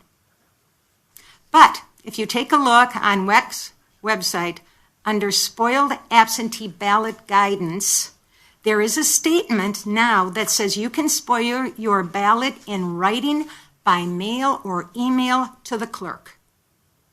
When did that happen? Every other situation, you spoil a ballot, you got to either mail it back into the clerk or you got to take it personally before they will give you another one. So how many people called in, never really spoiled the first ballot, got to vote. I mean, they're handing ballots out like they're candy, is what's going on up there. Now, last Friday, let me preface this with this. Okay, when I was observing at the recount, they brought out a wad of ballots. You know when you go to the Office Depot and you get a new ream of paper to put in your printer, and the ballots are perfectly in the plastic container, and you got to fan them a little bit so they loosen up? They brought out a wad of ballots, and I said to myself, those don't look like they touched human hands. And I looked at them a little more and I thought, well, they do have the creases in. And then I did ask Claire, I said, did you fold these pre-fold for the, well, some of them we pre-folded. Okay, so I thought, well, maybe since the creases were all identical, maybe it does look like a pristine, but it just looks so perfect. So I did watch those being counted over at when they went to the big machines to be counted. But that still kind of haunts me, like, why did those ballots look so perfect? So last Friday, I did an open records request of Milwaukee County, who now has custody of the ballots and the envelopes and everything else. I have done this before in other years. I wanted to look at the physical properties of the ballots, the texture of the paper, the creases, the perfect bubbles. I wanted to actually count a couple of wards. I was told I would never be permitted to handle the ballots, ever. Now, I've heard and I've seen on TV that in other states, people are being allowed to look at the ballots and touch them and count them and do whatever. I am hoping that maybe one of you could help me get in to see some of these wards. I've got some numbers. So if anybody's interested in taking that a step further, please help me with that. I still cannot believe that in the interest of fair and honest elections, WEC did not stop the donation of millions of dollars to 5 of our cities. Did you in the legislature know that this was going on? Did you know? This is blatantly apprehensible. They were buying votes. This should have never been allowed. Who should have been the person to stop this? Who should have been the person to stop this? Who do we go to? What do we do? It's pretty unbelievable. Now, how do we correct this mess? I have an idea that I hope you will take me up on. Is there a page I can hand these out? I don't know if I have enough copies. It has been mentioned to do a forensic audit. You want to make a few more copies? I don't think I have enough. One of the ways that you could start a forensic audit, and you can get the results from it in a couple of days. I know it's Friday, you won't maybe get the results till Monday, but there's such a thing as the registration list alerts. These include names, addresses, and birth dates of every person in the statewide system. This list is a result of an instantaneous check that occurs when a registration is entered into the system. So in other words, as during in-person absentee and on election day when people fill out the registration form, it goes to the clerk's office and then they have people there that are typing all the information that goes right into the system. But there's an instantaneous check that determines if that name is already in the system, or it looks like that name's already in the system. It also goes through a death database to see if that person has died in Wisconsin, and it goes through a felon list. So this registration list alert, if one of those 3 things waves a red flag, it goes to that municipality. And these registration lists alert, I think, occur at the very end of in-person absentee and on election day. Now, the clerks have 45 days to get all their registration information into the system. And I think it's December something, it's in a few days that their 45 days is up. But I would say take what's in the system and find out how many new registrations are either deceased, lots of duplicates, deceased felons or duplicates. I have here November 3rd, 2018, 3 days prior to the election, the number of registration list alerts in the system was a little over 8,000. On December 6th, after the election, there were 25,000 registration list alerts in the system. So there are a ton of people voting at the end of in-person absentee and on election day that shouldn't be. So that's number 1. All I'm asking you to do is go to WEC and say, of the registrations that have just been put in, or you can start from October 1st, how many of them are in the registration list alert system? So you can find out, are they duplicates, are they deceased, are they felon? And remember, these people all got to vote. They all got a ballot and voted, okay? Another thing in a forensic investigation is the DMV check or the Social Security check. The DMV check is what is mandated by HAVA, the Help America Vote Act, to look to see, check the name, birth date, and identifying number of the citizen. So do not confuse this with ERIC. ERIC looks at name and address. The DMV check looks at name, birth date, and identifying number. And when I say identifying number, I'm talking about the driver's license, the state ID, or the last 4 digits of the Social Security number. So just so you know what kind of numbers I'm talking about, November 3rd, 2016, an open records request was made of WEC for the number of DMV non-matches in the system, 154,000. That's how many people we're talking about have failed this DMV check. Who doesn't remember their name, their birth date? Your driver's license number never changes. Okay, so WEC says there's spelling mistakes, whatever. So when a DMV check fails, it gets sent back to the clerk for the clerk to go and look in her paperwork, make sure she spelled the name right, make sure she got the birth. They recheck it and they send it back through the DMV check. So please, if you're going to do a forensic audit, do these 2 things. I hope you all got the piece of paper that explains this. Another thing I would hope you would look at is the indefinitely confined list. I don't know when the kerfluffle started. Was that like March 1st when those 2 county chairs said, oh yeah, you can sign up for this? I would say look and see who all signed up for the indefinitely confined list from March 1st up to the election. See how many of them voted. The people that are really in need, who are in home, can't get out, they were already signed up. Maybe there were a few of them in the beginning of the year that signed up. But this indefinitely confined list, I am actually surprised that when those 2 county chairs were called on the carpet, that we didn't erase all those names from the system and say, sorry folks, you're going to have to vote by mail if you think you have COVID or you don't want to come in. They should have been removed. Their vote should have not counted.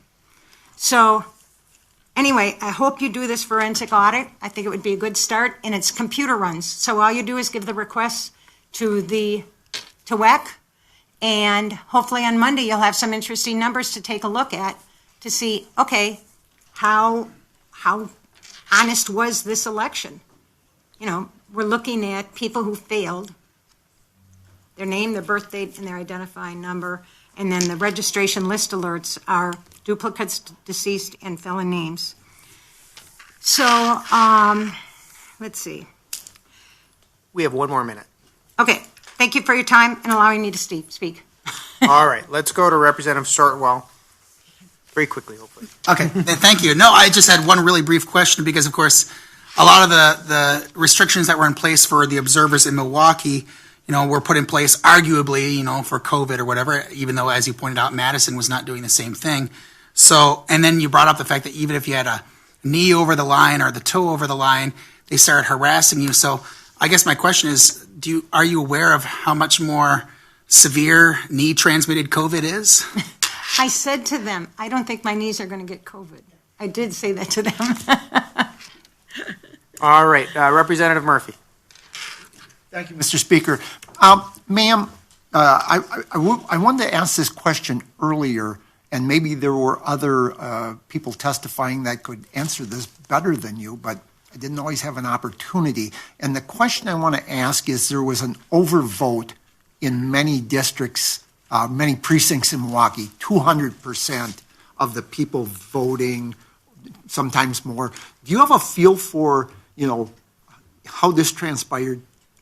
Well, I can tell you this, it didn't happen on election day because the polls were not that busy at all. Okay. It happened during in-person absentee. And maybe we'll have an opportunity that we'll have someone else that might be able to speak to that too.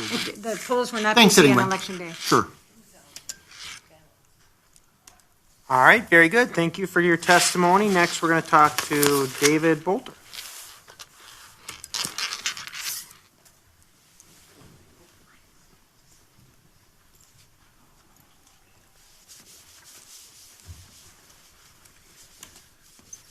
before we go to David Bolter, while we clean up, Ledge Council looked into some of the requests that Representative Mako and Representative Sortwell made, and they would like the floor. You just take that. I'm going to go for a walkabout. There you go.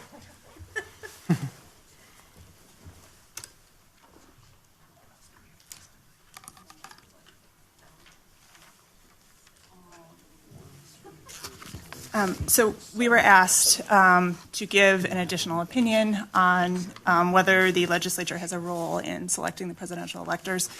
And my colleague and I have consulted. We've also consulted with the attorneys at LRB, and we are all in agreement that under the current state statutes, there's no authority for the legislature to appoint the presidential electors. It's absolutely true that the U.S. Constitution does say that state legislatures have the authority to direct how presidential electors are appointed.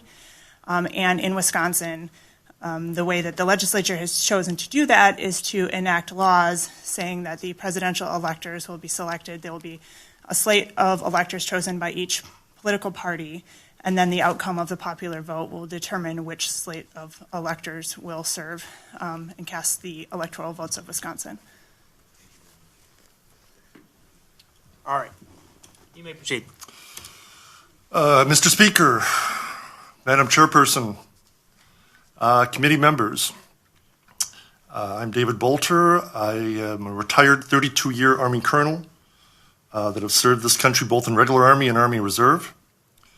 I was also an Inspector General for the Army, and I've done obviously many things in the 32 years of service here and abroad. I was employed as one of the approximately 3,000 poll workers at the 2020 national election. In particular, I was assigned as a paid ballot counter. Thousands of ballots that came to the central count went through my hands. My entire period of work lasted 3 shifts. I got there at 5:30 the morning of the 3rd, and I stayed till approximately 1:45 the morning of the 4th. I assure you I will be brief. During the 3 shifts, I did characterize the entire environment as being dismissive in terms of asking questions, of getting challenges answered, getting objectives answered. I did see thousands of ballots that had the pre-printed 10-day residency requirement. I think that's what's already been discussed about statute 6.87 and also 6.15. Suffice to say, I saw a lot of red ink in there. And all the points that I'm making today, as I need to mention, has obviously been submitted in my notarized affidavit. When I objected to ballots with the red ink inserts and crossouts, I obviously gave my objection to the executive director, Ms. Woodall-Vog, and was repeatedly ignored. I objected to what looked like countless occasions unconfirmed witness addresses on ballot envelopes. I saw their signature, and I saw their address.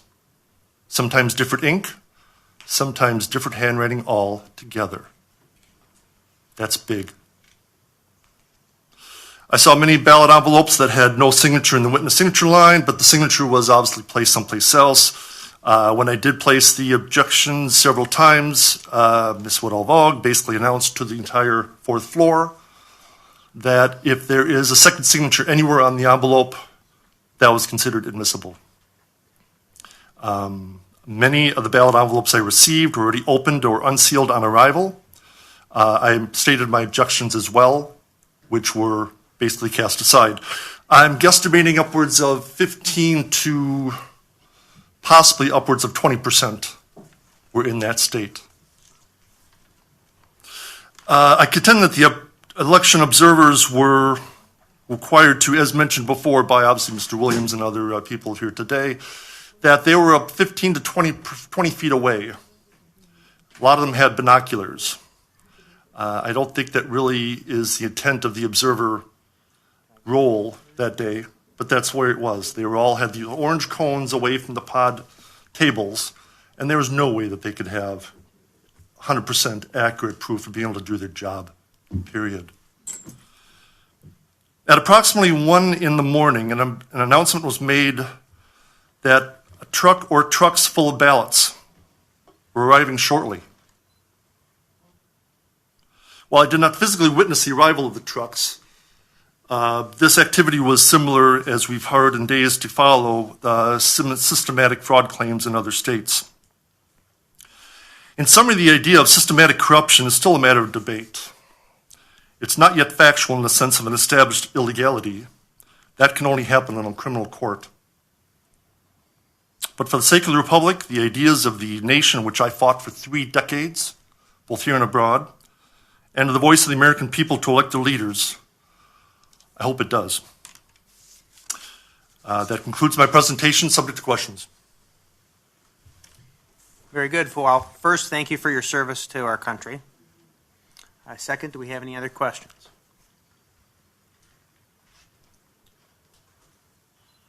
All right. Seeing no other questions, thank you for your service.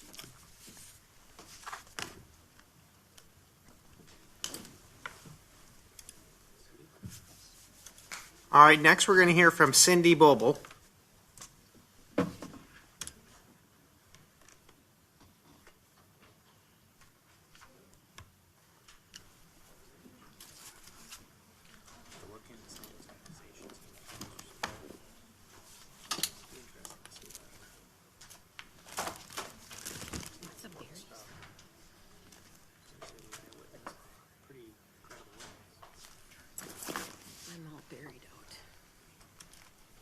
All right, are you ready?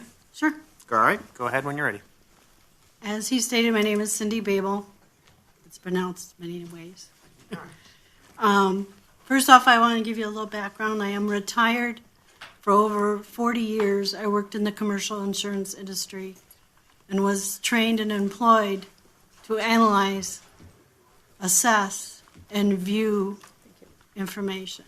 So I thought it would be very helpful for me as someone that has looked at information and analyzed information my whole life, evaluating risk and exposure, putting up millions of dollars, to honor my state and observe. I did forward, I don't know if it was passed out, a list of where I was and the hours I put in. Eat them. I would think the Election Commission would be interested in what I saw, since I put in over 50 hours. I was at absentee voting, otherwise known from the website as voting by absentee ballot, at 6 locations, 8 different times, totaling about 27 hours. Those include City of Milwaukee, Racine, and Waukesha.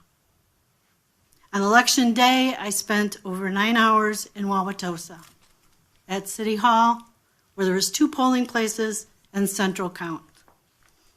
On the recount, I spent over 15 hours observing in the city of Milwaukee. So I have a broad perspective of the things that happened. I did not previously do any poll watching or observing, but I did do the training multiple times, in person and online.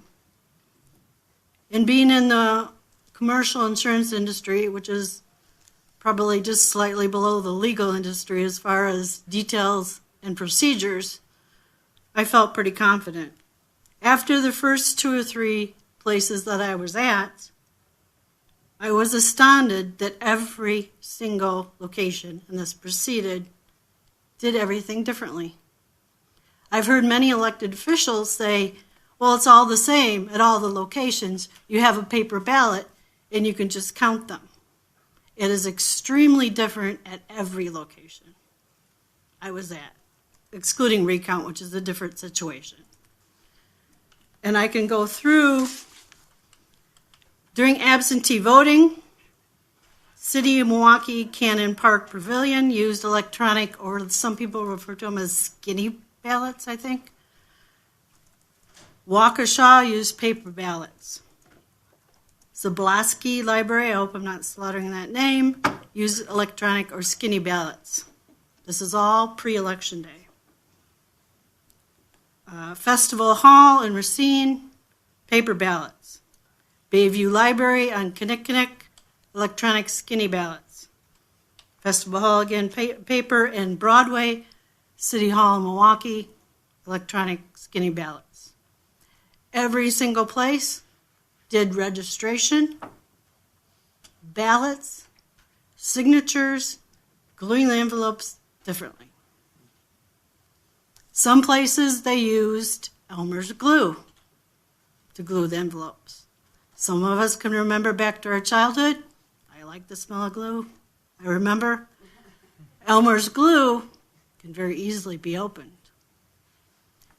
And since I was at Central Count, nobody opened the envelopes via the glue flap. They were all slid open. And they were slid open very fast.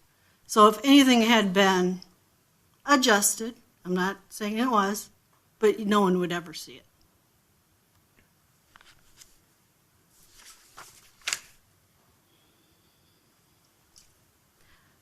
The other thing I found very interesting is when I've asked about procedures that weren't being followed, such as using the ineligible voter log, announcing name and address, verifying proof of residence.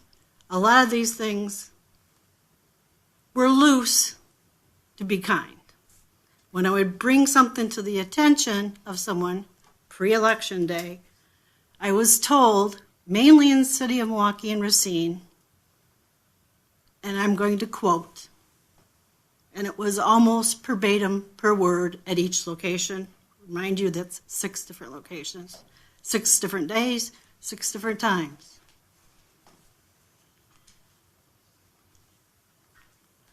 Let me get my quote correctly.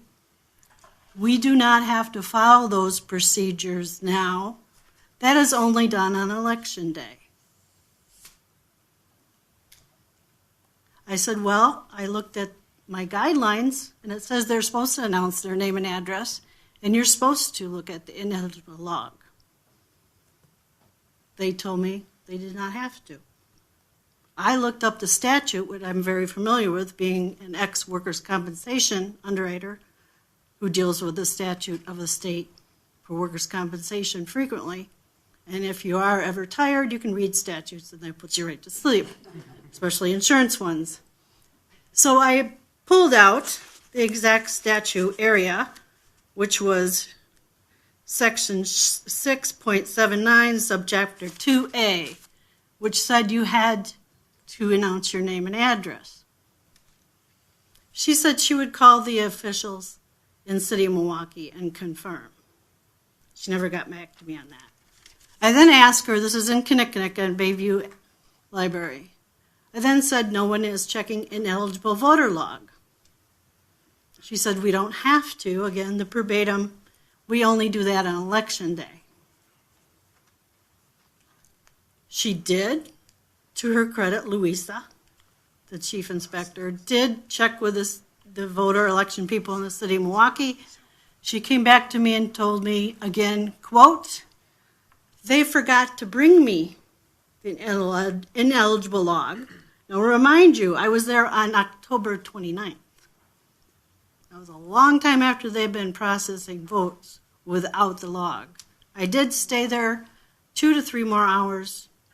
They were supposedly bringing the log. It never appeared. I never went back to that location. So what happened after that, I have no idea. The other things I saw, I will generalize for you. Proof of residence was very loosely used. In fact, in Wauwatosa on election day, there were 2 polling stations in the library there. They were not using correct proof of residence information. I caught them a lot of times using, and I blacked out my name, Geico, State Farm. If you ever get a mortgage or a student loan or a credit card, they will snail mail you all kinds of offers for insurance with your name and address. That was used frequently. I brought this to the chief's attention, and he said they're not supposed to use it. Are they using it? And I said yes. He walked over there. The gentleman didn't know what was supposed to be used and what wasn't. I gave him my cheat sheet out of my packet of information to use for the rest of the day. I can't tell you if the training was bad or if it was on purpose. It's probably, like earlier said this morning, both. I was very disheartened of what happened and very disappointed. I challenge you as the Election Commission to be the eyes and ears like I was. That's what we did in my industry. We would secret shop, basically, what was happening. It was very intimidating and threatening and bullying. Racine was the worst. This was in Festival Hall. I have affidavits that was also handed out that you can look at if you wish, that I've done and notarized. And I drew a picture and I used their website, Festival Hall's website. The interesting thing was they put us in a corner. This is a 15,700 square foot building, so there's plenty of room. I wanted to get closer so I could see. So depending on what I was looking at, I was anywhere from 20 to 50 feet away from everything. They finally let me go a little bit closer to the registration table. I can only see one of four. I was trying to hear and listen, and I must have accidentally, they had tape, put part of my foot over the taped line. Okay, I wasn't paying attention to my foot. It was part of my foot. The clerk came, well, actually the assistant clerk, sorry, came and started yelling at me in my face. And I told her I was trying to listen, and I saw them not using the ineligible voter log. She said, yes, they were. And I said, I hate to bicker with you, but they weren't. Their purse and their phone have been on top of that log for the last 2 hours, and their purse and phone hasn't moved. So I don't know how those last 3 people got checked. She then proceeded to get in my face and wanted to know if I was threatening her, and she was going to get the city clerk. I said, by all means, go get the city clerk. She came back with the log that I have to sign and wanted me to print my name so it's more legible. I said, sure, fine, I'll print it. Why do you want me to print it, I asked. She goes, we are going to call ahead to all the other polling locations, and if you show up there, you will be kicked out.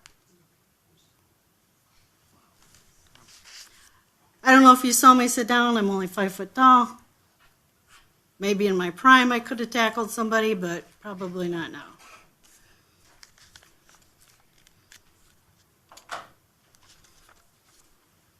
The other interesting thing about Racine, which doesn't come up a lot, Green Bay, Milwaukee, Madison comes up a lot.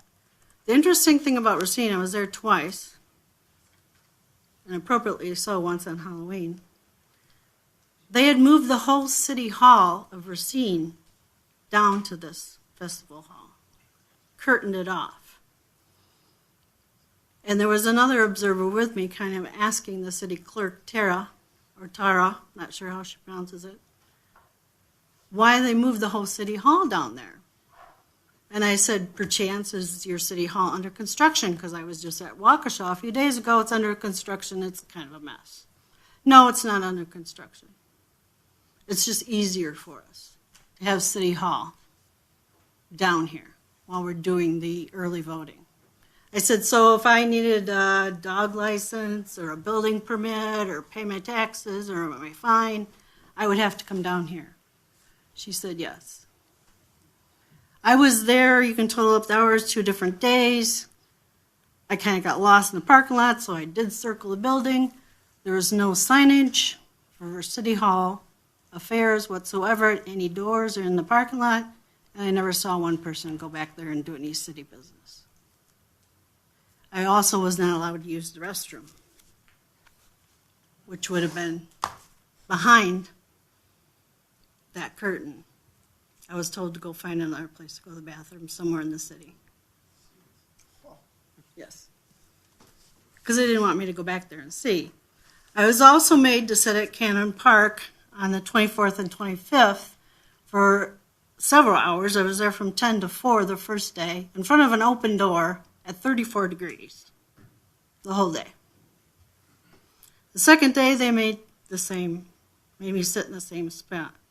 The second day, just for fun, I saw the first day that at the end of the day, they brought out this bag that kind of looked like a pizza delivery bag. You've heard that term.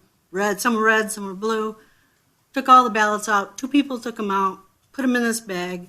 They had the key. They went to a room that we could not see or hear and did something with them. The first day, they brought 3 ballot envelopes out and had the inspector general, or chief, they call him, write something on them and took them back. So the second day, I left at 4 o'clock, and I thought, I wonder what they do with those at night. They're not going to leave them in this park pavilion all night long. So I got in my car and went around the block and parked somewhere else where I could see what happened. They brought them out in the bag, and one of the poll workers had the ballots, not the chief, Tony, is their name with an I, I believe. And he threw them in the back of his SUV, and off they went. The chief didn't even take them with her. They went with a poll worker. Where they went, I have no idea. The recount you've heard a lot about. It was very intimidating. It was very bullying. I was told on the first Saturday I was there, since I'm short and a little elderly, have back problems, I could turn my chair around and kind of lean on the chair, in the back of the chair, and watch. 2 days later, I was told I was not allowed to do that. They called the cops and hauled me out.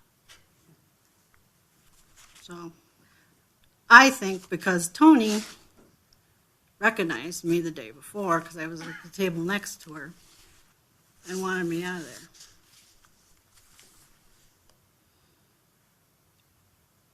Look at my notes quickly.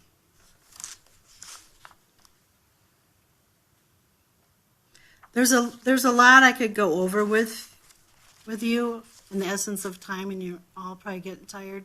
If you'd like me to come back and speak further with all my experience at all the different locations, I'd be happy to. I just encourage you that we could put more laws on the books, but they're not following the laws that we have now. All right, thank you. Our first question comes from Senator Bernier. You know, clearly, I've trained poll workers, chief inspectors, municipal clerks, poll watchers, and I know there's this instinct or this thought as a poll worker that the poll watcher is somehow there to catch you doing something wrong, and they're adverse to it. And I know we have to get over this issue of the poll watcher is there just to make sure the process is followed, sometimes there to keep an eye on how many people showed up to vote, and if, Kathy Bernier did not come in by 5 o'clock on election day to vote, then you all are going to call me and say, do you need a ride to the polls or whatever? I don't think a lot of people understand that poll watchers are not necessarily there to catch someone doing something wrong. And we shouldn't have the idea, the poll workers should not, or the municipal clerks, or the chief inspectors, that somehow you're there to catch them doing something wrong, and to not be adverse or defensive when the poll watcher does point out something. So that's lack of confidence, in my opinion, and lack of training, that they're having to swallow their pride and say, okay, she's right, this is what we're supposed to be doing, and do it right from then on. So with that said, you have very specific times, specific places, and specific issues. Would you be adverse to sitting down in a room with some of these people and sit and talk about your experience and what it is that we can do see, poll watchers are a part of our electoral process. Poll watchers are as legitimately in the polling place as what the poll workers are and the chief inspectors.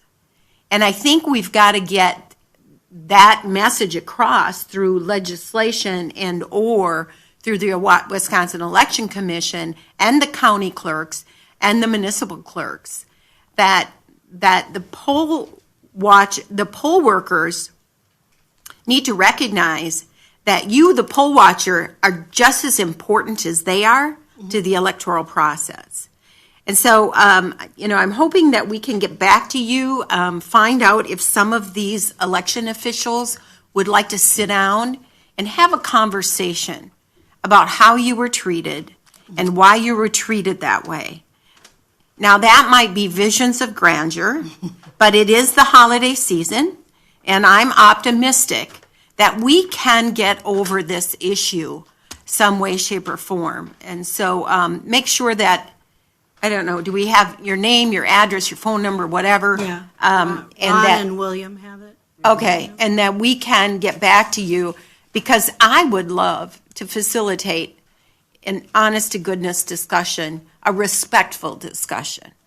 Right, and I agree with you that I don't know what was said to the poll workers, but during their training, just to identify that watchers will be in, they're going to be watching, and they're not there to cause a problem or to accuse people. Just a simple explanation and some basic training of what we're there for and why would probably be very helpful. We have time for one last question. Representative Mako. Thank you, Mr. Chairman. And maybe it's not necessarily directed at the witness, but I'm increasingly getting frustrated and wondering what we can actually do. I just want to scream as we look at all of this nonsense. And there's a short-term problem and a long-term problem. The short-term problem is this current election, and I feel virtually helpless. The longer-term one, if any of this legislation requires the governor's signature, again, I think we're at a loss.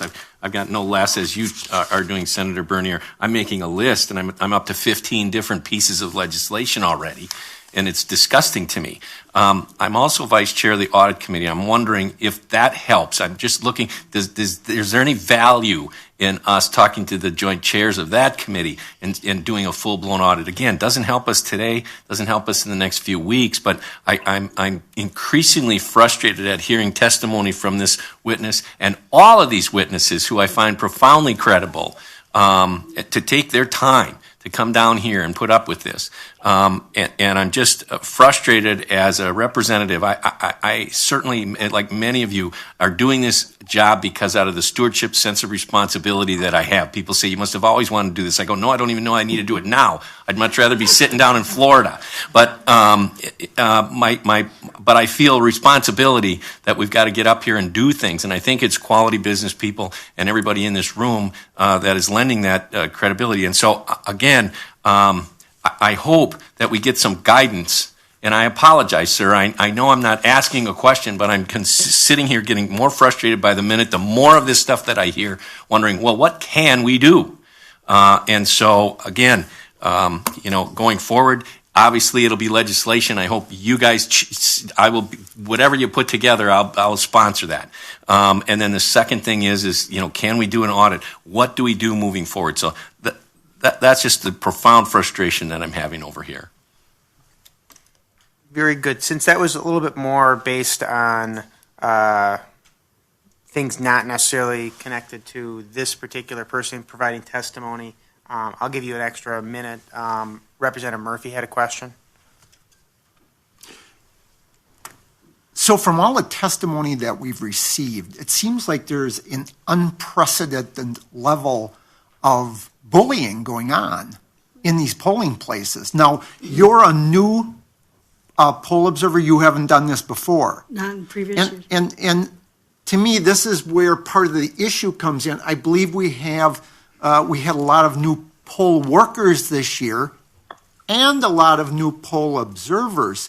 And to me, it seems as if some of the people working in the polls have taken advantage of the inexperience of their workers and the people observing them. And I think, when you shine a light on the cockroaches, they scurry. And this is where we hear so many things about, well, this was done in this corner, and this was done behind this group of people. It's not transparent. It's not. And Representative Mako, you said that you were very frustrated and didn't know what to do. But I'm here to say right now that I would be more than willing to look at a vote to decertify the group of electors that we have right now. Thank you. May I add a couple things How? that I kind of forgot? Just do it. There's, in the essence of time and everything, I have a lot more that I could tell you about, that be it someone that was held to great account in my work environment, is responsible for multi-million dollars. I have a lot that, in my viewpoint, would startle you. The things that I could go into in detail, which I won't hear for the essence of time. I'd be more than willing to do that. I did 3 notarized affidavits. I probably could have done 10. Cindy, why don't you provide those to my office and I'll bring it to... I have the 3 that I have provided. You have them. Very good. All right. Thank you very much. Let's go on. We have 5 more people to testify yet today. Rick Boss is our next, appearing via Zoom. I've lost the light today. Anyway, thanks for having me here.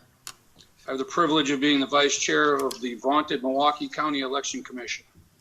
And first of all, I want to say that of all these complaints that I've heard here today, I didn't hear them at the actual recount.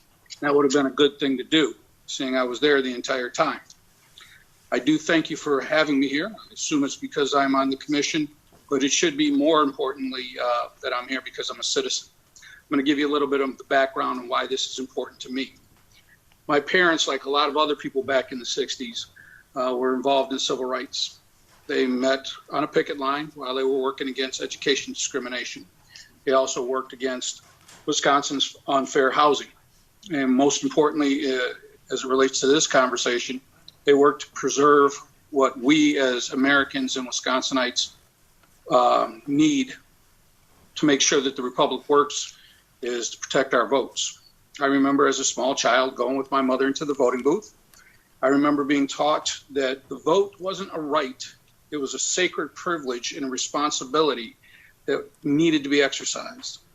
And it was those type of things that were in the forefront of my mind in September when I was asked to comment on not a Supreme Court, but a circuit court decision that came down, affirming that we would use Wisconsin law to run our elections. And I remember thinking that during all the COVID and the pandemic, how important it was that that was going to be the case, because everybody wants to understand that the election is going to be done fairly and it's going to be done by law, instead of like so many things during this pandemic where it's an ad hoc, reactionary, out of apprehension, fear, whatever it is.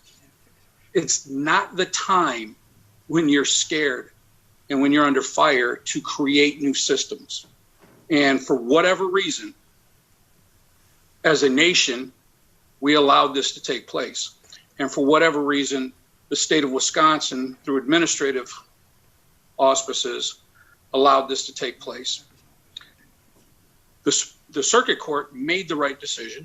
They did it because it was the positive thing to do for the state of Wisconsin. It was very democratic. It was a victory for the rule of law, and it was how people need to see things work. But a lot of things have changed since September. The systemic racism made evidenced by food trucks showing up with New York license plates. I saw them going around giving out food primarily in minority areas, sponsored by billionaires from outside the state. The implication is that people in those areas somehow need some kind of incentive to exercise their American birthright. To me, it's the softest kind of annoying bigotry of low expectations. And it should be repugnant to everybody, regardless of party. And it is clearly voter manipulation. There are a lot of things that have been said here, and I'm, for the good of the order, I'm not going to repeat a bunch of them. But the practice of ballot harvesting, basically, this needs to end because it implies that people are too busy to exercise their hard-fought and hard-won franchise to show up on time and in person to actually vote. These things would make our forefathers and our founding fathers nuts. And I know people who were part of the civil rights leadership back in the 60s, and both groups would be absolutely appalled at the laziness by which we approach elections. We owe it to ourselves and the next generation to make this fundamental step in the republic, voting, safe. We owe it to everybody to make it count. The outcome of the election and the outcome of the recounts, I'm going to pause there for a moment.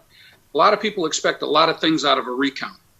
I need to make sure that people understand that the poison is in the pill already by the time it gets to the Milwaukee County Election Commission. If there is voter manipulation with food trucks, that already happened beforehand.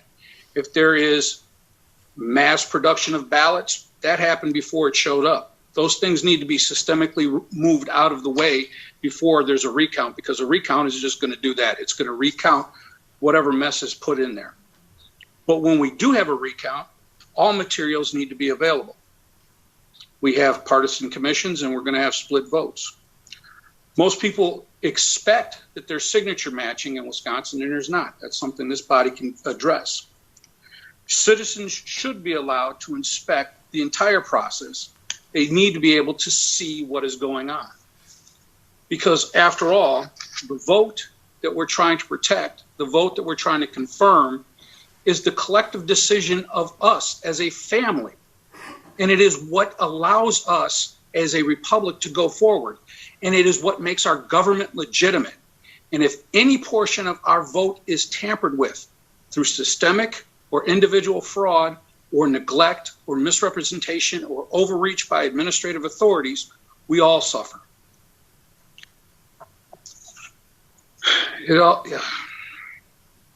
When fraud is found, I hear on the media all the time, they talk about there's no evidence of fraud. I remember in the 2016 recount, as a bipartisan commission, we referred some information to the DA for action, and the DA's response was, I have real criminals to go pursue.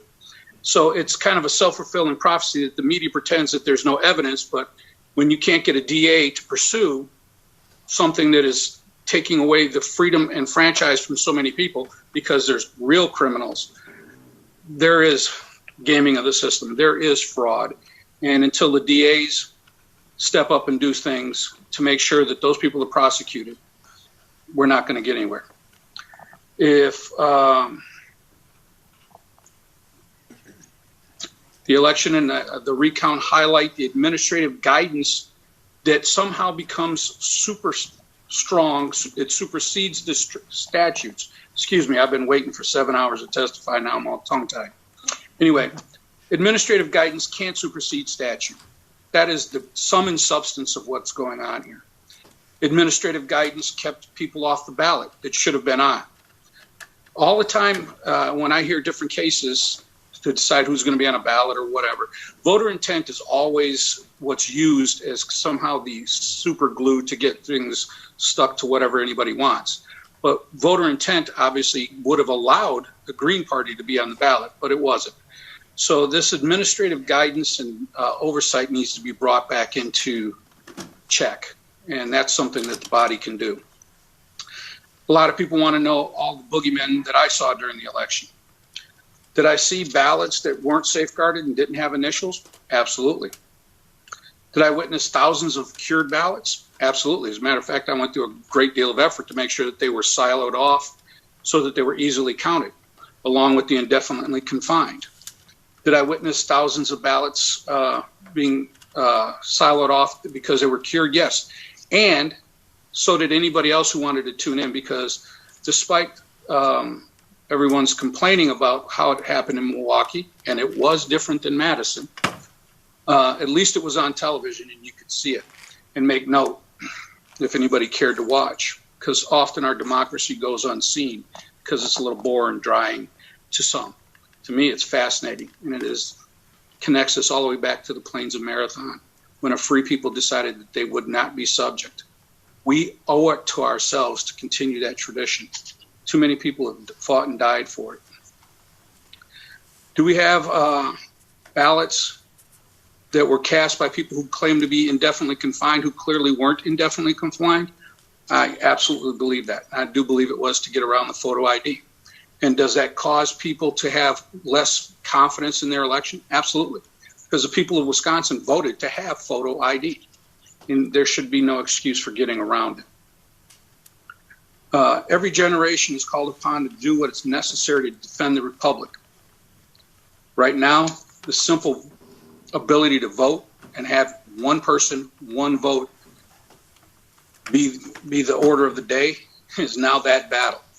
No one of my generation would have thought that simply casting a vote would become such a difficult task. Should we do things to make it easier? Wisconsin and our motto with forward, should we have a holiday? I'm okay with having a holiday. I want to take away that excuse. Do we need to cure ballots? The statute allows for there to be a correction. It doesn't require an administrative oversight to do that. Should a recount have access to applications? Absolutely. You've heard all these things. That's why I'm kind of going through them a little bit fast. But there are a number of things that are on the books that are not followed. There are a number of things that should be on the books, like signature matching, that you guys can address. I'm going to sound like I'm being harsh, but I don't intend to be harsh because everything should be civil. But I remember my history books teaching me that Valley Forge was probably not a pleasant place. So when you're going in to defend democracy as an observer and somebody's a little rude to you, let's all cowboy up. Because if you think they're not rude to the only Republican who walks into the Milwaukee County Courthouse, it's time to cowboy up. We need to stick together. We need to remember who we are. We need to be the type of people our parents and grandparents would be proud of. We can't control them, but we can control us. So I've cut a lot out because a lot has been said. If you have any questions, I'll be more than happy to take them.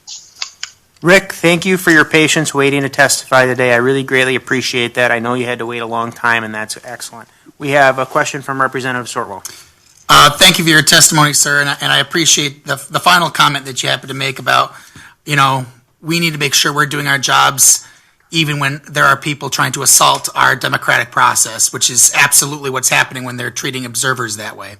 But specifically, actually, you mentioned that the counting and everything was online, and I was wondering, because I requested the recording from the online count for Central Count in Green Bay, and they already don't have that video anymore, surprisingly enough. They don't have the video anymore of the counting process. So I'm wondering if Milwaukee still has theirs. Do you know? I do not know, but I do know I made an effort to reach out to the attorneys to see if they were going to request it for discovery. And I didn't follow up because they're making $500 an hour, whatever they're making. I don't care, God love them. So I'm hoping that they did that. And so maybe if necessary, I can reach out for you, or if you have contacts, we can reach out and see if they have that. Yeah, I would appreciate that because it's troubling when municipalities get rid of records. Absolutely, I will reach out. All right, next is Senator Darling. Good to see you, and thank you for your passion. My question goes back to the same thing I've sort of been pounding all day, is I'm very concerned about the lack of compliance with state statutes. In some cases, it's a felony. In other cases, it's a misdemeanor. There has to be some consequence for this. And I look at the Wisconsin Elections Commission, when they are in defiance of our statutes, that really, really concerns me. And there has to be penalties, because to all these issues we've talked about today, it's not the first time we've heard about the issue of the lists not being updated. And the lists have to be updated. That's one of the things we have in statutes. The attorney generals but the legislature arguing about whose responsibility is it. Well, it's the Wisconsin Elections Commission who should make sure that those lists are updated, because that's the beginning, the signatures. all the other abuses we've heard about, you only can have fraud when you don't have compliance with the law. And some people choose to do that individually, but what we see here is a systemic non-compliance, even by our Wisconsin Election Commission. And this is unacceptable. We have to get control of this, and I understand your frustration to the point you're saying, well, we shouldn't certify. I mean, that's a frustration I think many of us are feeling. But this is unacceptable, and it has been unacceptable for a while, and I don't know what we can do about it for this election, and I don't want to push it off to the next, but this is totally unacceptable. And I want to know from you, Rick, what do you think we should do as a consequence? Are you saying relative to certification or no, the whole correction? non-compliance with state statutes when it comes to election law? Well, I would suggest, and this is just off the top of my head, I would suggest scrapping every aspect of WEC, reconstituting it. Do not set it up so that the administrative staff wins by default if there's not a 4-2 vote. Getting rid of any bylaws that came from GAB into WEC to whatever the new body would be. And I'm not casting any aspersions on anybody who's staff. I know that the staff that I work with in Milwaukee County are serious and earnest about their jobs. They have their points of view, but they're decent people. They see it differently. So I'm not casting any aspersions on those people. And I go to polls and I watch these people work earnestly, but I also see the law applied inconsistently. Here's the insidious problem as I see it. There have been so many tweaks and the statutes say may this and could this and voter intent that, and that's taken on this whole life of its own.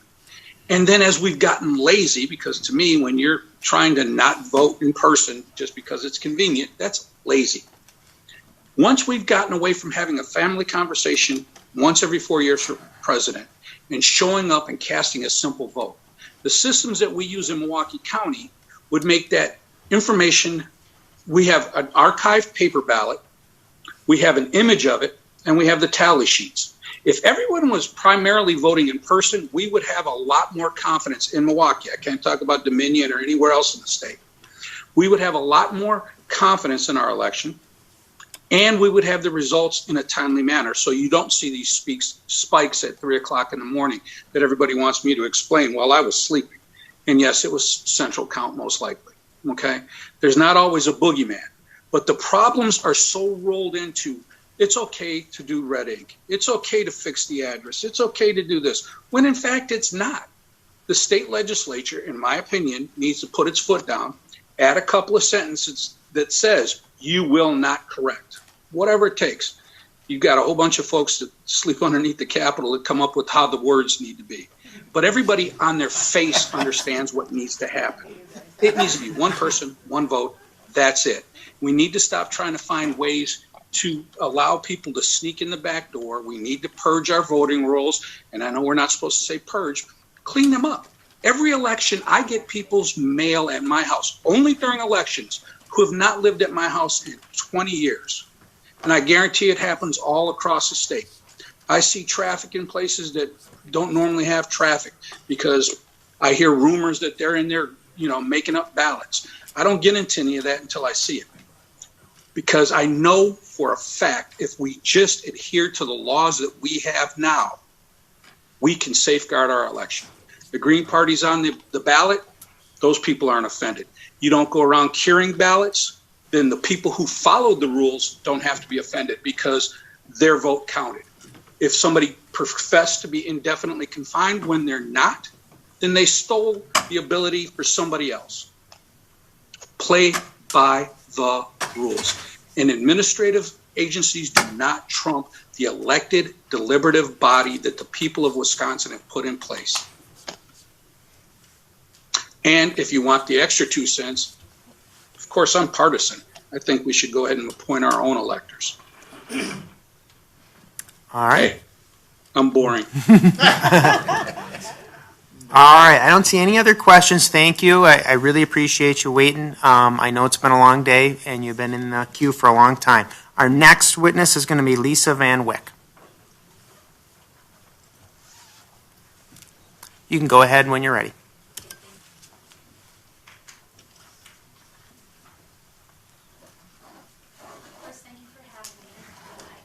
Turn your microphone.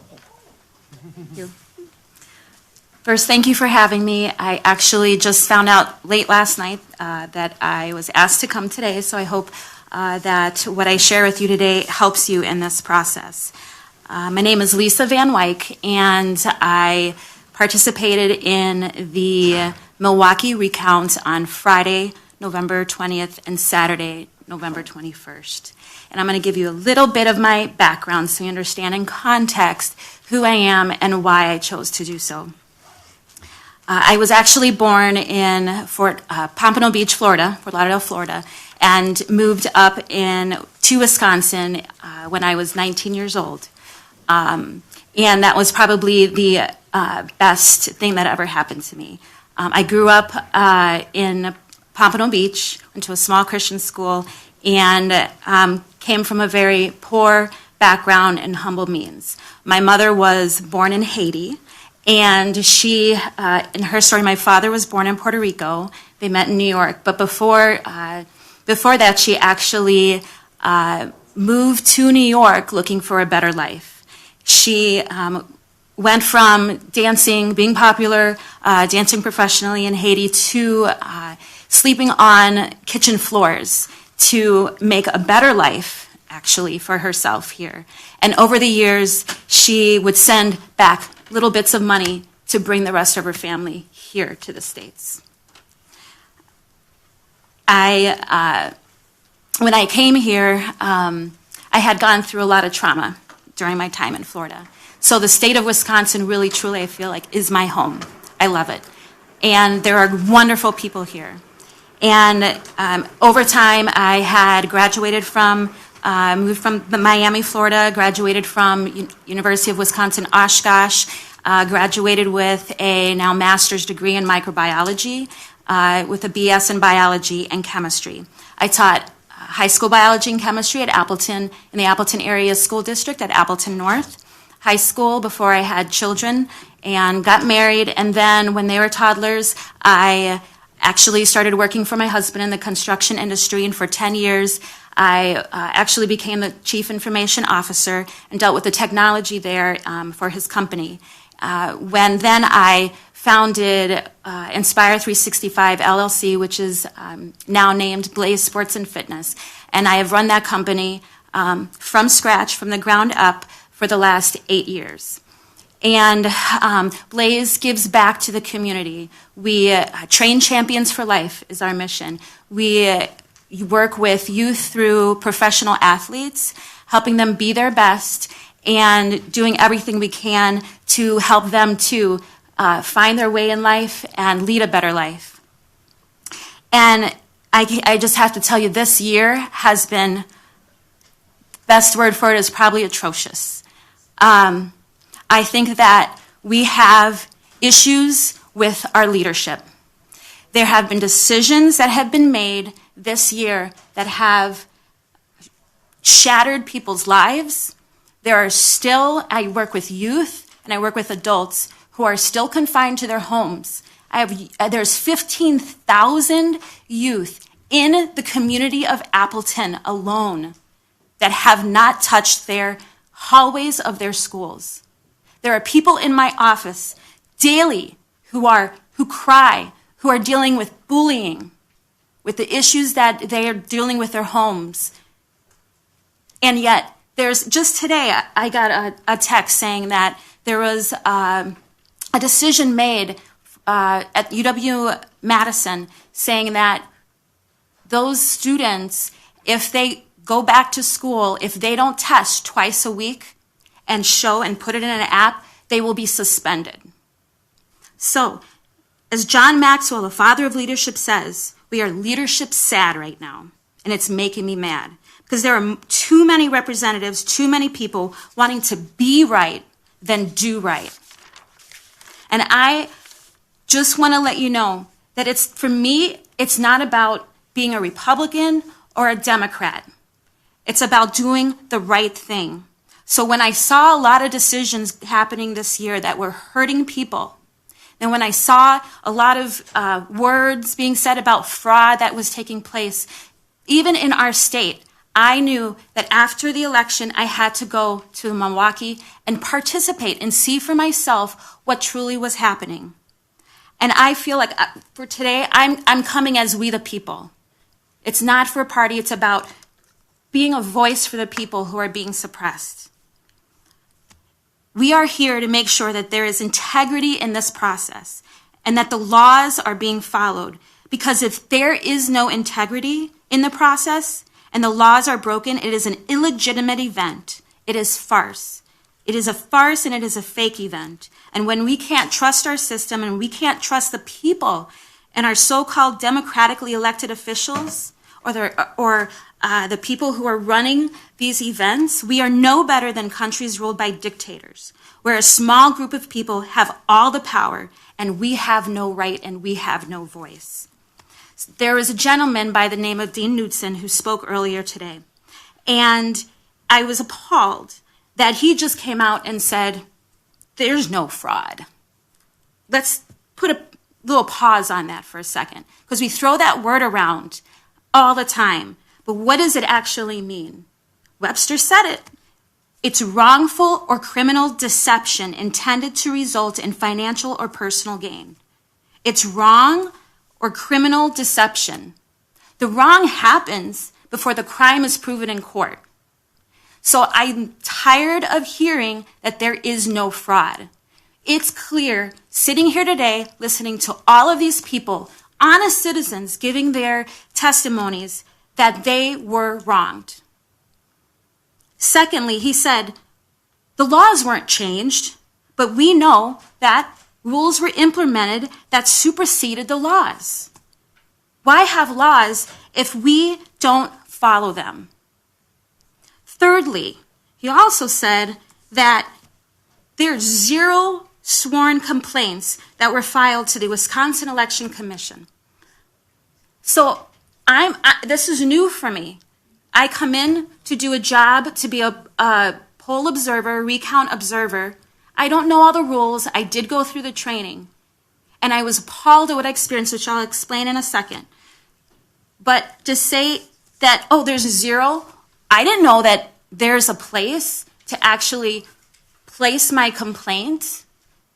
I think you've seen it. There's a lot here that can be learned. There's a lot that can be taught. When I went to the Milwaukee recount, from what I experienced, I believe that was illegitimate. It was unlawful for 3 reasons. I was blinded, bullied, and shackled by big city ballots. And I'm going to say that again. And I think you've already seen from what people have said, but we were blinded as observers. We were bullied and we were shackled by we as a group, as a state, all of our counties are shackled by what happened in these big cities, and that is wrong. So I was an observer Friday evening, and on Saturday, I'm going to tell you a little bit more about Saturday. I actually sat in front of the Wauwatosa tables. And as you know, and from what other people have said, there's 2 tables, and I'll call them a station. And Wisconsin state statutes, and I'm learning more about the statutes, and I find it absolutely amazing, and I applaud you for all that you do, and I thank you for all that you do. When I see in state statute 9.011B11, it says that the ballots and materials must be available for candidates and their representatives to view and offer any objections to a ballot being counted. That they should be made, the election materials should be made available for us to view and object to, and they were not. They were absolutely not. There is no way that we were able to see from 6 to 8 feet away. And I was looking at envelopes. We couldn't see names. We couldn't see stickers or tags. We couldn't see what they were labeled as. So there was no oversight. Absolutely no oversight. So if you want, as a committee, want to know that what happened during the recount was valid, you know it isn't. It isn't. And I was trying to do my job, and I would just get up and lean over to try and get anywhere near the plexiglass, because you couldn't see through the plexiglass. It's actually scratched. You can't read anything. And I had a woman sitting next to me who was obviously for the Biden campaign. She wasn't even looking at the table or the ballots. All she did was continue to bully, mock. When every time I stood up to just lean over, she's like, "You can't stand. You can't stand. That's wrong. I'm going to call an official and have you kicked out." And I'm like, "I'm not standing. I'm leaning over. I'm just trying to see. I'm just trying to do my duty and do what I was asked to do." And she kept complaining, and she called an official over. And I said, "How am I supposed to see?" And nothing was rectified. And then I would pull out my phone, and I tried to use a magnifying app just to get a little closer. That did not work. And then she would say, "Oh my gosh, she's taking pictures. She's taking pictures. You need to kick her out." She grabbed another official over. And he actually walked away after because I explained to him and I showed him, "I'm not taking pictures. I'm just trying to see." And so this went on for 75 minutes straight. 75 minutes. And I finally went to the bathroom. And as I went to the bathroom, I saw a woman standing in the hallway surrounded by 5 to 6 police officers. And I'm like, "Oh, this doesn't look good. She's by herself." And it looks very intimidating. So I walked up to her and I just stood there and I tried to listen to see what was going on. And I heard her explain the story and tell the police officers what happened. And I don't know what the debate or the argument was, but supposedly there was a Democratic election official who she was arguing with. And he happened to take her jacket because he wanted her to leave. He took her jacket and threw it across the aisle. And she went up to him and put her finger on his nose and said, "That's not right. Don't touch my stuff." And the police officers told her, "Well, because he's the person in charge, we have to listen to him and he wants you to leave. You're being kicked out." And she said, "That's not right. And we should not be treated like this." And you can tell she was very upset. Her eyes were red and she was completely disillusioned and disenfranchised with the situation that she was being kicked out and being treated like this. And in another instance on Saturday, I walked by what I call a big city table. There was a gentleman who was standing back away from the chair, and he was a Republican observer. And I just walked in and was like, how are you doing? Like, what's going on at your table? And he said, I can't see anything. He said that there's 4 people behind the table and there's one of me. How am I supposed to observe and validate or make sure anything's right when it's 1 person to 4? And in addition, they were going through these were ballots at that table really quick. Every second they were flipping them over. He can't see and he couldn't do anything or say anything. We started walking out to the main hallway together. And he continued to tell me the story about why he was here. And he said that his son, who's in college, there's 13 of them, and they're out of state. They had to send in their absentee ballots. And he said 12. There's one of them voted independent, and 12 of them voted for Trump. And he's like, make sure you check that your ballots or your votes were recorded, that they were received. All 12 of them were not received. Every single one of them did not count because somebody said, even though they mailed them in, that they didn't. Why is that? Why? I also went back to the Wauwatosa table, trying to do the same thing, feeling like I was getting absolutely nowhere. For you, for our state, for our citizens. And I got up to go to the bathroom again, and came across the Milwaukee table, and there was a woman there, and I saw the county clerk, city clerk, county clerk George Christensen, standing over a woman who's sitting down, and she's got her hands up like this, saying, I just can't see. I cannot see. And he's like, sorry, you just need to get better training. Your Republican officials, they're not training you good enough. He was very demeaning. She was upset. She wasn't saying anything loudly. She was just saying, how am I supposed to do my job? And he just dismissed her and walked away. And this is on video somewhere. There's like 3 people who took videos of this interaction, this discourse. She ended up getting up and leaving. So I sat down there to see for myself what was happening at that table. And all I saw were people like this. They didn't care. They just wanted to get out of there. Friday night, when things were shut down early because there was confusion and there was debates about what should be counted and what the pile should be, the people behind the poll workers were complained. They're like, "Are you serious? I might have to come back and work on the weekend. Am I going to have to work on Thanksgiving?" Well, I'm like, "I'll be here. This is important." And that evening, and also on Saturday, there's going to be 2 more things that I want to say. There's a couple things that happened.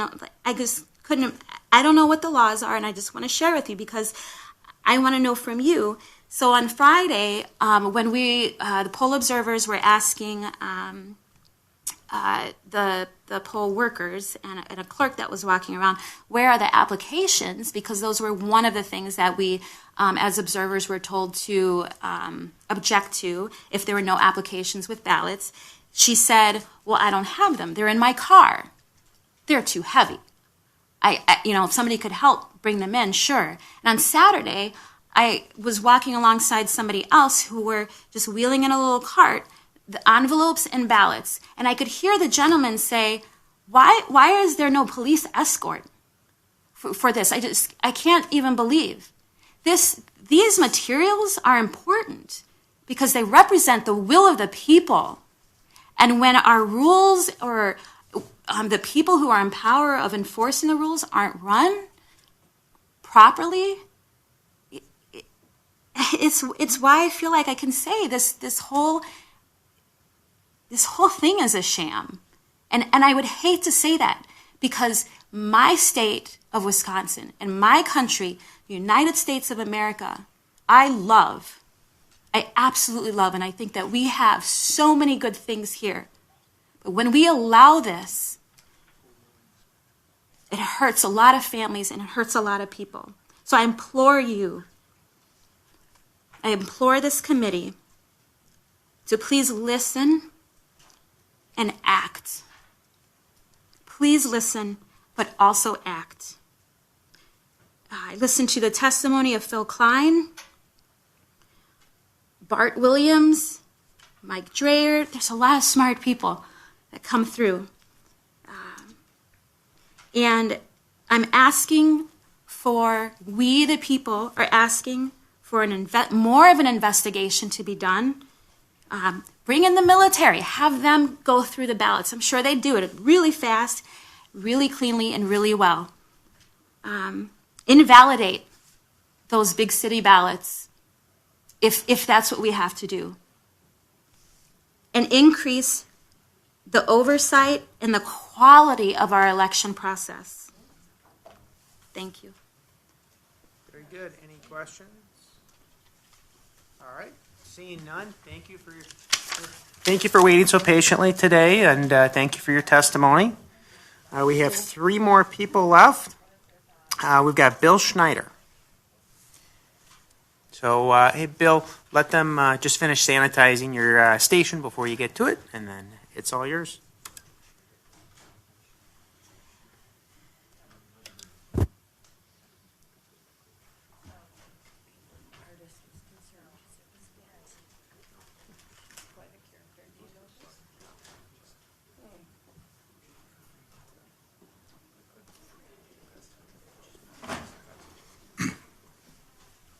Hello, I'm Bill Schneider from Mount Calvary, Wisconsin.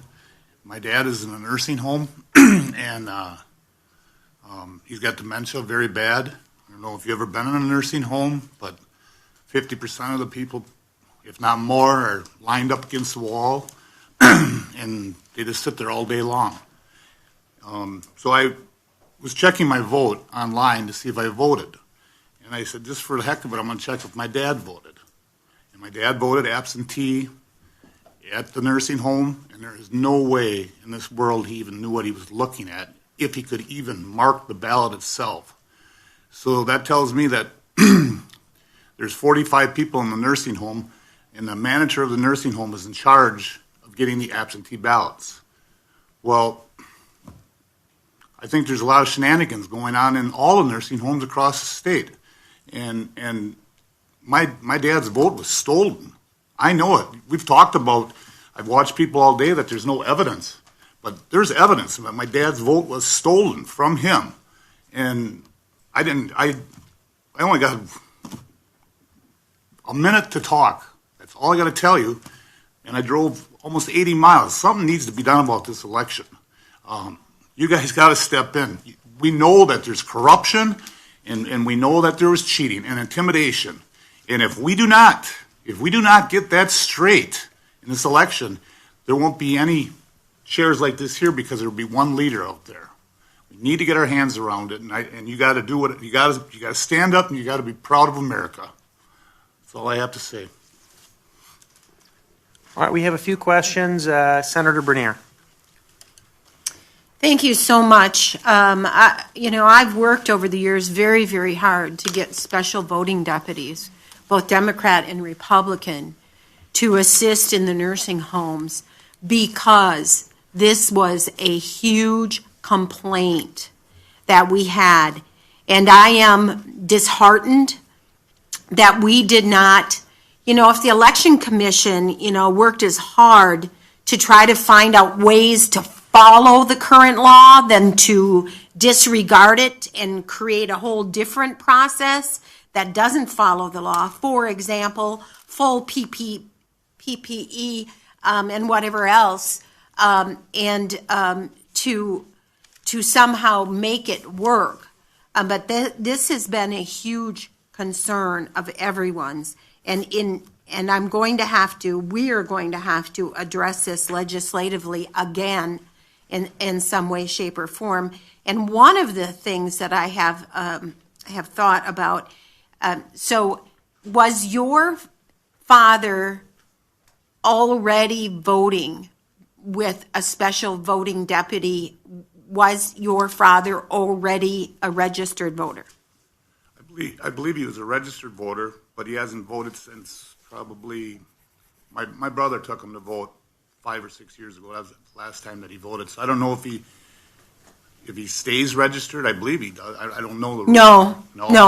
No. That's the whole point of deactivating voters who have not actively voted. He may have been on that list to be deactivated because of lack of voter participation over a 4-year period is what they're supposed to do. But every time we try to clean our voter rolls and deactivate voters who have not participated in the electoral process for this sort of reason or others, we always find ourselves in court with basically Democrats challenging the process. I don't understand it myself, other than it gets rid of the opportunity, such as this, to cast a vote for an frail elderly individual who doesn't understand the electoral process. So then the calls come in, such as you may have called. Did you call the Wisconsin Election Commission and ask them about this? No, I won't. I called Jeremy Deansfeld, my state person. When I only found out 3 days ago. And the other thing is, it would be different if a person like that would call myself, my brother, my sister, and ask, would you like us to help your father vote? Because we are shut down right now. the nursing home that he's at, I can't even go visit my father because there's only one person that's allowed from our family to go see him. And now they don't even want to ask us if he needs help to vote. I mean, there are good people out there, but like you said, when there's an opportunity to cheat, someone's going to volunteer for that position and make it happen.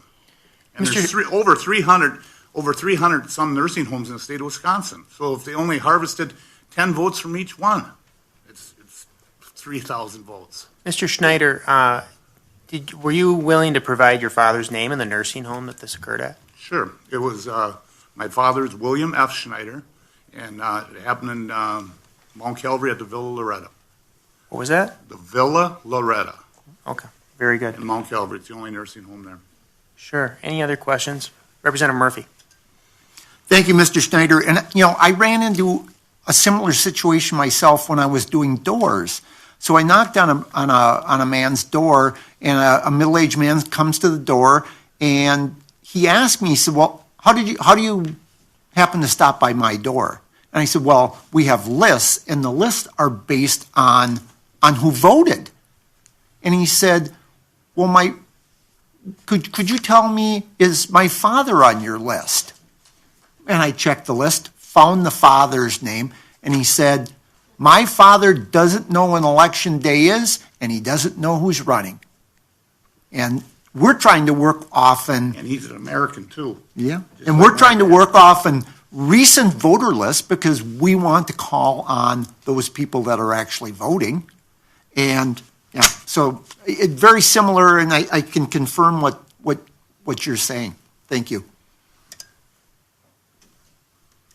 Representative Sartwell? Yes, I don't know the specifics of the assisted living facility you're talking about, but can you tell me offhand, do you know who operates that? Is it a local person, or is it owned nationally? It's owned by the Ignatian Hospital, I believe, in Fond du Lac. It used to be run by the nuns, and she ran into problems financially when people live so long from dementia for the need of their care that she got bought out by the hospital in Fond du Lac, I believe. Thank you. All right, we have no other questions. Thank you for coming here today and your patience. Thank you. Next, we have Debbie Moran. Debbie Moran. Two more.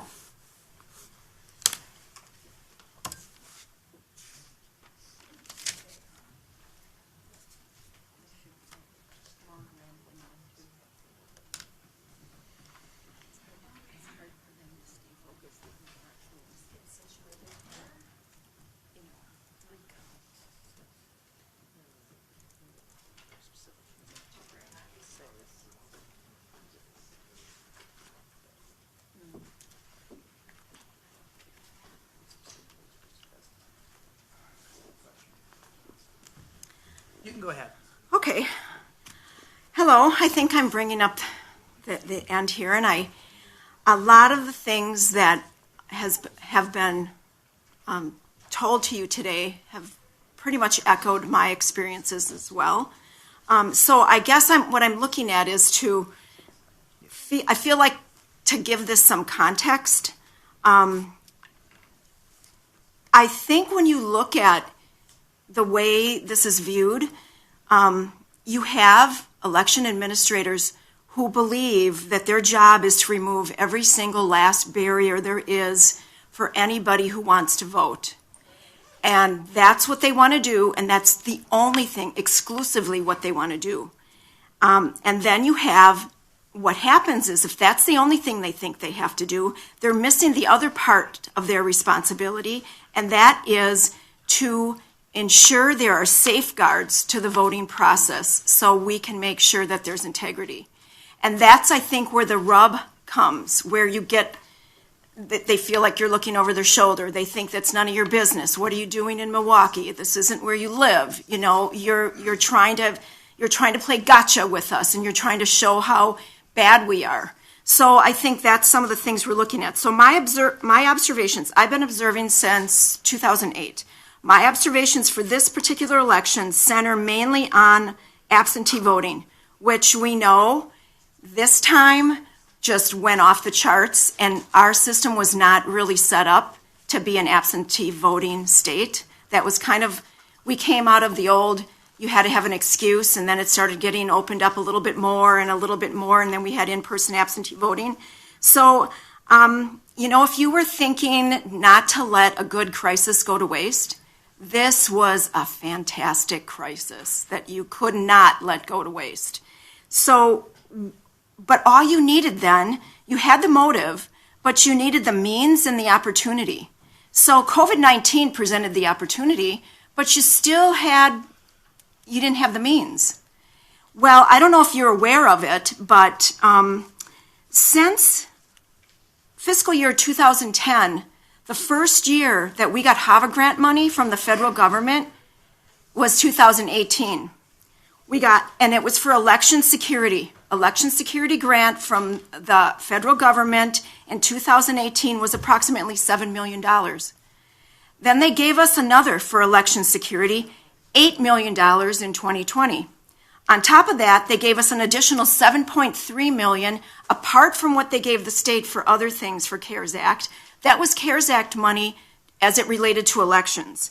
So now we're looking at your means. You're looking at a total of $22.1 million that was given to the state of Wisconsin that you could use for elections since 2018. Just imagine if you wanted to make sure you opened this up and everyone had a chance to vote. Oh, it was all the money you could spend on doing that. So that even wasn't enough when you start to look at some of the private money coming in, but that was the public money. That was the money that came from the federal government. So that's just what I kind of like the context of this. And so I observed on election night at the Central Count in Milwaukee, or on election day at the Central Count in Milwaukee. And then I also observed during in-person absentee voting in the city of Milwaukee. And one of the requirements for the municipalities where absentee ballots are canvassed is to post a statement of the number of absentee ballots that the clerk has mailed or transmitted to electors and that have been returned by the closing hour on election day. So I pretty much went to that website before I went into in-person absentee voting. Before I went into Central Count. And the numbers the day before the election, the number before on November 3rd, at approximately 6 a.m. in the morning, the website read 181,525 ballots were issued, 165,269 were returned. That was basically what was updated by the clerk on the 2nd of November at 7:30 in the evening. So that was what was put on the website at 7:30. I looked at it at 6 in the morning before I went in. About approximately 9 p.m. at Central Count, I was told directly by the executive director that I had the final numbers for the absentee ballots, and I waited to get them. I had to wait till they came in from the absentee ballot drop boxes, had to wait till they came in from City Hall, had to wait till they were scanned into the system, and then she posted the final numbers. When she posted the final numbers, I didn't look at it when I got home that night, and the next day I looked at it, and the numbers were off. Now, they weren't off by a lot, and I could not get an explanation from the city of Milwaukee. There were 997 more ballots that they said were issued, absentee ballots issued, from 7:30 at night the night before the election until 3:24 in the morning the day after the election. And I'm thinking to myself, how did they issue 997 more ballots? Because all the absentee ballot request deadlines were over, and there was a discrepancy in that number. As a result of that, the ballots returned, there were 178 additional ballots returned from the number she told me. And so my question is, what happened to those? Were they rejected because they were returned after the final count, or were they not? And then my question then became, Central Count's the only ones that have to do this. And there were, 8 municipalities just in Milwaukee County alone that had central counts. And I was wondering about the discrepancies they might have posted. So that's what happened at Central Count. During in-person absentee, I was observing at Zablocki Library, and I started noticing assisters coming in. And I started wondering where they would sign on the ballot. So this is what I found out by asking this question. This is a regular ballot that's processed. Someone else referred to a skinny ballot. I'll show you that. This is what a regular ballot looks like, okay? And on the back of it, you're supposed to have, according to the statute 6.82, the certification of a voter assister. And if someone assists you and assists a voter in marking the ballot, they're supposed to sign that. Here is the skinny ballot. It's called an express vote ballot. This is what it looks like. I got it from my clerk, so they wrote sample to make sure that we're not taking a ballot. It's blank. You take this and you put it in the computer, and you pick your electors on the screen, and it prints it on this ballot along with a barcode. The tabulators read the barcode. They don't read who you pick. Unlike this one, it reads what a voter's hand is marked. Here, it reads a barcode. Over 61,000 people in the city of Milwaukee alone during in-person absentee used this particular ballot. Now, reading barcodes, from what I'm getting from cybersecurity experts, is a problem. And there's people that have studied this, and they have said that the current ballot marking devices, that's what this is called, the current ballot marking devices, you cannot audit those because they're not contestable and they're not defensible, and there's no way you can prove that what was used in this ballot reflects what happened in the election. So that's a whole nother, that's all, I started researching all the information that they had when they approved these machines. It happened in December of 2019. ES&S was asking for approval earlier. They needed to get a special approval waiver because part of it is called Express Link, which is software and one piece of hardware. And though Express Link was not approved by the Election Assistance Commission, like we've told that we only approve machines that are approved by Election Assistance Commission, Express Link was not. So they had to go through a special verification process before they could get that approval. But back to the in-person absentee voting site, when I was there, what? I'm going to ask you a question. I'm going to stop you quickly, just simply because the chair here doesn't know the answer. Oh. And apparently I don't either. The skinny ballot That's this. has a barcode. State law requires us to have a ballot that is countable. We are supposed to be able to sit down and hand count ballots. So if all we get back out of that machine. Oh, no, I'm sorry. It also prints who you voted for. Okay, Yeah, all right. it'll print the names in there. It won't print like in this one. You get to see all I the wanted to make choices. sure everybody here, including in Wisconsin Island, Right. understand that's not all that comes out on that is a barcode. No, but all who you that- voted for okay. comes out on there. Who you voted for, the name of who you voted for without all your options, just who you supposedly selected that is corresponding to that, supposedly corresponding to that barcode. But the tabulator itself does not read your selections. It reads the barcode, which then it's translated from the computer onto the ballot, and they're doing a kind of a translation. And I'm not going to get into all the possibilities of where they say there could be problems with that, but the experts are saying, generally speaking, when I research what election officials say and what I research what cybersecurity people say, it's not the same thing. Election officials say everything is great. Cybersecurity say, you know what, it's not. There's issues here that need to be looked at, and they're not the same. So I'm in-person absentee, and I'm noticing these assisters coming in. I get perturbed. I heard some of the testimony here where they were coming in and actually orchestrating. I've witnessed that, where they orchestrate. That's not the intent of assisting. The voter is supposed to be in charge of the process, and the voter is supposed to ask for assistance, not being told what to do. I watch them being told, and they might be nervous. I'll give them that. but the assisters are orchestrating it and telling them where to go. So I went to the chief inspector. I said, where in this ballot can they signify that they're assisting? She said, yeah, that's a problem with these ballots. There's no place for the assister to sign. So this is by law an illegal ballot. There's no place for an assister to indicate that they assisted. But their remedy to that was to have them sign their certification of assistance on the envelope. So I go, okay, on the certificate envelope. I go there, I read. When you sign that, what you're saying is, I signed the envelope for the voter because they were unable to sign it for themselves. That you did not sign that I was assisting in marking the ballot. So at the recount, when I observed at the recount, I went to the ES&S accounts manager, and I said to him, is there a place where an assister could sign on this ballot? He said, well, maybe if you didn't touch the outside or you didn't touch the parameter of it or something. He said, but we didn't do that. And I said, I know. So, that's an illegal ballot.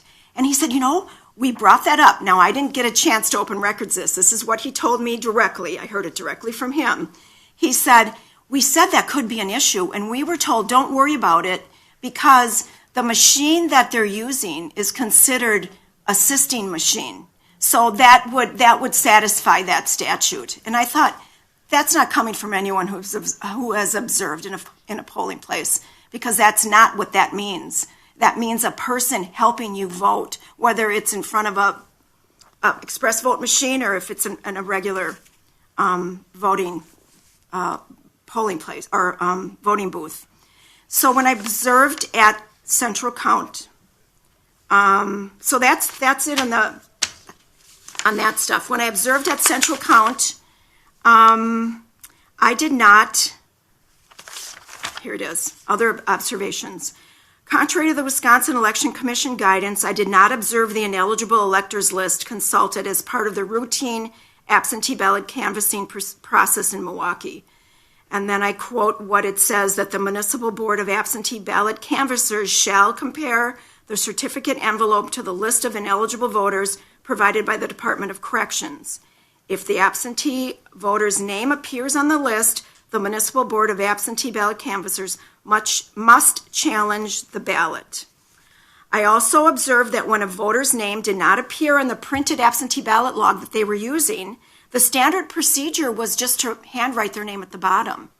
They didn't consult a registration list to see of their registration status. They just added them to the list, which I think was standard.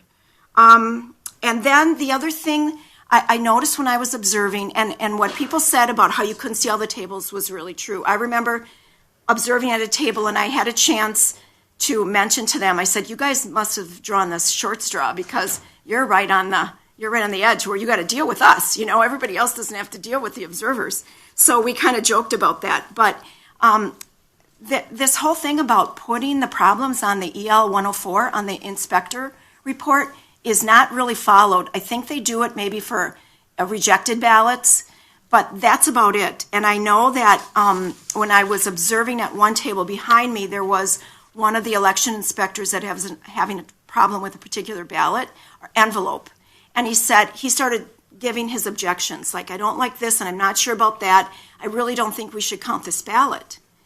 And the supervisor said, no, that's not an issue you're supposed to be dealing with.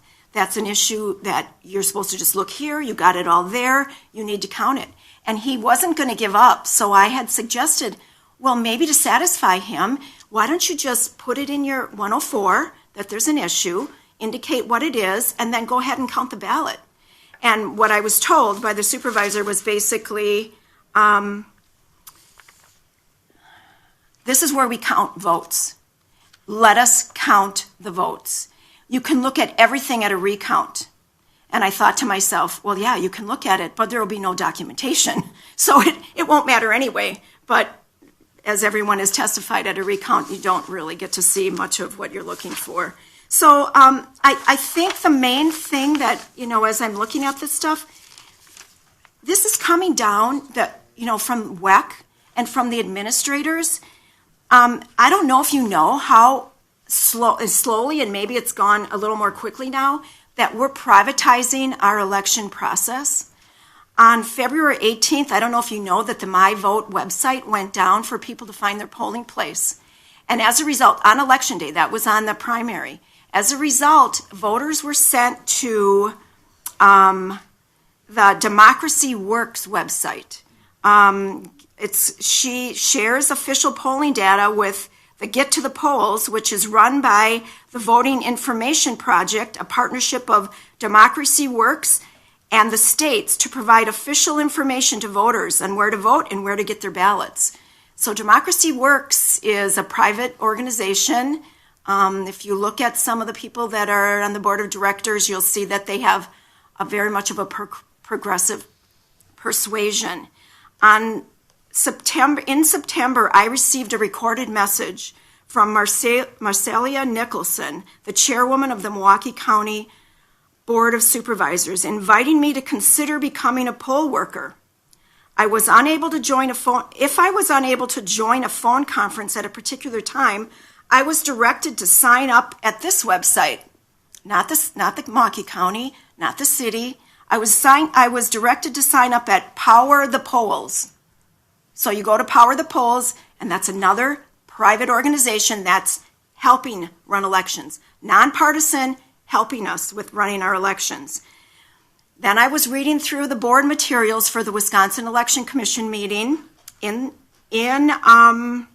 September. In there was this big report on how we're going to be ready for the November 3rd election. It's huge. You can see it in the board materials. I ran across a memo from Claire Woodall-Vogue. Okay, I ran across a memo from Claire Woodall-Vogue, and she said on August 19th to a U.S. congressman, this was a question posed to her. How does your office plan on reducing the time voters spend on November 3rd? She said, I have worked with local organizations, and then she named them. Souls to the Polls, Fight for 15, and the SEIU in order to recruit more poll workers. Then another question in her reply. Do you plan on utilizing additional National Guard troops for the November general election? Since becoming executive director, I have hired a new deputy director who has a background in community organizing and leadership development. He has an extensive professional network. So you heard about the Center for Tech and Civic Life. And then the last thing I want to say, when I heard this guy, to listen to this guy talk about his father. The Election Commission, I listened to the Election Commission meetings. They decided not to send the poll worker or the special voting deputies in, who are by protecting the integrity by being bipartisan. They decided to say, no, we're not going to do that. Here's what Megan Wolf said, and this was reported by the AP on September 10th. She wrote that advocates for the elderly and the disabled don't want deputies in the facility. Advocates, so these are the same private groups that they don't want them in there because they're supposedly protecting the health of the people in there, which they could be doing. But I have to tell you, so then the commission staff worked to bolster the training for nursing home workers so they can help residents fill out their ballots. They did that when they had a second chance. One of the commissioners on the Election Commission gave them a second chance to do this virtually, to say, let's do it through FaceTime, through Zoom. Let's take our appointed special voting deputies and do this virtually. Have the people in there, but have them watch and observe. That was shot down. So they preferred to go with the people they'd rather work with. So in closing, I just want to give you a really interesting observation that I made at Milwaukee Central Count. And I think it seems to illustrate the warning of people have quoted this, I call it privileged voting, the warning of privileged voting, where the legislature finds that the privilege of voting by absentee ballot must be carefully regulated. As I watched, it was later on in the evening, I saw the workers raise their hand and the supervisor came over, and when that happens, I want to see what's going on. And they said, we had a problem here. They had a sufficient City of Milwaukee certificate envelope. So that meant everything matched. They had, the signatures were there, the addresses were there, everything was good. So the envelope was great. So now they're going to open it. When they opened it, it contained a marked absentee ballot for the village of Germantown in Washington County. Now, how that happened, I have no idea. But that's what's happening with absentee balloting. All right, very good. That is your 20 minutes. We do not have time for questions. Okay. We have one last witness today, and that is Scott McDonald, appearing via Zoom. Great. Can you guys hear me? Ken. Sometimes this microphone's not the best, so I just want Scott, thanks for your patience today. I thought it was important for you to hear some of the allegations that are made by some of the folks today, so you'd have an opportunity to respond to them. But thanks for all your patience today, and you can go ahead. Yeah, thank you. I will start by saying that I emailed my testimony and the legal brief my attorney filed with the Wisconsin Circuit Court on the matters before this committee. So hopefully you got that and were able to refer to it. I've been adding a few things to my testimony as the day went on, so it will be a little bit different, but it's mostly the same. I invite you to review that brief if you have specific questions. In that case, Judge, I think it's Simonek, who was appointed by Justice Robensack, ruled this morning against the Trump campaign's effort to overturn the election results and ruled that the election was run properly according to the law. He specifically noted that the objections mentioned here today were in fact legal, including filling in witness addresses, the use of drop boxes, the issues surrounding indefinitely confined voters, and all the other issues raised.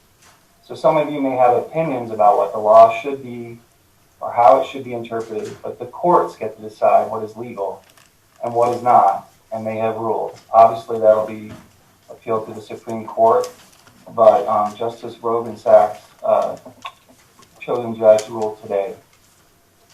Dane County just completed a totally transparent recount of the November election. The results of that recount was certified unanimously by both Democratic and Republican canvassers. But the recount showed that there was absolutely no evidence of voter fraud in this election, even after looking at over 300,000 ballots and an almost equal number of absentee envelopes.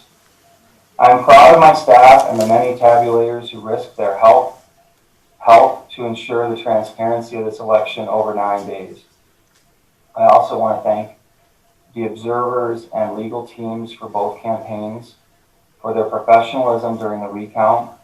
We were able to collaborate and make the recount run as well as possible given the circumstances. And I had a very good working relationship with the Trump attorneys, the Biden attorneys, and we all worked together to make the process more efficient and transparent. There have been several concerns raised about the election to date, mostly related to absentee ballots. If these were genuine concerns, they would have been raised or litigated before the election and in every county in the state, since these procedures were followed in every county. These concerns would not be raised only after the election and in just the 2 counties that provided the largest margins against President Trump.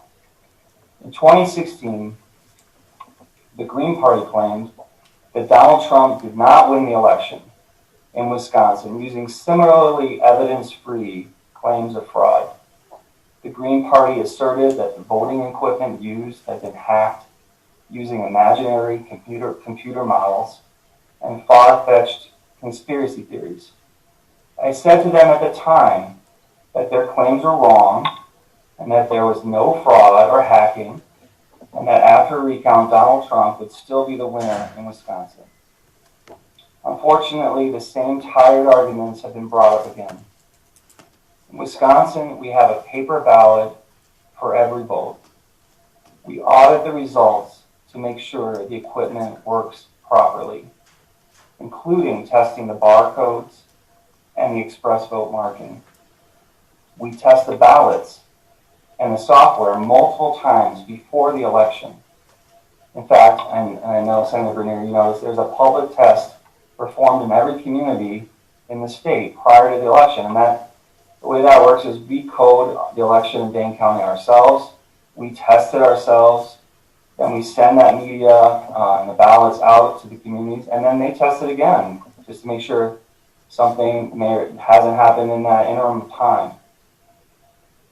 In Dane County, we publish every ballot image to the web after the election so that anyone can audit the election and match the ballots to the election night results. So again, the barcode argument, you can see what is the name on that express vote ballot, does it match the results that were on our website on election night.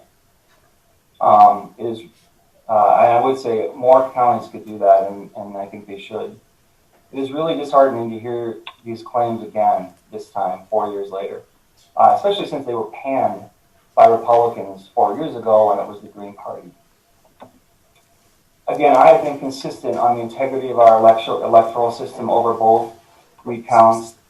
The only thing in that time that's changed is who's won and who's lost. I note the irony of having a restricted invite list this hearing that does not include municipal clerks, the election commission staff, or even other county clerks from Republican parts of the state.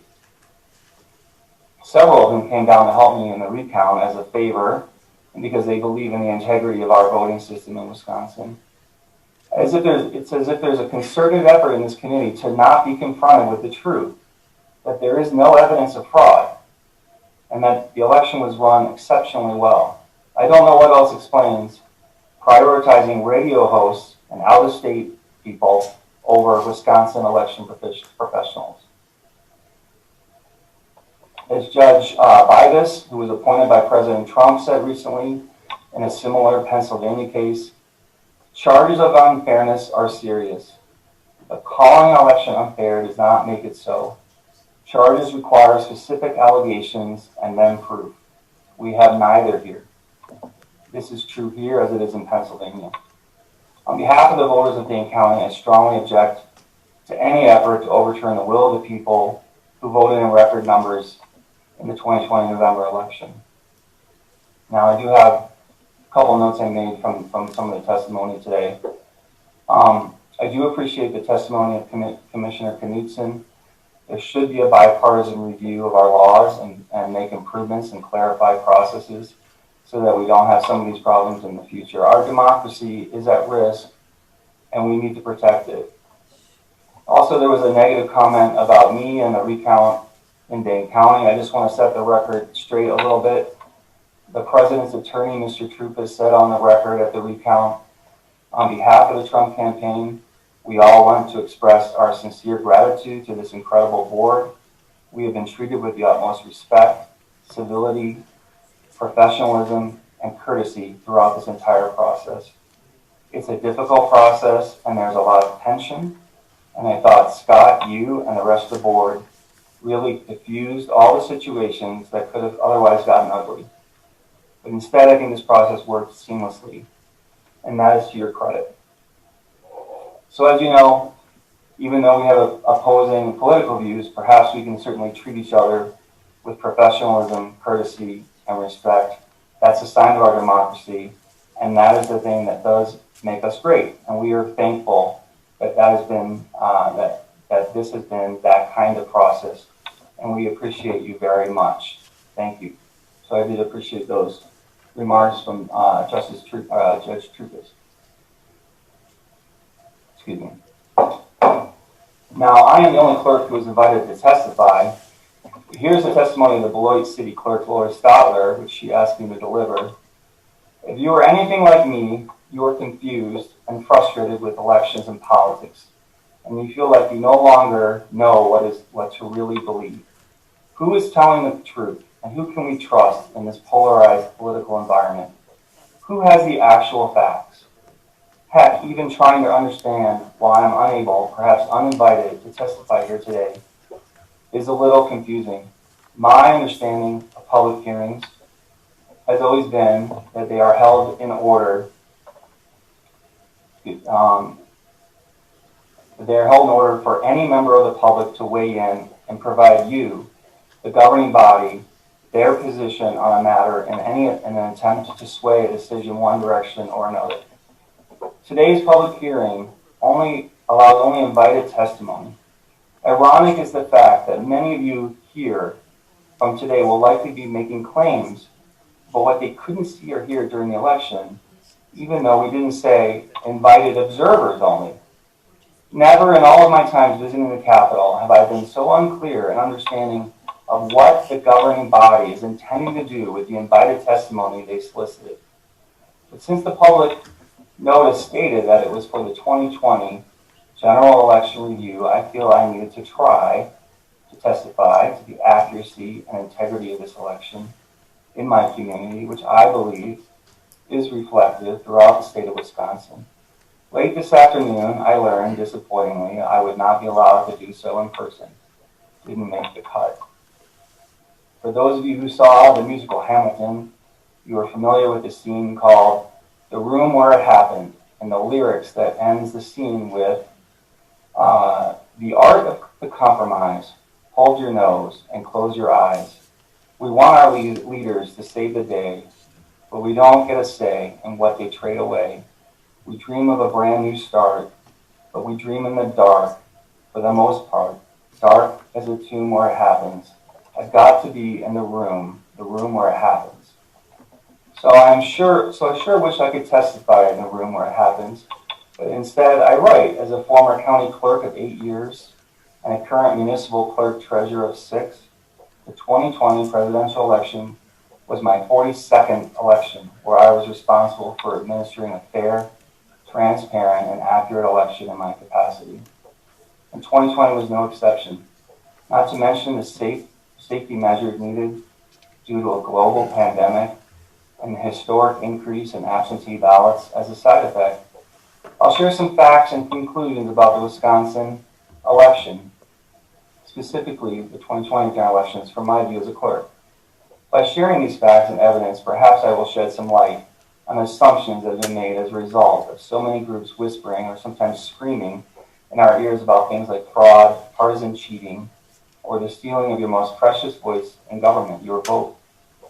Perhaps seeing it from my view, way down here, I can show you that Wisconsin was and is actually a superior election model to the other states in conducting fair, transparent, and accurate elections. Finally, perhaps I can provide you with enough evidence of nonpartisan community participation to help you understand and believe in Wisconsin election protocols as the best possible practice, and to witness that the election was accurately certified through the combined participation of independents, Democrats, and Republicans alike. First, you already know that the election structure for Wisconsin is one of the most decentralized in the nation, and that was mentioned earlier by, I think, Commissioner Knudsen. Where other states hold elections at a county or Secretary of State level, we know that elections belong to the people, and therefore we hold elections at the most local level, the municipal level. This creates additional layers of checks and balances that no other state offers. Imagine for a moment how many layers or players would have to be aligned and agree on a way to intentionally defraud an election in the Wisconsin model. Intention is an important word in this testimony. If voters followed all the rules of the books and cast their ballots with the intent it would be counted, and they are not ineligible by law, then that should happen. If voters follow all the rules and laws in the books, and commission members and lawmakers don't like the rules and laws in the books, they make it their intention to correct it through the process, not to call foul and demand a mulligan. The next step is to understand the election experience, so assumptions about how they are executed can all be eliminated. Of course, I can only share from you from the lens of Rock County elections, of which I'm incredibly proud to say has a proven record of open, transparent, fair, and honest elections. It has been my experience 100% of the time that believer in Wisconsin elections are only made by those who are boots on the ground, volunteering to be in the action as a chief election inspector, greeter, central count volunteer, special voting deputy, canvasser, or the clerk. I have received scores of emails post-election from first-time volunteers, both Democratic and Republican, who make comments about the value of the training, the security in the process, and the organization of the overall election, all saying they believe in the process and want to participate in the future. Criticisms from this election in my community have included concern for the joint drop box for absentee and utility bills being too hard for staff to differentiate, limited room for observers to roam or hear the entire voting process due to limitations due to the pandemic, concerns about in-person absentee ballots not having an application attached, even though we've used the same combined envelope for years without complaint, the abuse of indefinitely confined voter designation for people who are not unable to vote in person due to disability, and others. I don't want to say these criticisms don't have merit, but I am saying that these criticisms may only shed light on gray areas of the current law, of which you are elected to fine-tune. And I'm completely okay with that, especially when done openly, transparently, and with all of Wisconsin in mind. If the voter ID law needs reviewed, you should do so to correct the concerns of the alleged abuse after evidence and proof determine a need. One thing I can be sure of is that if the indefinitely confined abuse exists, it would be abused by independents, Democrats, and Republicans alike. In fact, able-bodied voters come to vote in person on Election Day without issued absentee ballot in hand, who also claimed on their application that they were indefinitely confined, stating they destroyed it, and election inspectors were required to oblige the voter with in-person voting. It is up to you to put teeth in the law when voters lie about their ineligibility in obtaining a ballot. But it's up to you to throw an already administered election out the window for abuse of a loophole that you allowed since a voter ID was in inception in 2011 Wisconsin Act 23. After all, WEC is a partisan commission with both parties appointed by you. When a voter certifies to something and signs their name, it should be the voter who is held accountable under the law, not the WEC, Election Commission, or the clerk, especially not the winner of the election. Abuse of laws and regulations is a matter of enforcement and compliance, not in determining winners or losers in an election. As I conclude my uninvited testimony, I am just a pure and passionate advocate of the Wisconsin election process. We must be careful to not dilute the rules in order to benefit some and not others. Your oath of office requires you to be careful not to change the laws in order to secure your political position in exchange for your oath and promise of representing everyone in your district.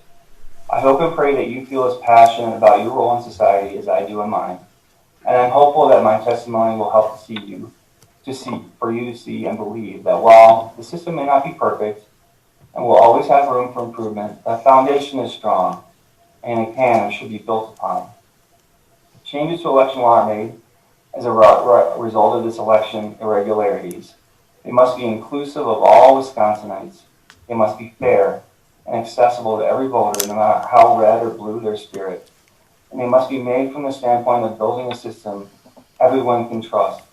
And if we really care about this topic today, we will realize that it's not about whether you, the candidate, wins or loses.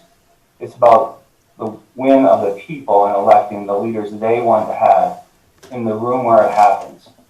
People they can relate to, trust, and thrive from the outcomes of their good works. I wish I could have thanked you for your time today. And again, that was from the Beloit City Clerk, Lori Stoller. I will conclude with my own comment. Representative Murphy said earlier that if you shine a light on cockroaches, they will scurry away. And I'm going to assume you didn't mean it that way, Representative Murphy, but clerks and election officials are not cockroaches. They are honest, decent public servants that deserve much more respect than they got from this committee today. Thank you. All right, we'll go to Senator Strobel for the first question. Thank you for your testimony. I'm really glad in your testimony you brought up gray areas. You brought up abuse of loopholes. I think those are things that we wanted to flesh out here, and we certainly have heard some of those, as well as disappointing as it was, some of the bullying or abuse of people at some of the polls. I'm not saying in Madison, but it happened, and it was good to hear that here. That get affirmation of some of the things we've heard. But I want to just ask you a little bit about democracy in the park. There were trained election workers at the Democracy in the Park events. Is that correct? Representative, just so you know, I'll try to answer some of your questions, but the Madison City Clerk was completely responsible for that event. They didn't consult with me. They don't need to consult with me. So I can try to answer a question as well as I know, but if you really should have asked the city clerk or the city attorney to this hearing. But my understanding is, yes, that these are all chief inspectors and election officials who were used for that event. Okay, well, you do oversee that, and I guess maybe I can just cut to the chase. Do you think that was an appropriate activity? Do you think that was usurping the 2-week early voting requirements that we have in our statutes? What I would say is that, from my perspective, how the city clerk receives already, issued, these absentee ballots would have had to have been mailed to voters that they requested, and they were delivering them. They weren't, there isn't early voting where you go in and request a ballot or given a ballot. That didn't happen. So I know the city attorney had an opinion about that he wrote, and there was no lawsuit filed. And there was a letter from that was written to the city clerk, but no lawsuit was filed in advance. And I from my point of view, I think that was kind of telling. There was no statute cited and brought to court to stop that event. And so you guys can maybe address that as you go into the next session. But again, I know you say I oversee it. It's true, but the city clerks and the town clerks and the village clerks don't work for me. I can't give them orders. So that's the deeply decentralized nature of our election here in Wisconsin, and it's really just us in Michigan to do it that way. There are advantages and disadvantages to it, but that's part of it. I hate to think the only way to determine something was incorrect is by filing a lawsuit against it, but I think from your sentiments and your statements, I kind of get the impression where you might be coming from on that. So that's revealing and helpful in itself. I guess I just have one other question. If you got a ballot that was highlighted or circled or marked up, except to fill in the oval or complete the arrow that needs to be read by the machine, are poll workers or clerks, are they allowed to do that, to actually fill that oval in or complete that arrow if it even looks like it was circled or highlighted or anything like that? No, they shouldn't be. So let me just repeat this in my own way so that I'm not confusing anything, and feel free to correct me, Representative. But we saw this a lot during the recount where we had to determine the voter intent, and if there were examples of where someone circled Donald Trump or something like that, but the oval was left unfilled, the machine views that as an undervote. It can't see the circling of the name. But in the recount, and so that's how it would be recorded on election night, and no one should alter that. On the recount, if we are presented with that, which we were, in that situation, we would say, well, the voter intent was to vote for Donald Trump, and we would record that as a vote for Donald Trump at the recount. We saw that. We had lots of different examples of that. People would fill in the oval for Donald Trump and then write in Donald Trump. I don't know what they think that helps. It doesn't help. Please don't do that. The machine would use it as an overvote if you fill in the oval for both. And we would again count back for Donald Trump, which we did several times, or whoever the candidate is in that situation. I hope that answers your question. Yeah, I guess if that's the case, and that's the way I understand the law too, then why is it why is it acceptable to correct or complete the address of a witness or the affidavit on an absentee ballot? Why can you do that, but you can't do what you just got through saying you can't do? Well, I think there's a difference between marking on the outside of the envelope and the actual ballot itself. All I can tell you is that all the clerks across the state have been following that advice for multiple elections. It was a unanimous vote of the election commission to give that advice to clerks.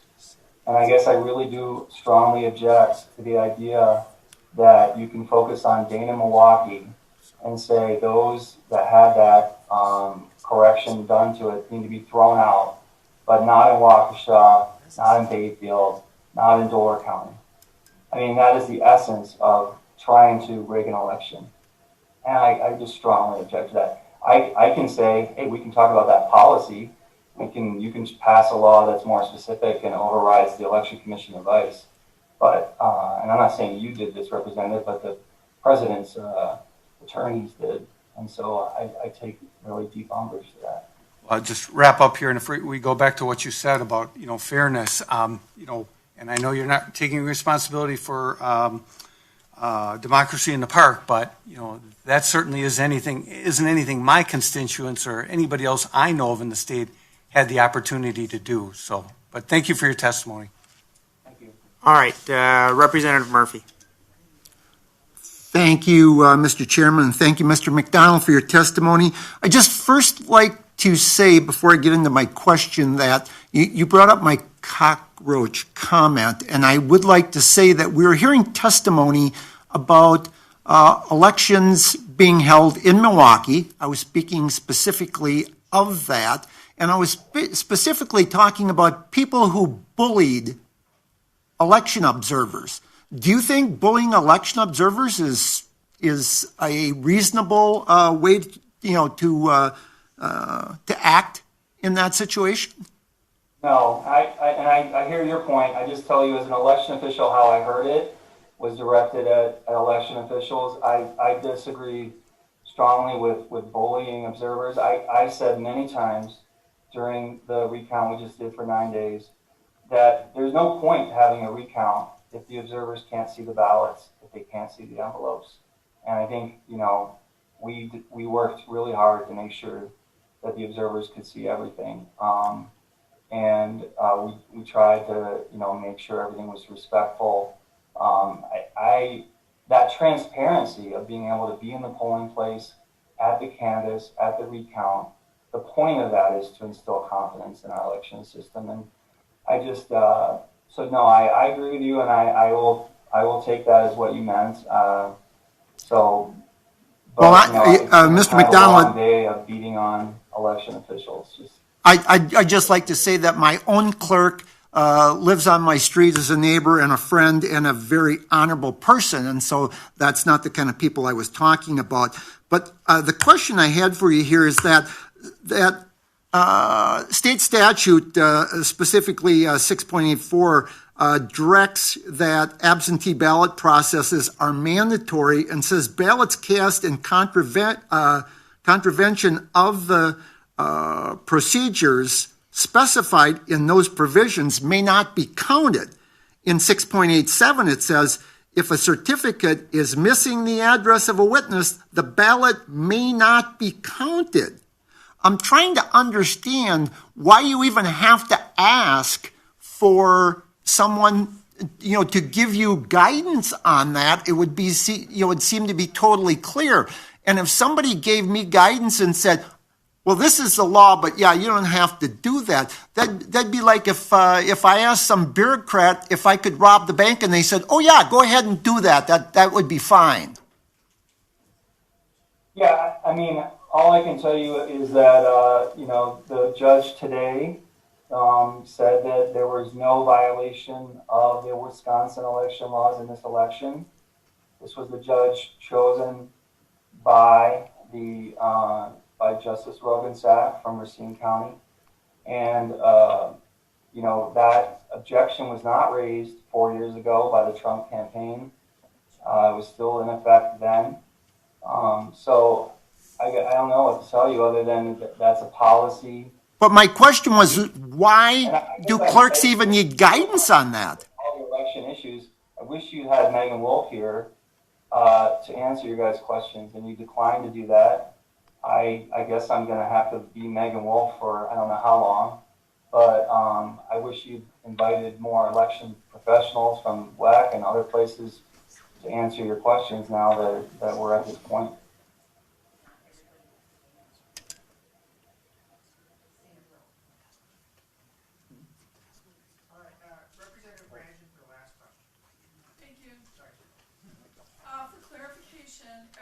I'm sorry, someone's talking. Guys, I forgot to touch the button, my fault. Okay. For clarification, so every absentee certificate envelope has to have a signature from the clerk that says that they got an ID, that they saw an ID, or they're exempt.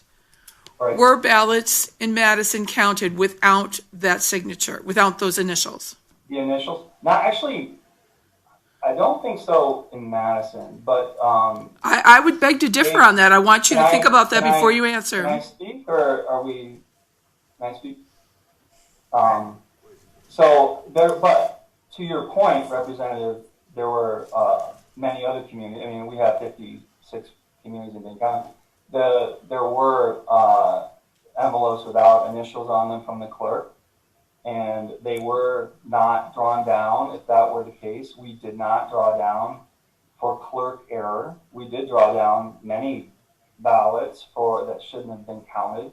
There were many that signature, I mean, the witness, well. So you just told, well, hold on. You just told me that you have a fair election, but you're telling me that you counted ballots that were not legally acceptable because they did not have the initial on. So I just want to make sure that we're clear. You counted ballots in Dane County that did not have the initials, which are part of the process to guarantee that the vote will be counted. They were not drawn down, actually, is what you mean to say, Representative. So, what we did 4 years ago and what we did this time is we do not penalize voters for clerk error. The voter did nothing wrong, their vote is not tossed. If the voter does something wrong, it can be. In the case of not signing the envelope, in the case of not having a witness address or a witness signature, I mean, on that, I was often the 2-1 vote, myself and the Republican member of the Board of Canvass saying, no, you have to be able to refer the item to the DA. And if you don't have enough information, how do you do that? It's the same with nomination papers. I totally agree with you guys when you added the, print your name. Because how am I supposed to refer anything if I don't even know who that is, right? So in that sense, you need to be able to report voter fraud to the district attorney's office. If it's the clerk, and you can see it's been issued by the clerk, the DA can go to the clerk's office. In Madison, what they pre-print, the initials on them. So I'm trying to remember exactly if there were any that didn't, but that kept that from happening. So in Madison, but it was something that happened in many other communities, I'm sure across the whole entire state. We only looked at Madison, Dane, and Milwaukee. All right, very good. Thank you for your testimony today. I appreciate it, and thanks for waiting until the end. Somebody always has to be the last one, and it made more sense to have you listen to everybody's testimony first. So thank you for that patience. And it is 5:38. We've listened to all of our testimony. This was our first hearing. I do believe additional hearings are necessary on these issues. But with that, it is Friday and past 5 o'clock, so I think we've worked hard today. And with that, I'd like to conclude. All right, everybody. Thank you so much for joining us. We were live here watching the Wisconsin hearing on the elections, which could affect a lot of other states. We appreciate you joining us. And to all of you that shared out on Facebook and commented, we truly appreciate it. It has been a long day. This is a long stream. For those of you that stuck around, we truly do appreciate it. Thank you, everybody. If you like what you saw today, do us a favor. Please consider liking and subscribing to our page. Follow us on YouTube or Facebook. We truly appreciate it. Thank you so much, and we're going to end this stream here.